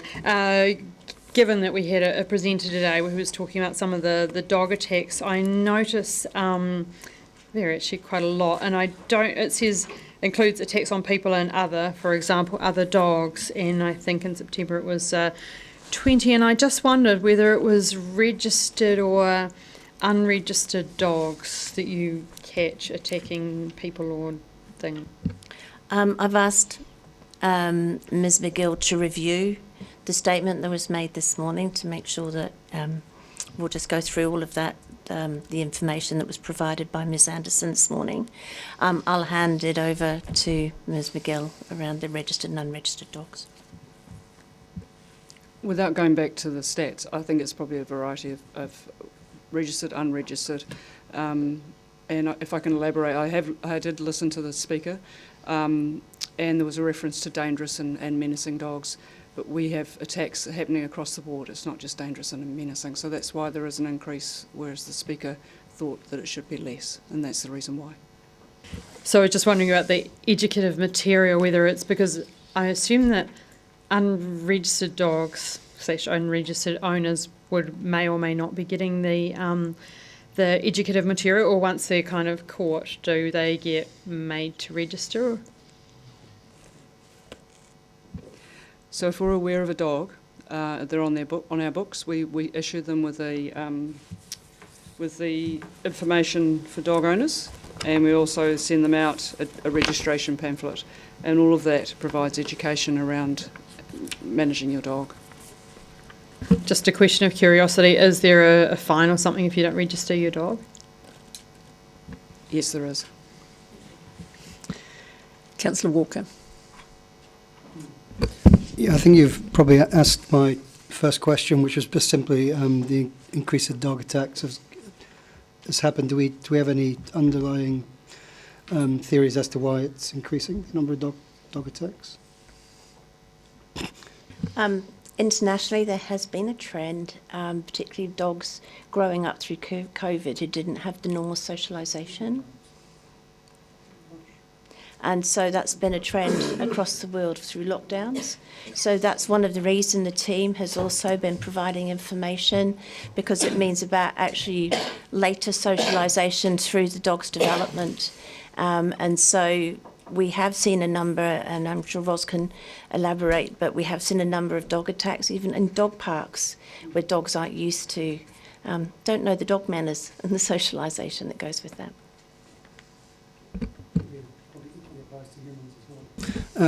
Probably for Mr. Henderson. He talks in here about upskilling cultural capacity in the team. Can you just briefly explain what that involves? It's in the last bit of it. Just my notes here. Oh. Are you referring to customer services, councillor? Yeah, so customer services team have undertaken the first of the pilot of the cultural competency program, and so they've been the first team to undertake that, and just I think completing next week. My understanding, it's been really successful, and the team's capability and competency, even in terms of te reo and their practice, has really lifted. We will see that the team is actually going to be presenting to the Chief Executive and myself and others. The feedback from the staff has also been that the process has been really empowering, supportive, and so staff have felt very supportive, and it's been a really positive process and experience for them. Councillor Vandervis. I've had several contractor complaints recently about inspections. Apparently there's been a change in the way inspections are logged, so that contractors can no longer speak directly to inspectors, but it goes through some secretarial intermediary.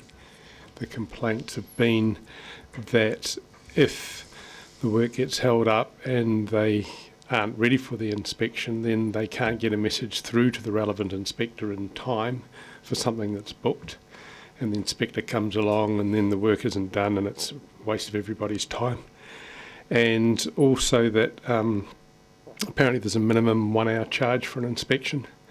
A lot of inspections, according to one contractor, take less than 15 minutes, for instance, if you've got a tiling job in a bathroom or something. and the suggestion was that it's an expensive business that seems to have become cumbersome and less flexible than it was, not that it was ever that flexible. Just wondering if perhaps you could follow up and perhaps email me what I may suggest to complaining contractors.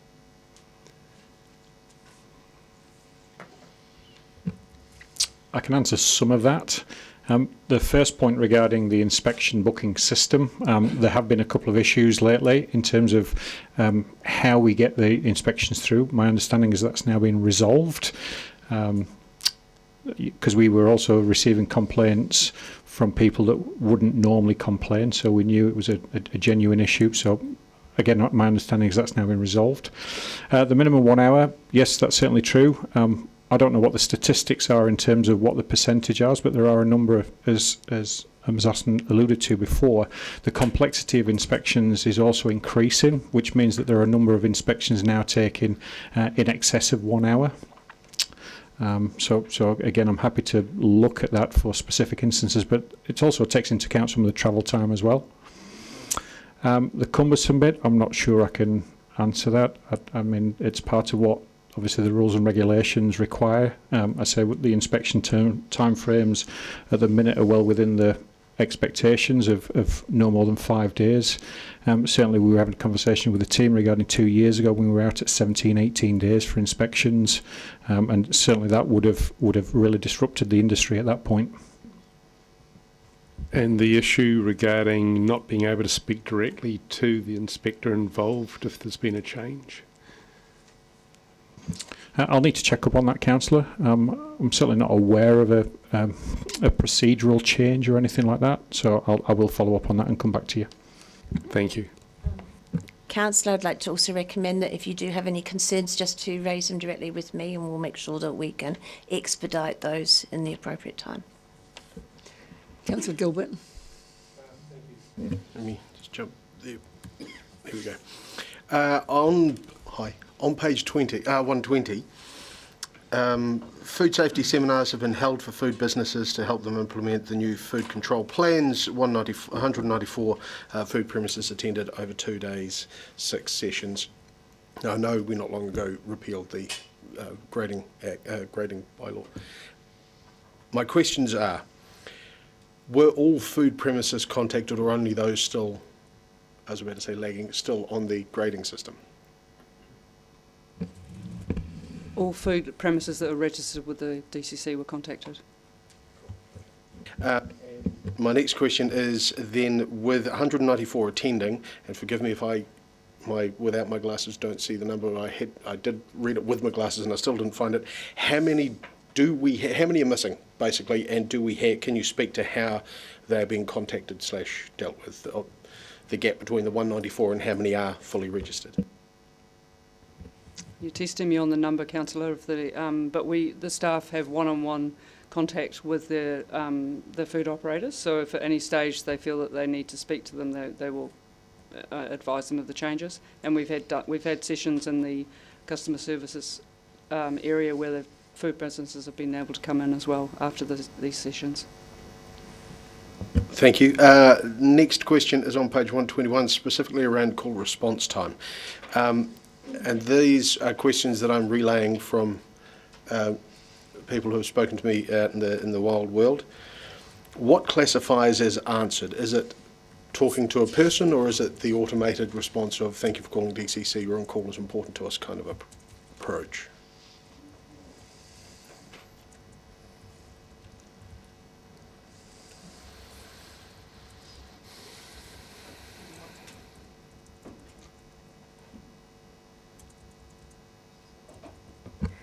Kia ora.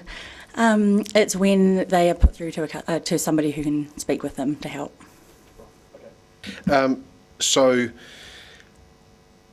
I have anecdotal comments then of it taking 5 minutes or more, and certainly with us, and it's roughly, let's call it 60% of calls are answered within 20 seconds. Do we have sort of like an upper limit that we know of? Because as I say, the anecdotal comments are that it can take multiple minutes of being on, not even, you know, on hold to actually talk to somebody. So I'm just curious as to whether we have an idea as to how, our worst case scenario, I guess, is what I'm asking for. It is really difficult to quantify because there are ebbs and spikes throughout the day. There are times when there is quite a high wait time with a number of callers in the queue, and there are also times throughout the day when there's no calls in the queue at all. And so that really does have an impact on it. And when we have those situations of high spikes, we have all hands on deck to be answering the phone as well to minimise that. Thank you. My last question is then, you may not know the answer to this. If I were to be able to go back to them, would around the release of school be one of the peak times in general? Because that tends to be when they're having issues. Interestingly, no. There doesn't seem to be a particular rhyme or reason to it in the afternoons. Some afternoons we do have a really quiet period in the afternoon and it's busier in the morning, but that's not consistent on any particular day. Lovely. And with your permission, this is actually a comment from the same people who are complaining about how long it took. Once they actually get to talk to people, they are wonderful people to talk to and great to deal with. So I just thought I'd pass that on, not just a complaint. Councillor Wiley. Thank you. Mr Henderson, you talked about the, sorry, Claire, you talked earlier about the reduced times in building consents. The question I've asked off and on over the last few years, what is the overall length? You know, at one point it was out to 57, 58 days. What are we down to now?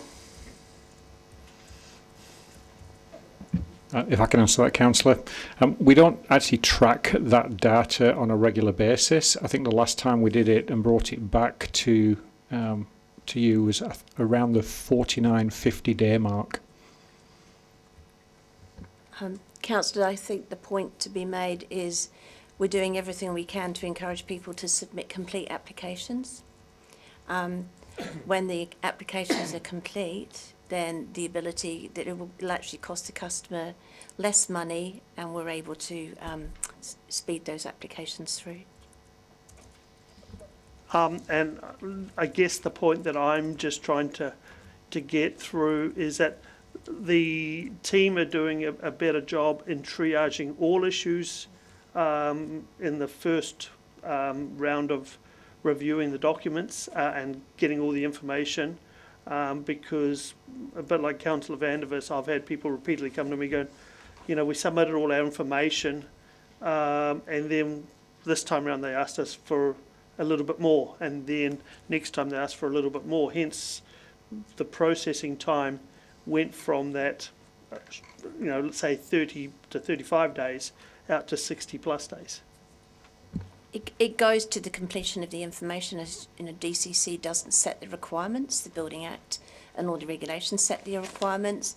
We do have, we've made sure, apart not just of providing broader education, we have staff on hand to help guide people where there is requests for further information, but it is really dependent. Sometimes I will receive complaints and find that, in fact, that the person raising the concern hasn't supplied the information that they've been asked, and the delay sometimes is 3 or 4 months, but that person hasn't supplied that information. So it's really a partnership, making sure that particularly where there's builders, designers and architects are submitting on behalf of clients, that the information is complete so the team can do the job to the best of their ability. Okay, that'll be an expensive beer for somebody. The next question, from in particular again around building consents, and thank you for that answer. That's also the information that I've received is at times clients haven't realised what builders and architects haven't done until push comes to shove. So it's a case of ensuring the trades are very much on top of what they're supposed to be doing, and also communicating to their clients on what they're supposed to be doing. But I won't ask you for your comment on that. But the question I do have, Mr. Henson, you talked about residential development slowing down. Is that a concern for the city?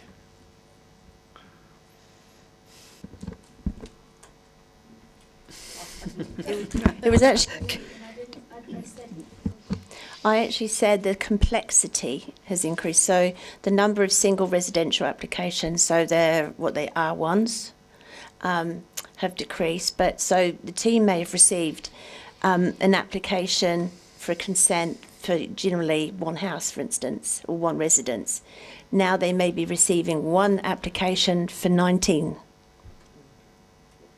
And what I would say, and Councillor, you know how difficult a question like that is for a staff member to answer, but you'll have seen in the work we've been doing in the Future Development Strategy, for example, we are now classed as a high growth city, and so planning accordingly. So I think you'll see that our numbers and our stats start to reflect that very shortly. Okay. Thank you for that answer.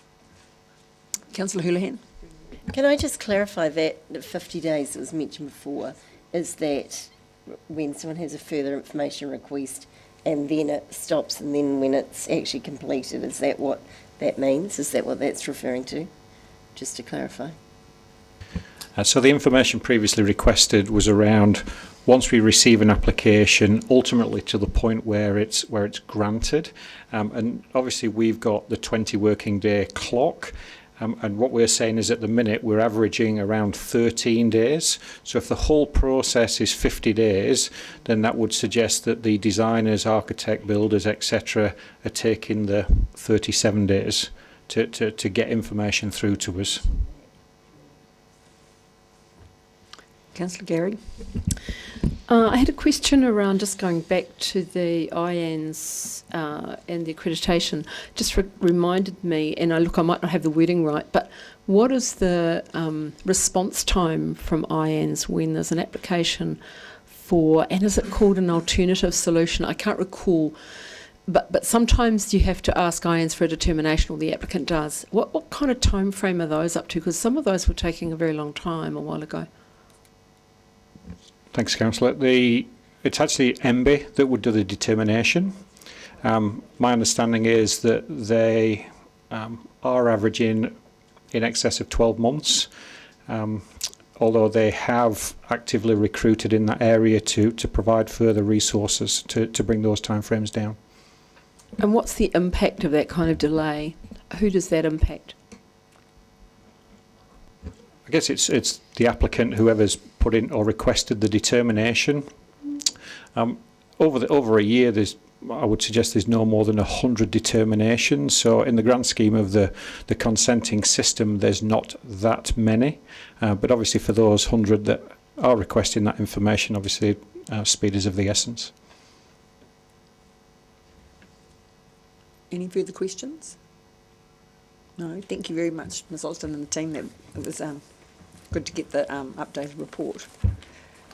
I'm happy to move that Council now notes the customer and regulatory issues and trends report. Second to Councillor Gary. Any speakers to that? Councillor Gary.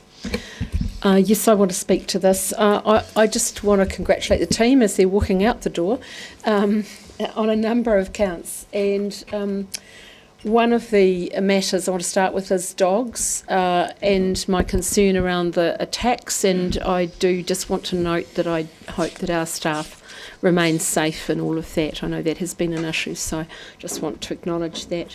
In terms of the cultural capability, great job, and look forward to hearing the outcome of that pilot. That's a wonderful start.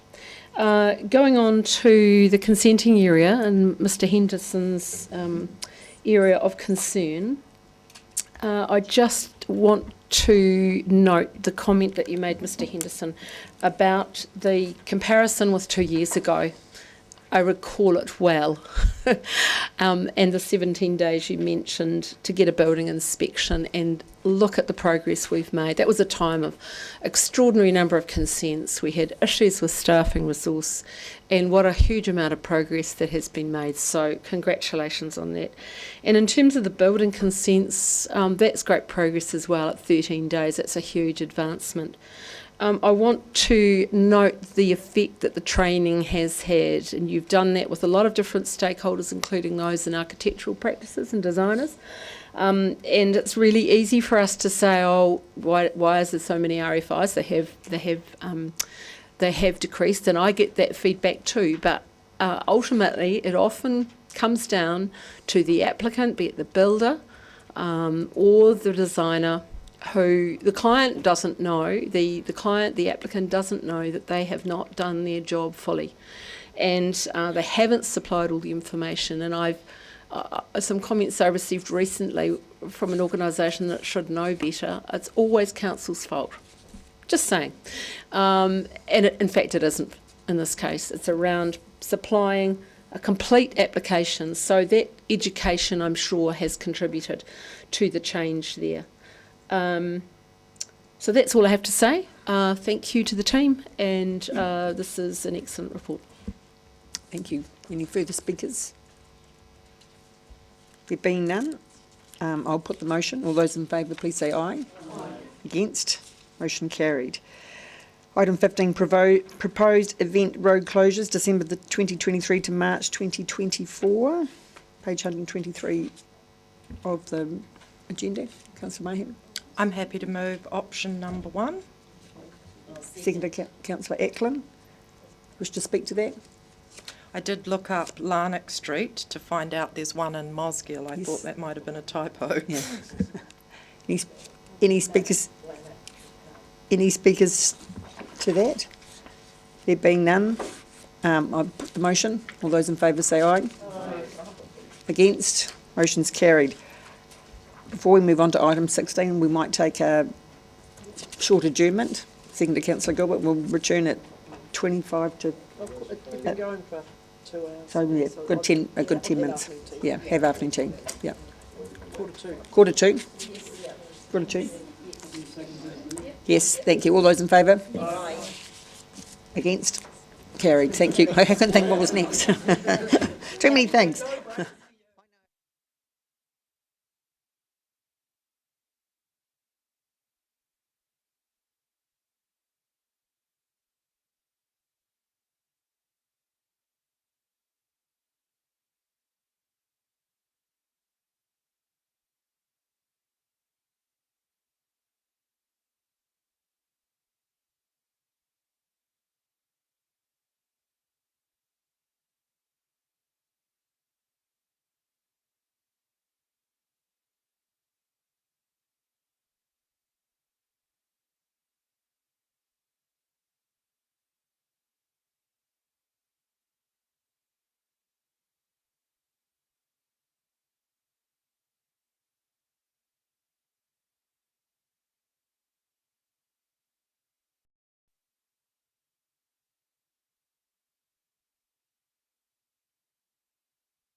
your seats, and I'm going to encourage us that we may be able to finish the agenda today so that we have the gift of tomorrow. So on that note, I think if we all take our seats, and that's the birthday wish of Councillor Mayhem. We'll give her that. It's already slowing us down. Okay. We are now on to item number 16, funding options of curbside collection service. I'd like to invite Ms. Allen and Mr. Henderson, Mr. Chris Henderson, to the table. Have you got any opening comments? Would you like to speak to the report? I'm happy to move when the time comes. Thank you, Councillor Ackland. We are moving quickly.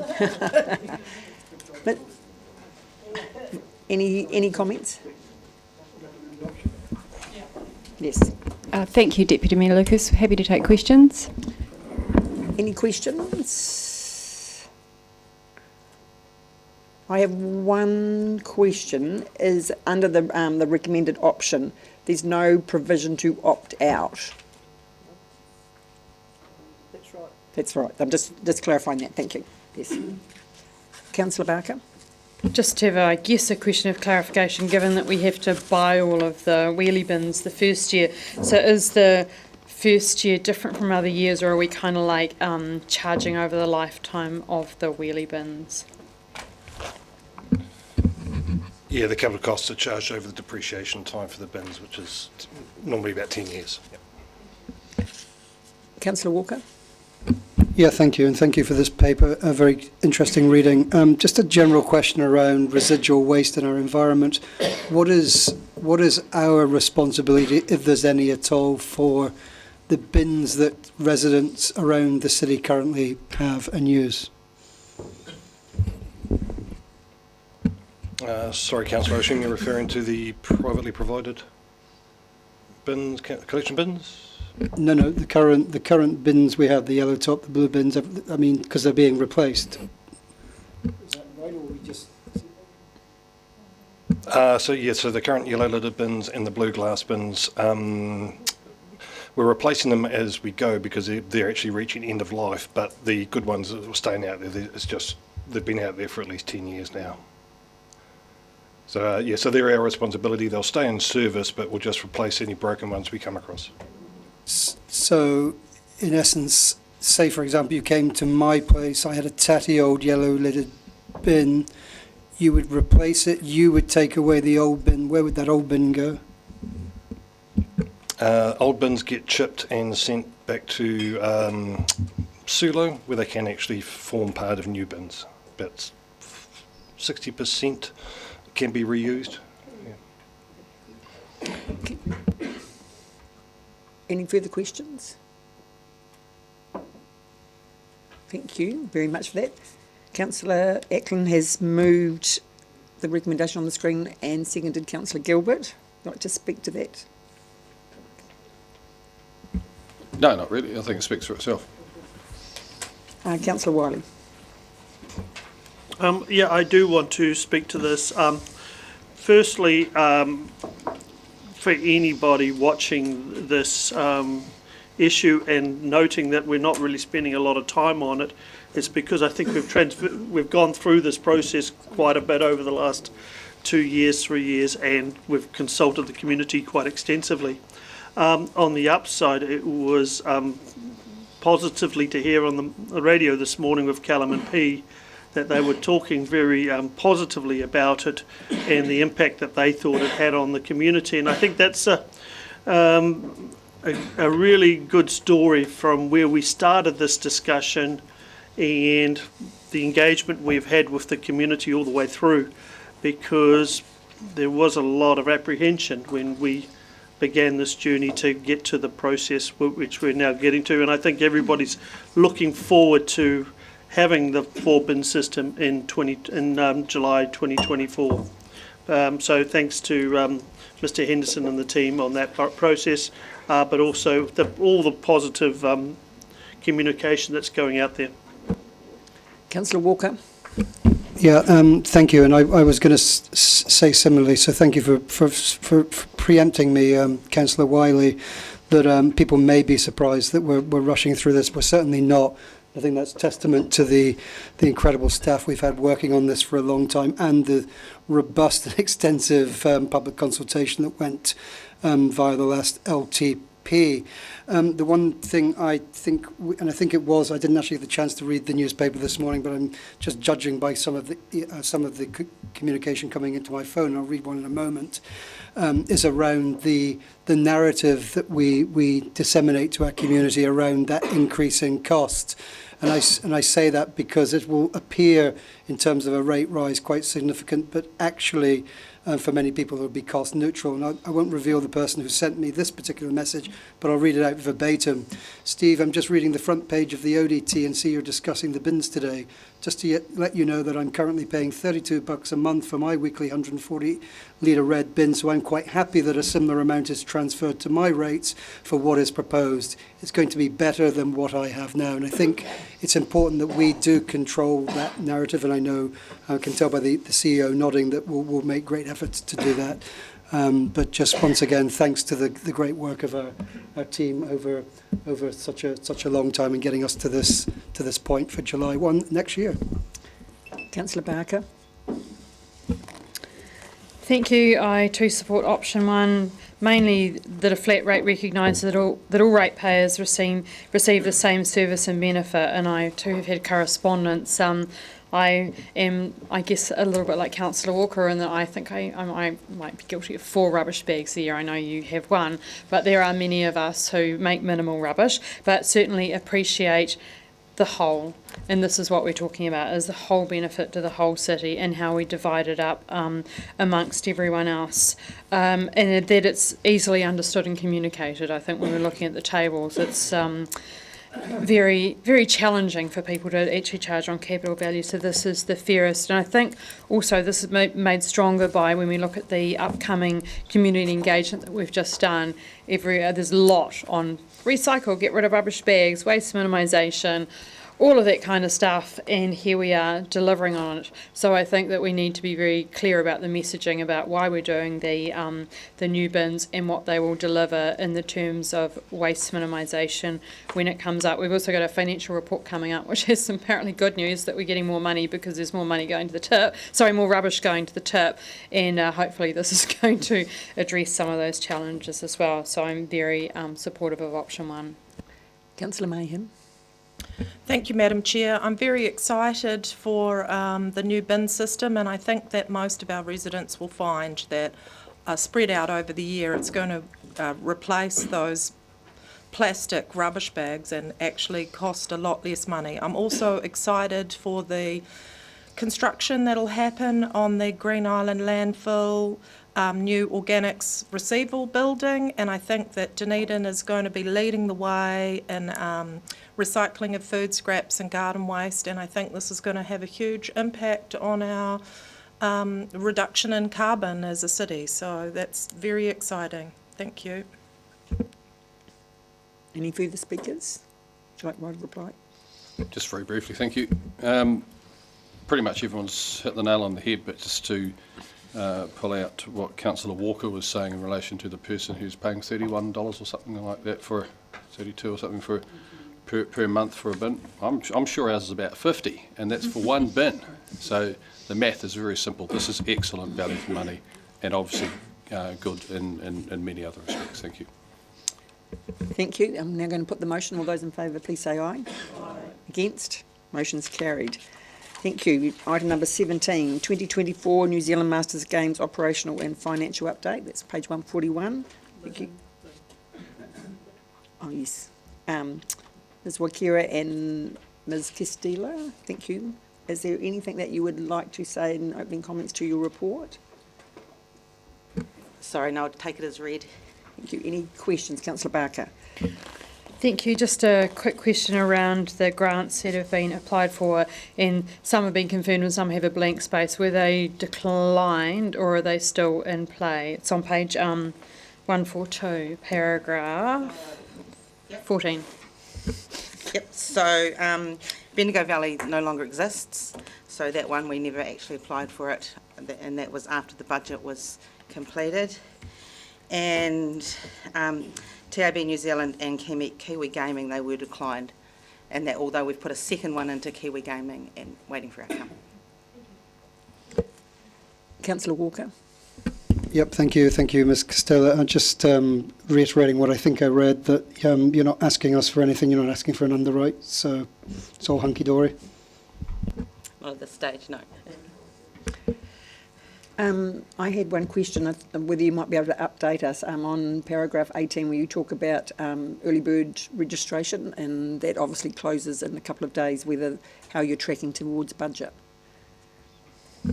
Yep, so we are really happy where we're tracking at the moment. It closes on Thursday, and as of when I just left the office, we're sitting at 2,205 registrations, and we normally get about 2/3 of our registrations in that early bird section, so yeah, we're looking really good.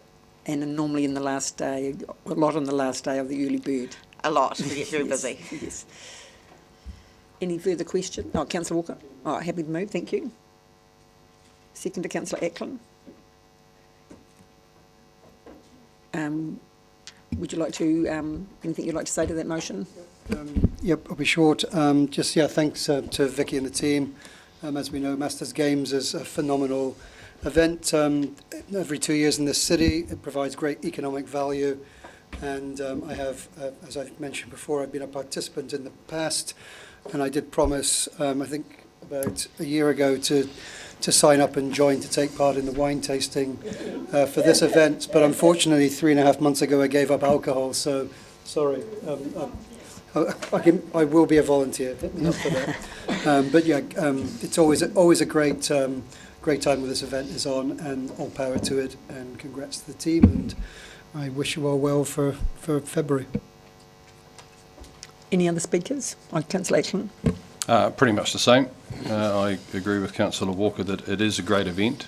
I've had a lot to do with the Masters Games in the past, and it still seems to be holding on strong.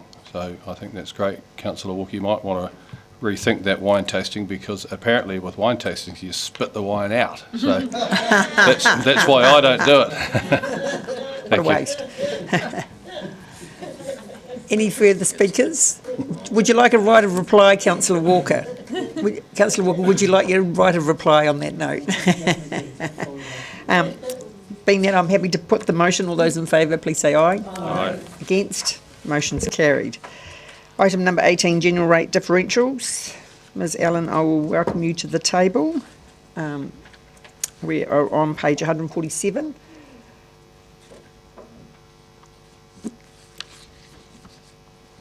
Do you have any opening comments for us? No, thank you. Happy to take the report as read. Any questions? Yes, Councillor Wiley. Thank you. Ms Allen, it's something that we've been sort of going through for a period of time, and I just, for the sake of the meeting, want to just raise it, and that is around the short-term visitor accommodation on page 152. And more for the public that may be watching the meeting or listening to the meeting, around the challenges we have for Airbnb and trying to rate properties that essentially are seen as residential but are working in a commercial space. Can you just give a quick summary on the challenges faced on doing that, please? Thank you, Councillor. The main challenge is not having a national database for Airbnbs that may be more commercial in nature, and we would need to receive a statutory declaration from each of those property owners before we could rate them at a higher rate, essentially. Or ask government to basically bring in some sort of mandatory reporting, or treat them as a commercial property if they're operating more than 28 bed nights a year. Correct. Some sort of national database would help. Councillor Benson-Pope. No, I just wanted to move and speak to it. I just had a question in relation to the differential for economic development.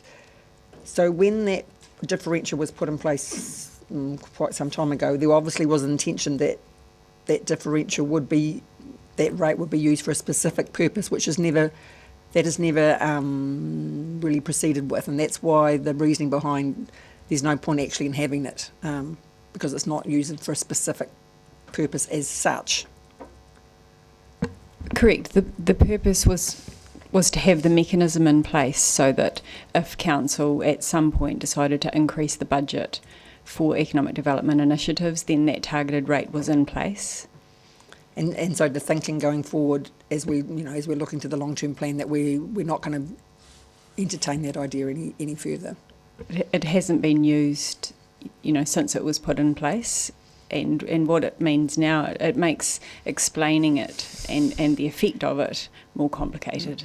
Yeah. Councillor Barker. Thank you. I was expecting the Heritage Action Plan to come in November, so this is a question around, we were discussing about targeting rates at vacant sections like Queenstown does, and I just wonder, because the Heritage Action Plan hasn't come and we are looking at the rates question, will we have another opportunity to review the rating method as part of the long-term plan process? The normal rating report will come in January or late January, but I'll go. What we need, councillors, is a rating method by which we can then build the budgets for consideration in January. Without that, we can't build the budgets. There will be opportunities to consider any of the actions, for example, that flow from the Heritage Action Plan, and look at how we might have a conversation with our community about what some of those are. Can I just check that the Heritage Action Plan is due before the end of the year?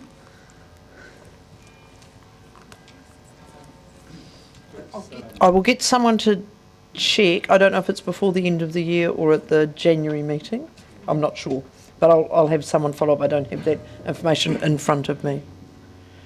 So if it came in a vaguely untimely way and didn't line up, would there be another opportunity? Do we do the rating methods every year? We do. There's an opportunity to do that, and given the level of uncertainty that we currently face with the LTP that we're building, it's highly likely that we will have a reasonably comprehensive process to go through in year one of the LTP. Yeah. So the forward work program is on this agenda says December. Councillor Vandevers. If we look at page 150 and the stadium 10,000 plus seat capacity, a special one-off rating differential of just about nothing, it says that the purpose of it is to moderate the rates burden on the stadium. When we moderate the rates burden on the stadium, that is to say, find yet another way of giving the a subsidy, our own stadium, who actually pays? Does it fall on other commercial ratepayers? On all other ratepayers. The justification for this subsidy of the stadium would be what?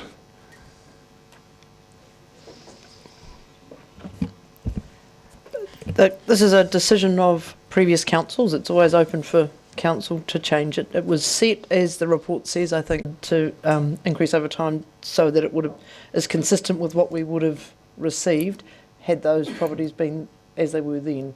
The justification is it was a council decision, and it's a council-owned facility.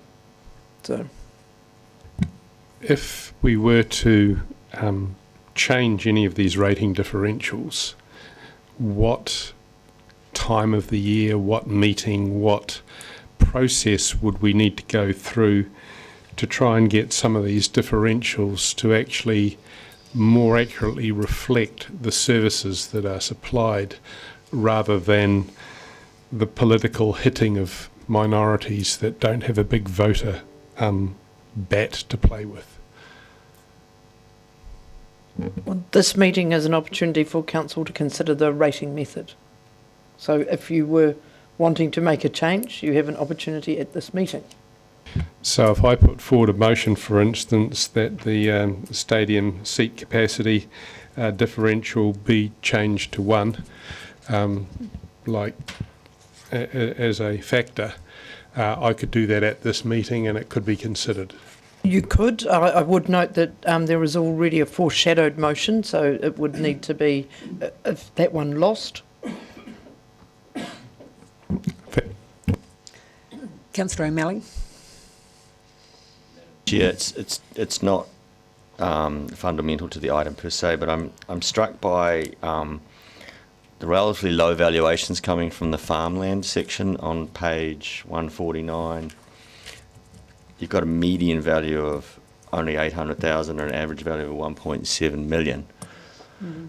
How many farms? I mean, having my parents sold their farm about 30 years ago for 400,000. I know it wouldn't be 1.7 million to buy it now. I think it's 20.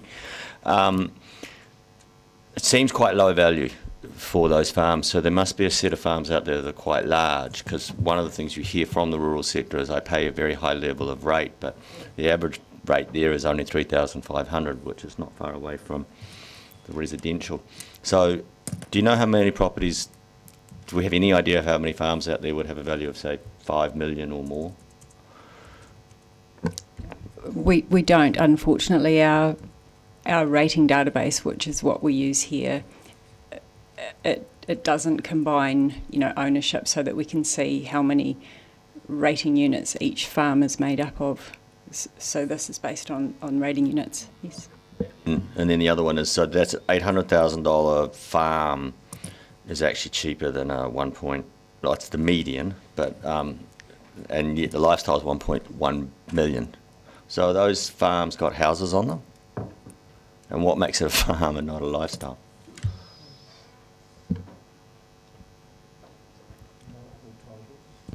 If I might, can I just test that? So I think lifestyle is a single rateable unit. Is that right, Carolyn? Yes, that would be correct. And if I'm correct, what Ms Allen was saying is that farm is the average median value of a rateable unit for a farm, but a farm may be made up of multiple rateable units. So that doesn't necessarily reflect the rates that an individual farmer pays. It's the average value of the rateable unit. If a farm's 300 hectares, it might be 2 or 3 rateable units. Is that right, Carolyn? Oh, there we are.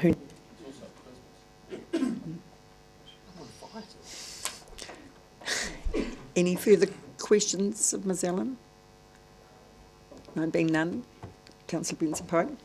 Yeah, I'm happy to move, Madam Chair, and I think that this is a no surprises set of one recommendation that I'm moving that aligns with what the... Councillor Walker. I've got a seconder? Yes, Councillor Walker. Which aligns with the discussions that happened at the work stream.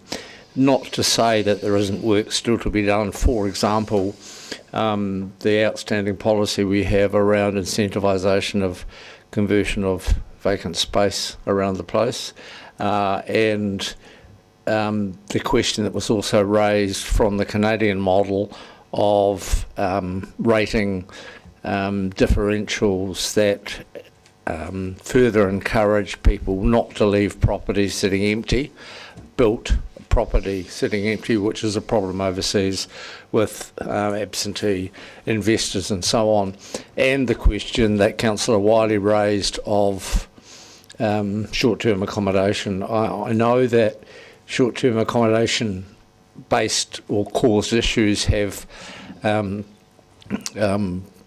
a bit into hiding since COVID arrived because there's been less visitor traffic, but presumably as that traffic returns, that will become as popular and successful as it has, that Airbnb type operation as it has previously, and the problems will return. And I think this is because of the issues that have already been traversed with the problem of identification, and many of us will recall the complaints from the moteliers about people operating like motels but not paying commercial rates, which is clearly unfair.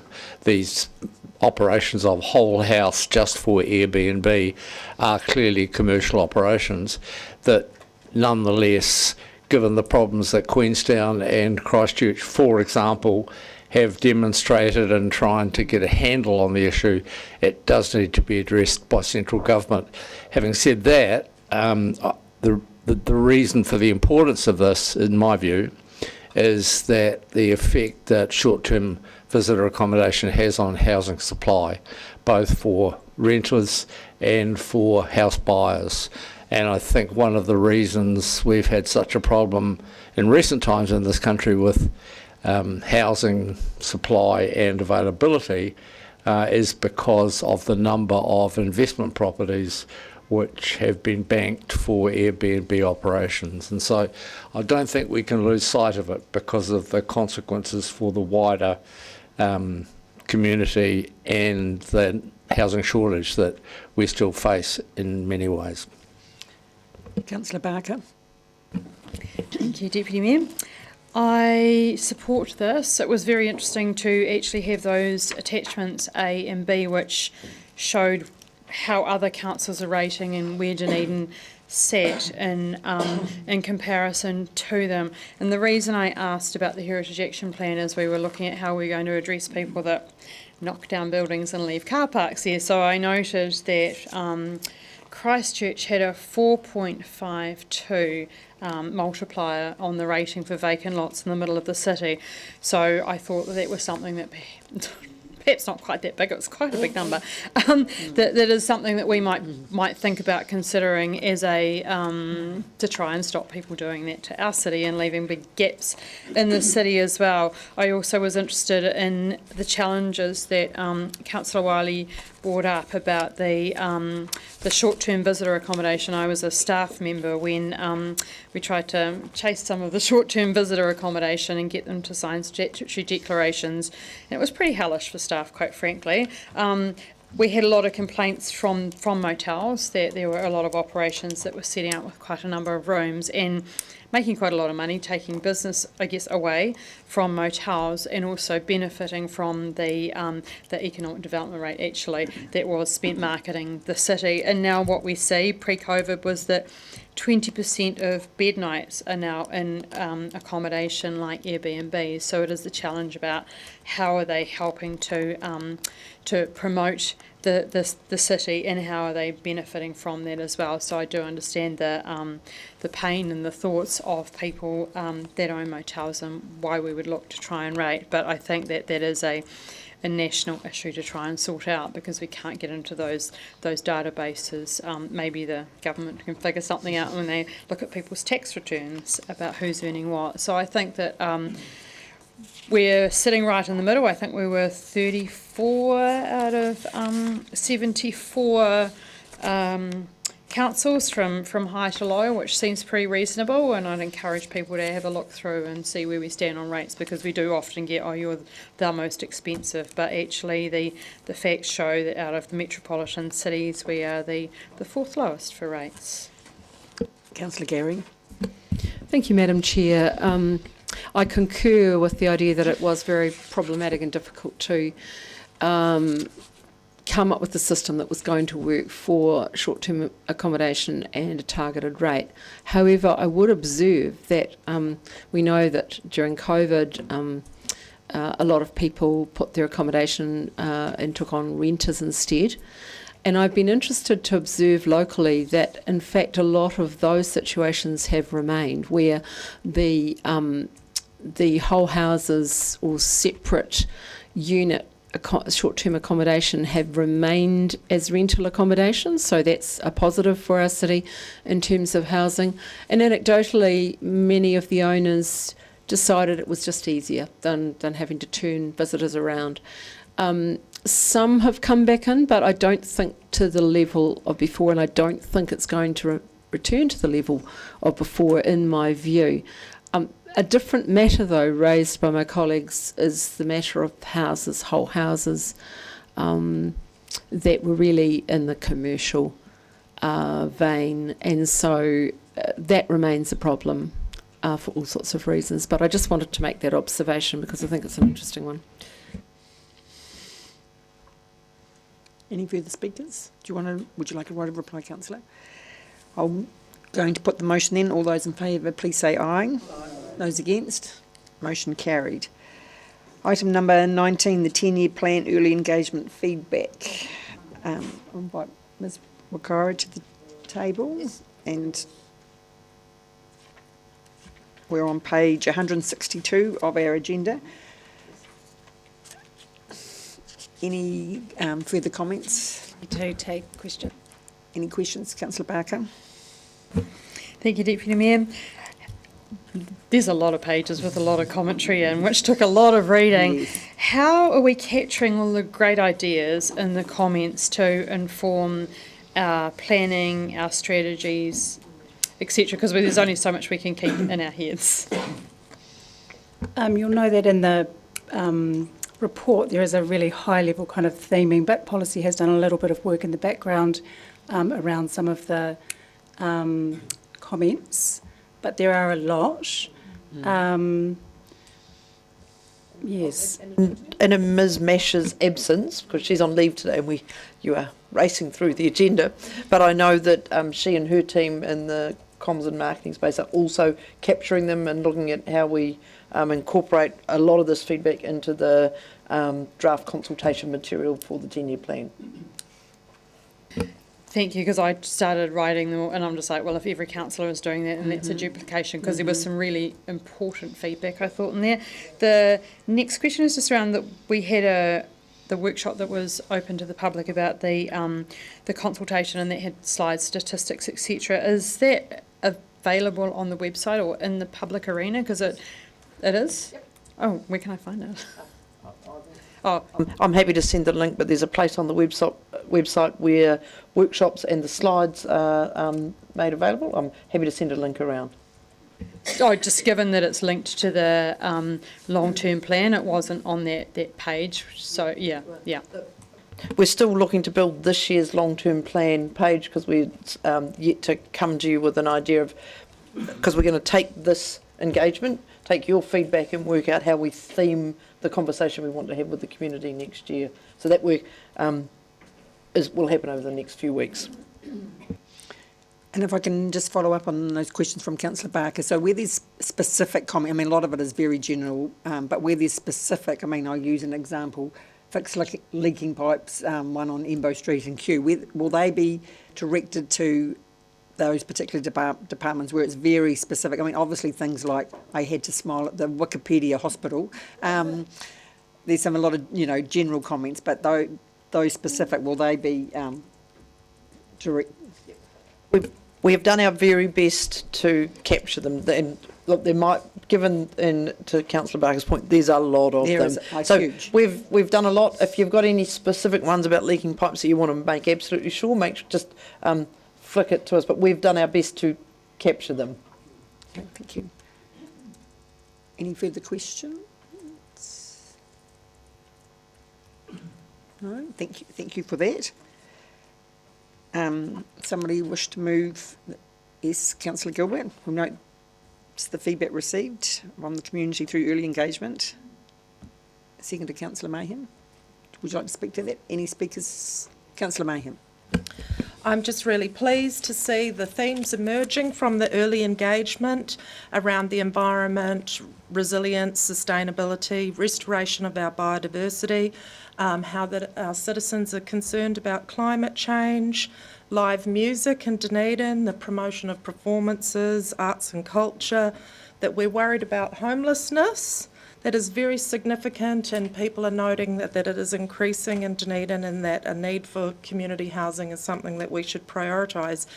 I was pleased to see that a lot of people were requesting improvements for recycling, composting and waste reduction, and I thought, how fantastic, we're on the ball, and we'll be rolling that out in July next year, and hopefully the ROS survey will reflect some satisfaction from our residents that we are listening to them and responding accordingly.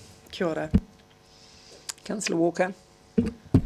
Yeah, thank you. Thanks for the report and the hefty reading. Some of the feedback was really enlightening, actually, and some of it was quite amusing, to say the least. Particularly some people's ability with diction, for example. But never mind. I'm always one who's prepared to eat humble pie. Actually, I was fairly reticent around going forward with this process. I just thought it would feed into a bit of consultation overkill, but actually in hindsight, I just want to applaud the team for what was a very slick, easily understandable process, and actually ultimately the feedback, I think, for me, and I think I'm sensing for all of you, was actually pretty useful. My only concern is, I think it's probably the question raised by Councillor Barker, actually, is just making sure we get the process for those groups, organisations, individuals, etc., to be included in an appropriate way when we come to the development of the 10-year plan. Thank you. Councillor Barker. Thank you. This was great to be involved in this piece of work, and I guess everyone goes in with a certain amount of cynicism, given that there were 55 responses last time we tried to do this. So the hundreds and hundreds of responses, and was it 100 pages, something like that, to read through was great. And I made a promise when I went out there to read it all. And we were at the farmers market, we were on the buses, etc., and people did display their own amount of cynicism towards council going out. You never read this, you never pay attention, and I know that many of us have read every comment, and we certainly take them on board. So that's why I was asking the questions around how we're capturing the great ideas, etc., from the comments, and also about the slide pack to go back to people. I don't necessarily think everyone wants to wade through all this, or our community out there wants to wade through the comments, but I certainly want to assure them that we have read them, that I think there's a lot of really good and really important ideas here. Also a lot of support for a lot of the infrastructure work that we're doing, and people that appreciate the importance of us investing in infrastructure. I really enjoyed Te Whatu Ora's a submission as well. I thought that was a really important submission, and I'm grateful that it came, I guess, pre us thinking about the long-term plan, because it had a lot of important things there, like social inclusion. They'd certainly gone through a lot of our strategies and a lot of our plans, and that was why we want to hold on to some of these. And I also noted the Pacific Trust Otago submission, and I used some of that in my speech earlier. So we need to say to our public, we are listening, we are taking this on board, and through this very long-term plan process, we will be trying as best we can to incorporate the community's wishes into the plan, which is the whole reason for doing the plan. Councillor Gary. Thank you, Madam Chair. I was delighted when I read the comments, the way that the arts and culture and the environment bubbled up to the top. That was really heartening. However, I did have some reservations, which I'll talk about in a moment. My interactions were at the farmers market on one occasion and on the bus, and I thought that actually was very worthwhile. The conversations had as part of the book bus, we should integrate that into our connection with our community. I think that has great potential going forward, I really do. They were really worthwhile conversations, often passionate conversations, but I think the fact there was someone there from council was helpful, and people did have the time to talk. My reservation is around the gaps, and I was aware of at least one community who had a really issue they were really passionate about, but they have rubbish Wi-Fi, really poor Wi-Fi coverage, and they're a particular demographic that are not on Facebook, and so their feedback was not evident at all. They were not engaged when they have been on other occasions. So I still think that is an issue for us to reach those people. That's no comment on the comm staff. I think they did an outstanding job, but it's helpful to have identified that in the way we participate, engage with our community, some learnings, positive and negative. Any further speakers? Right of replying. Just very quickly. I agree. The feedback as has been mentioned, was exceptionally wide and varied, and I agree. I believe it was Councillor Walker who first kind of pointed it out, that and I've been trying to think of the right word for it, but the scale, the finesse, I think the word that was used was how slick this process was really quite impressive, and all credit to Ms. Mash and her team for the way it was handled. Also, like both Councillor Walker and Deputy Mayor Lucas, I had to smile at some of the what I can only assume to be issues with autocorrect. Picking up on what Councillor Gary was saying, absolutely. I didn't manage to make the one of the buses. I was at the farmers market, as I am on a regular weekend anyway, but it was great to be able to have the time to stand and talk and to be able to listen, and it would be a wonderful idea, just putting it out into the ether that, as you say, we adopt things like that as a great way to regularly talk to and with the community that we represent. Again, I agree with, I believe it was Councillor Mayhem who picked up about bringing it together and using them to shape the long-term plan. It's key that we do that now, and I was quite pleasantly pleased, if you can be pleasantly pleased, that for me what bubbled up, yes, were the arts and culture, but that resonate with me were the sustainability, the waste reduction and food security, all kind of bubbled up to the top for me. So great work, and look forward to seeing it shape the consultation document for LTP. Thank you. I'm now going to put the motion. All those in favour, please say aye. Aye. Against? Motion's carried. Item number 20, which is on page 324, financial result for the period ended 30th of September 2023. And I'll invite Ms Allen to the table.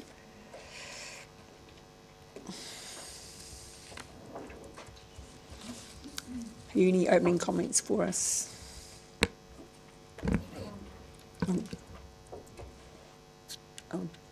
Tēnā koe, Madam Chair. It's not relating to the report, but do we need to pass a motion about 6 hours meeting duration? Oh, do we? Thank you, Councillor Lafisa.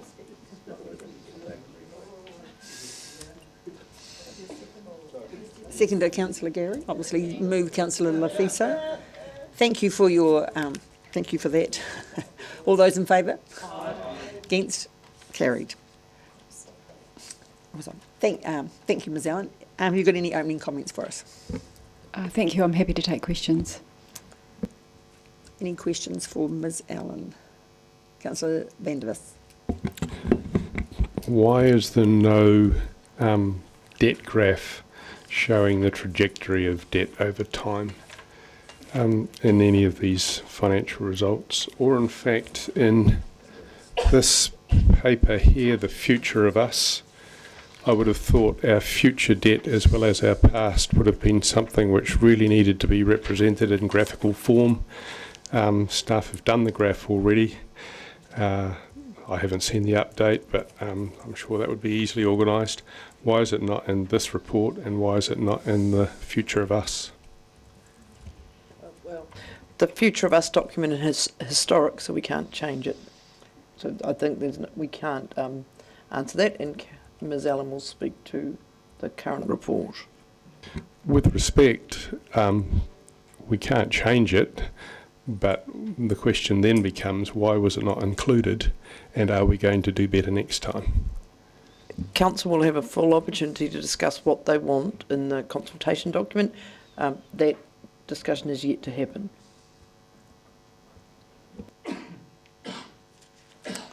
Councillor Barker.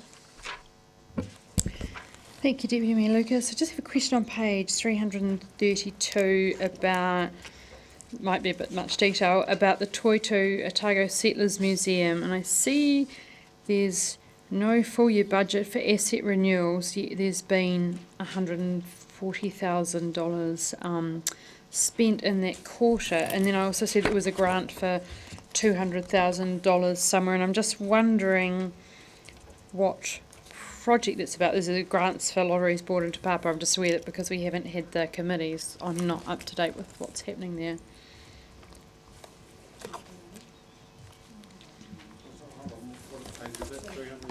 Oh gosh, I'll go back to 332. It's just that it says full year budget. There's nothing in the budget for asset renewals, yet there's $140,000 been spent. And sometimes how the renewals capital is broken down by line doesn't reflect where the spend necessarily goes, and so that's it will be balancing to the bottom line there, I am certain. And if I could add to that, they have received an unbudgeted capital grant. So I guess I'm following up with the eyesight has a $500,000 for the eyesight refresh, and I'm aware that there's a grant for 50% from Tourism New Zealand, I think it is. So how does that get shown in the budget? Carolyn can speak, Ms Allen can speak to that. Does that come through in the grants that we don't, yeah. Correct. The grant revenue will come through in the income statement, so we will show a capital grant of the 250,000.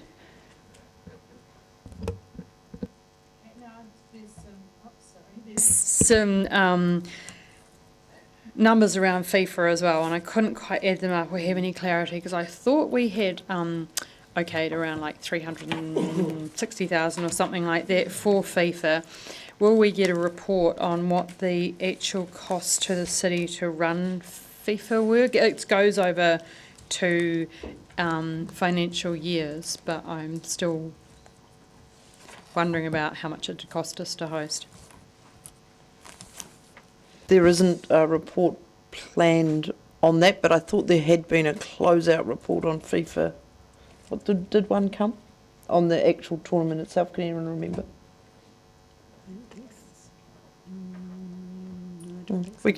I'll follow up. I thought there had been something somewhere, but I'll follow up. Councillor Benson-Pope. Thank you. I don't know for whom this question is. Top of page 334, the item about shaping future Dunedin, it might be Ms Allen, it might be the Chief Executive, but I notice and I'm concerned by the slow or no expenditure in the SFD proposals, and I'm wondering, in particular, the parking management initiatives that we've been talking about and waiting for a long time. I wondered if someone could make some comment about why that is not arriving. I'm happy to make some comment. The capital program is challenging at the moment. You'll see that for the September quarter we're already slightly ahead of budget. I've made it very clear to teams that we need to be delivering to budget and not over. And so as part of the consideration, we've got a workshop coming up on the capital program and a report that will come to Council on 13 December that will suggest that some things need to be slowed or delayed in order for us to meet budget. Some things, we've got some escalating costs, that have been part of an inflationary environment that we are now needing to manage within budget. And so that is why some of these things either haven't been started or are delayed. But the report will deal with some of the things in the Shaping Dunedin Future project that you've mentioned. Councillor Barker. Thank you, Deputy Mayor. Just a question on page 342. It's just under transport, and just for clarity, it says, while the retail quarter upgrade was running ahead of schedule, the budget was overspent by 5.6 million. So I just want to understand, is the budget overspent for that quarter, or is the budget overspent because the budget's overspent? It's overspent for the quarter because of acceleration. So the budget isn't timed with for when the work has been done. So overspent is not overspending. It's overspent against budget, and the budget is loaded. No. And so there is a report equally coming on elements of that project I think, is it on the 5th or on the 12th? That's on the Central City project. Yeah. It touches on George Street. Yep. If that isn't exposed. Right, but it's the 5th? Yes, on the 5th. Oh, sorry. One more question, just around the parking services, because we have had a trend of the parking revenue being unfavourable by this quarter. It was, it looks like it was about 100, it says compliance solutions, so can't quite see the clarity of the figure there, but I wonder, if this is a trend that seems to have continued over the past year or so, if there is a way to address this in the budgeting, because obviously it's going to affect the next budget coming through, and also whether we are cutting down on enforcement, given I think it's, I'm just trying to remember, is it 100% supposed to pay itself back or not? Thank you, Councillor. In regards to enforcement, yes, it does recover, but there wasn't, it notes in the report that there wasn't the same level of enforcement while FIFA was on. In terms of the budgets for next year, we will be looking at these shortfalls and seeing what we need to change, if anything.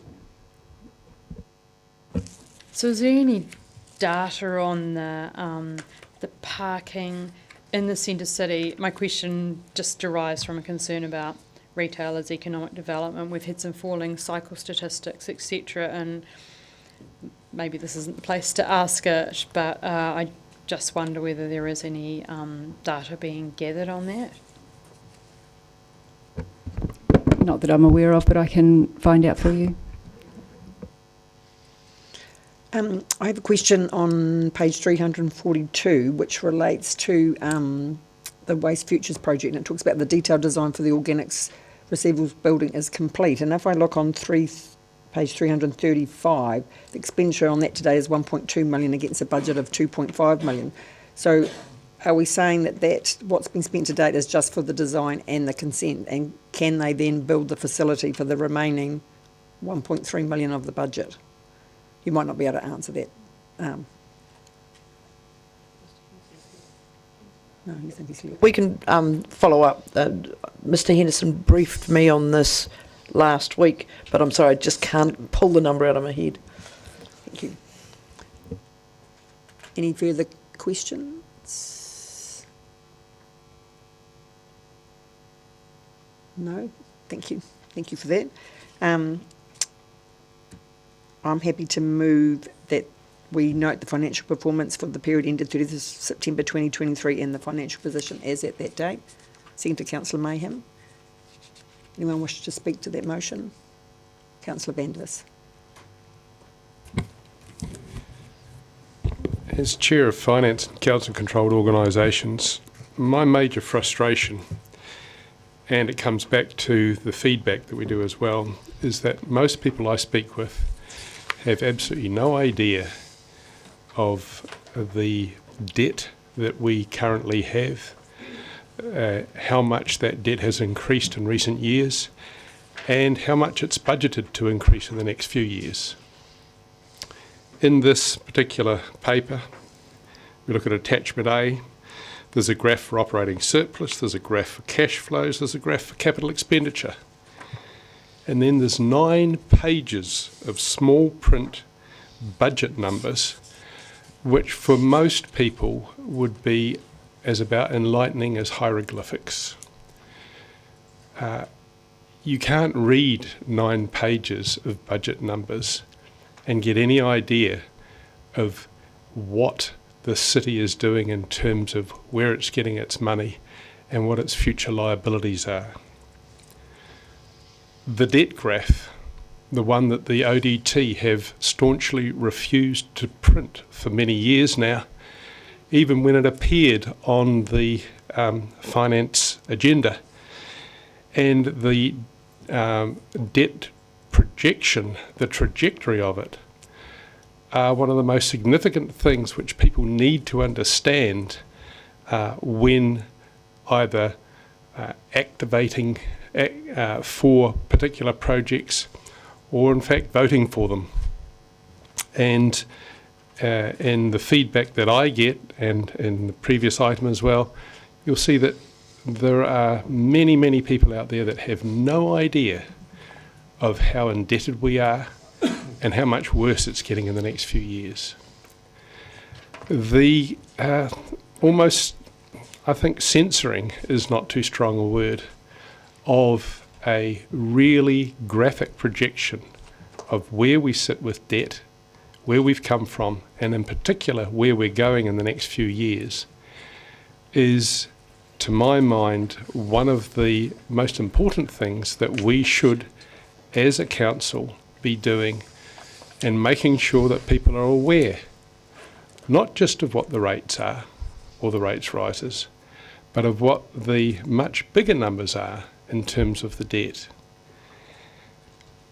I make this complaint now, I've made it before, and I will keep making it until we get a full debt graph on DCC reports like this, a debt graph that has a vertical and horizontal axis that are the same size, that is to say, not something compressed to make it look not so bad, so that people will have a real handle on what they are essentially up for in terms of future liabilities, DCC debt. I don't have a problem with the budget numbers being here, 9 pages of them, for those very few accounting types that want to pore through those and for those numbers to actually mean something to them, all well and good. I don't mind them being in there. But for most people, if you don't have a graph, you don't actually communicate what the situation is. And hopefully future reports like this will cure that deficiency. Councillor Barker. Thank you, Deputy Mayor. If I may suggest that Councillor Vandevus might like to move a motion to include a debt graph in future financial reports. I think that Council was very clear about its debt. It's got it in its 10-year plan documents, it's got its annual plan documents, its annual report documents. I appreciate that people might like to see it in a graph. I also think that if we were publishing a graph about our debt, we should also publish a graph about our assets as well, because that is actually the story that is being told. And I remember Councillor Mike Lord many times talking about this. This is actually the percent of debt to asset ratio that we should also be concerned about. So I'd just like to suggest that perhaps as a solution and perhaps as a motion to help with this reporting and understanding of it. Councillor Mayhem. I agree with Councillor Barker, and on the topic of assets, I think our next item, 21, when we have a look at the Waipori Fund, I think it's important for residents to realise that unlike other cities, we do have a $95 million investment, the Waipori Fund, that helps balance out some of that debt. I'm not comfortable with debt, but I feel reassured that we are in a unique position that we have the Waipori Fund to fall back on. Thank you. Councillor Houlihan. Thank you, Deputy Mayor.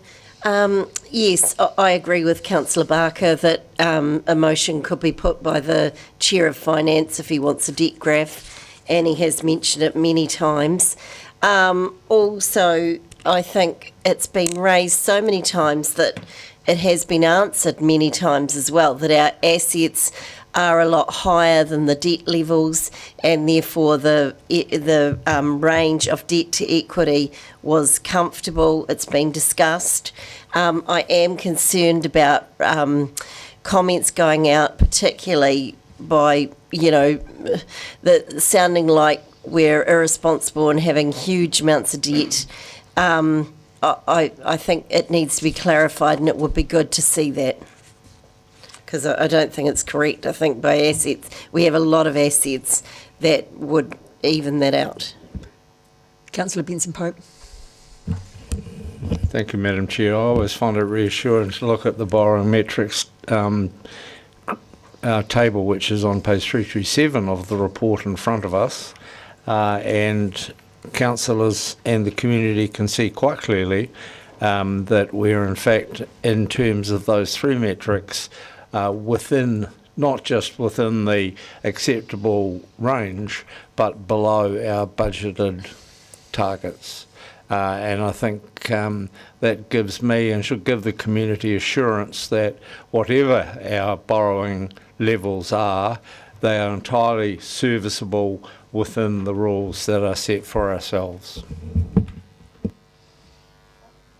Any further speakers? There being none, I will put the motion. All those in favour, please say aye. Aye. Against? Motion carried. Item 21, Waipori Fund for the quarter ending September 2023. Invite Mr Davey to the table, please.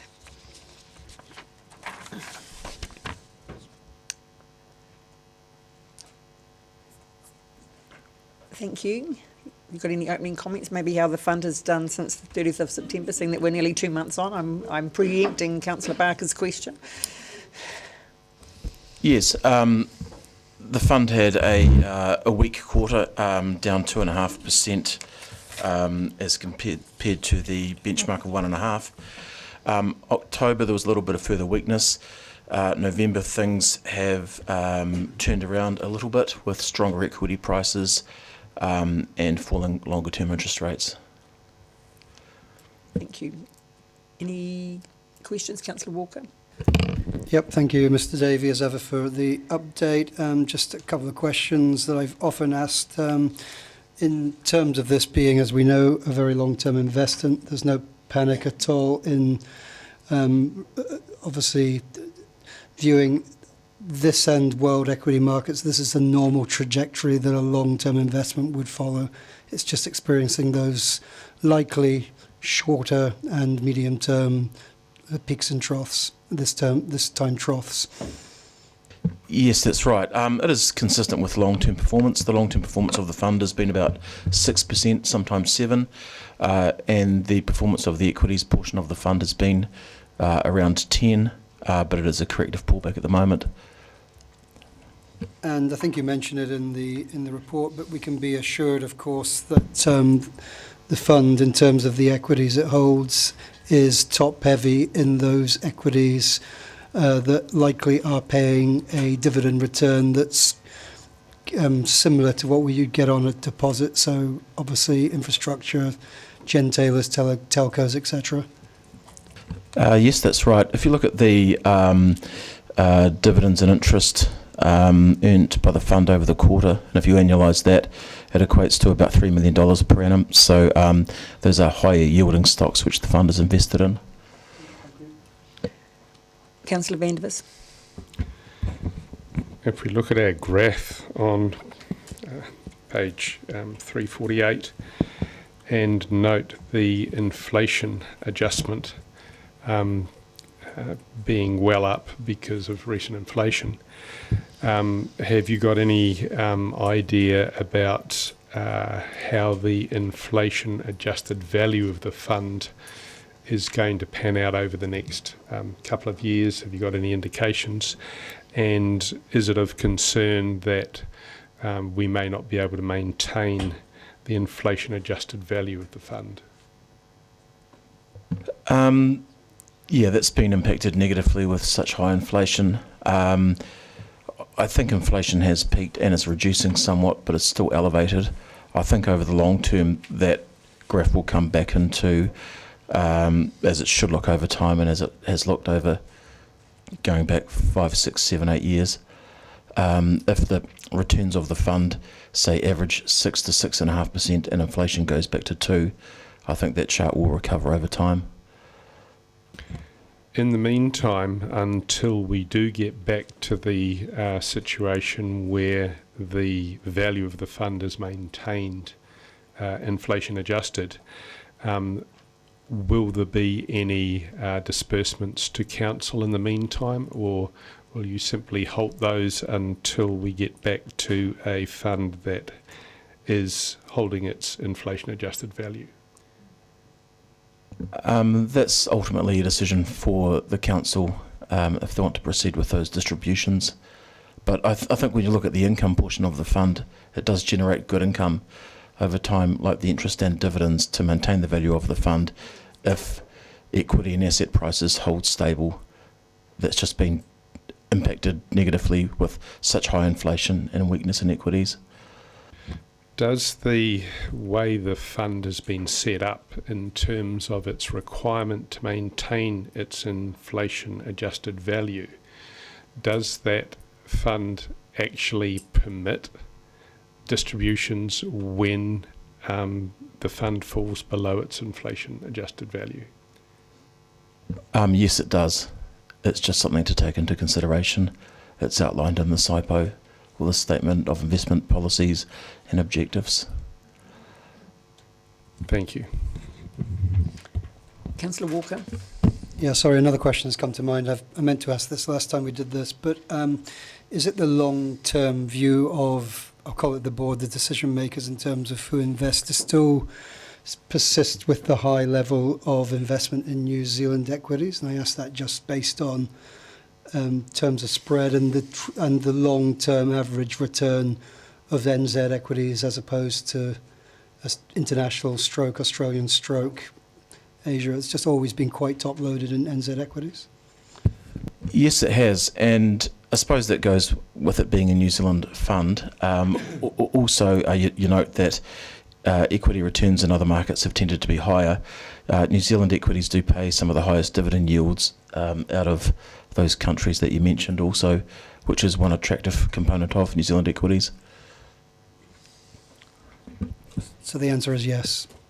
Yes, that's right. Any further questions? There being none, I'm happy to move. I'm happy to move that the council notes that from the report from Dunedin City Treasury Limited on the Waipori Fund for the quarter ended 30th of September 2023. Seconded Councillor Vandervis. Any speakers to that motion? There being none, I'll put that motion. All those in favour, please say aye. Aye. Against? Motion carried. Item number 22, meeting schedule for 2024. Ms Graham, you wish to make some comments to... No, I'm happy to answer any questions councillors might have. Councillor Walker.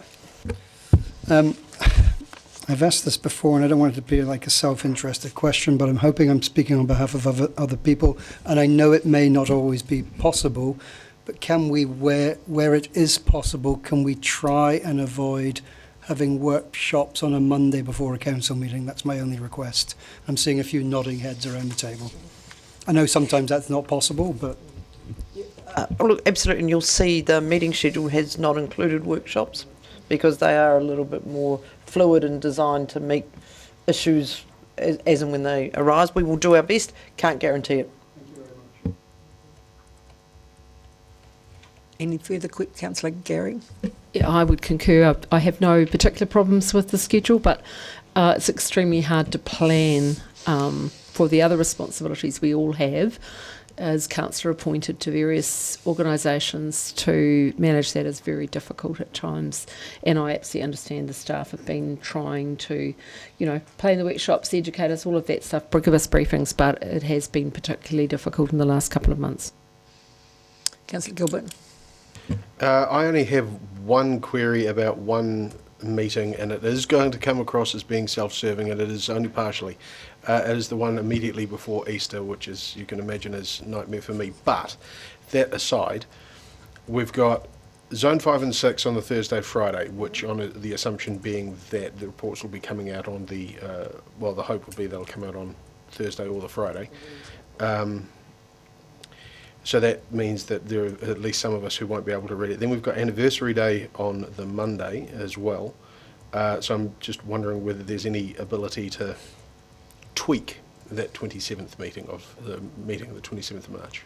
So this schedule is for council to consider and tweak as you want. We've followed a kind of a system when we've been doing it. Council on the last Tuesday of the month, unless it follows a public holiday where we give you, there's a day's difference, but should council wish to change the day, you can knock yourselves, it's up to you.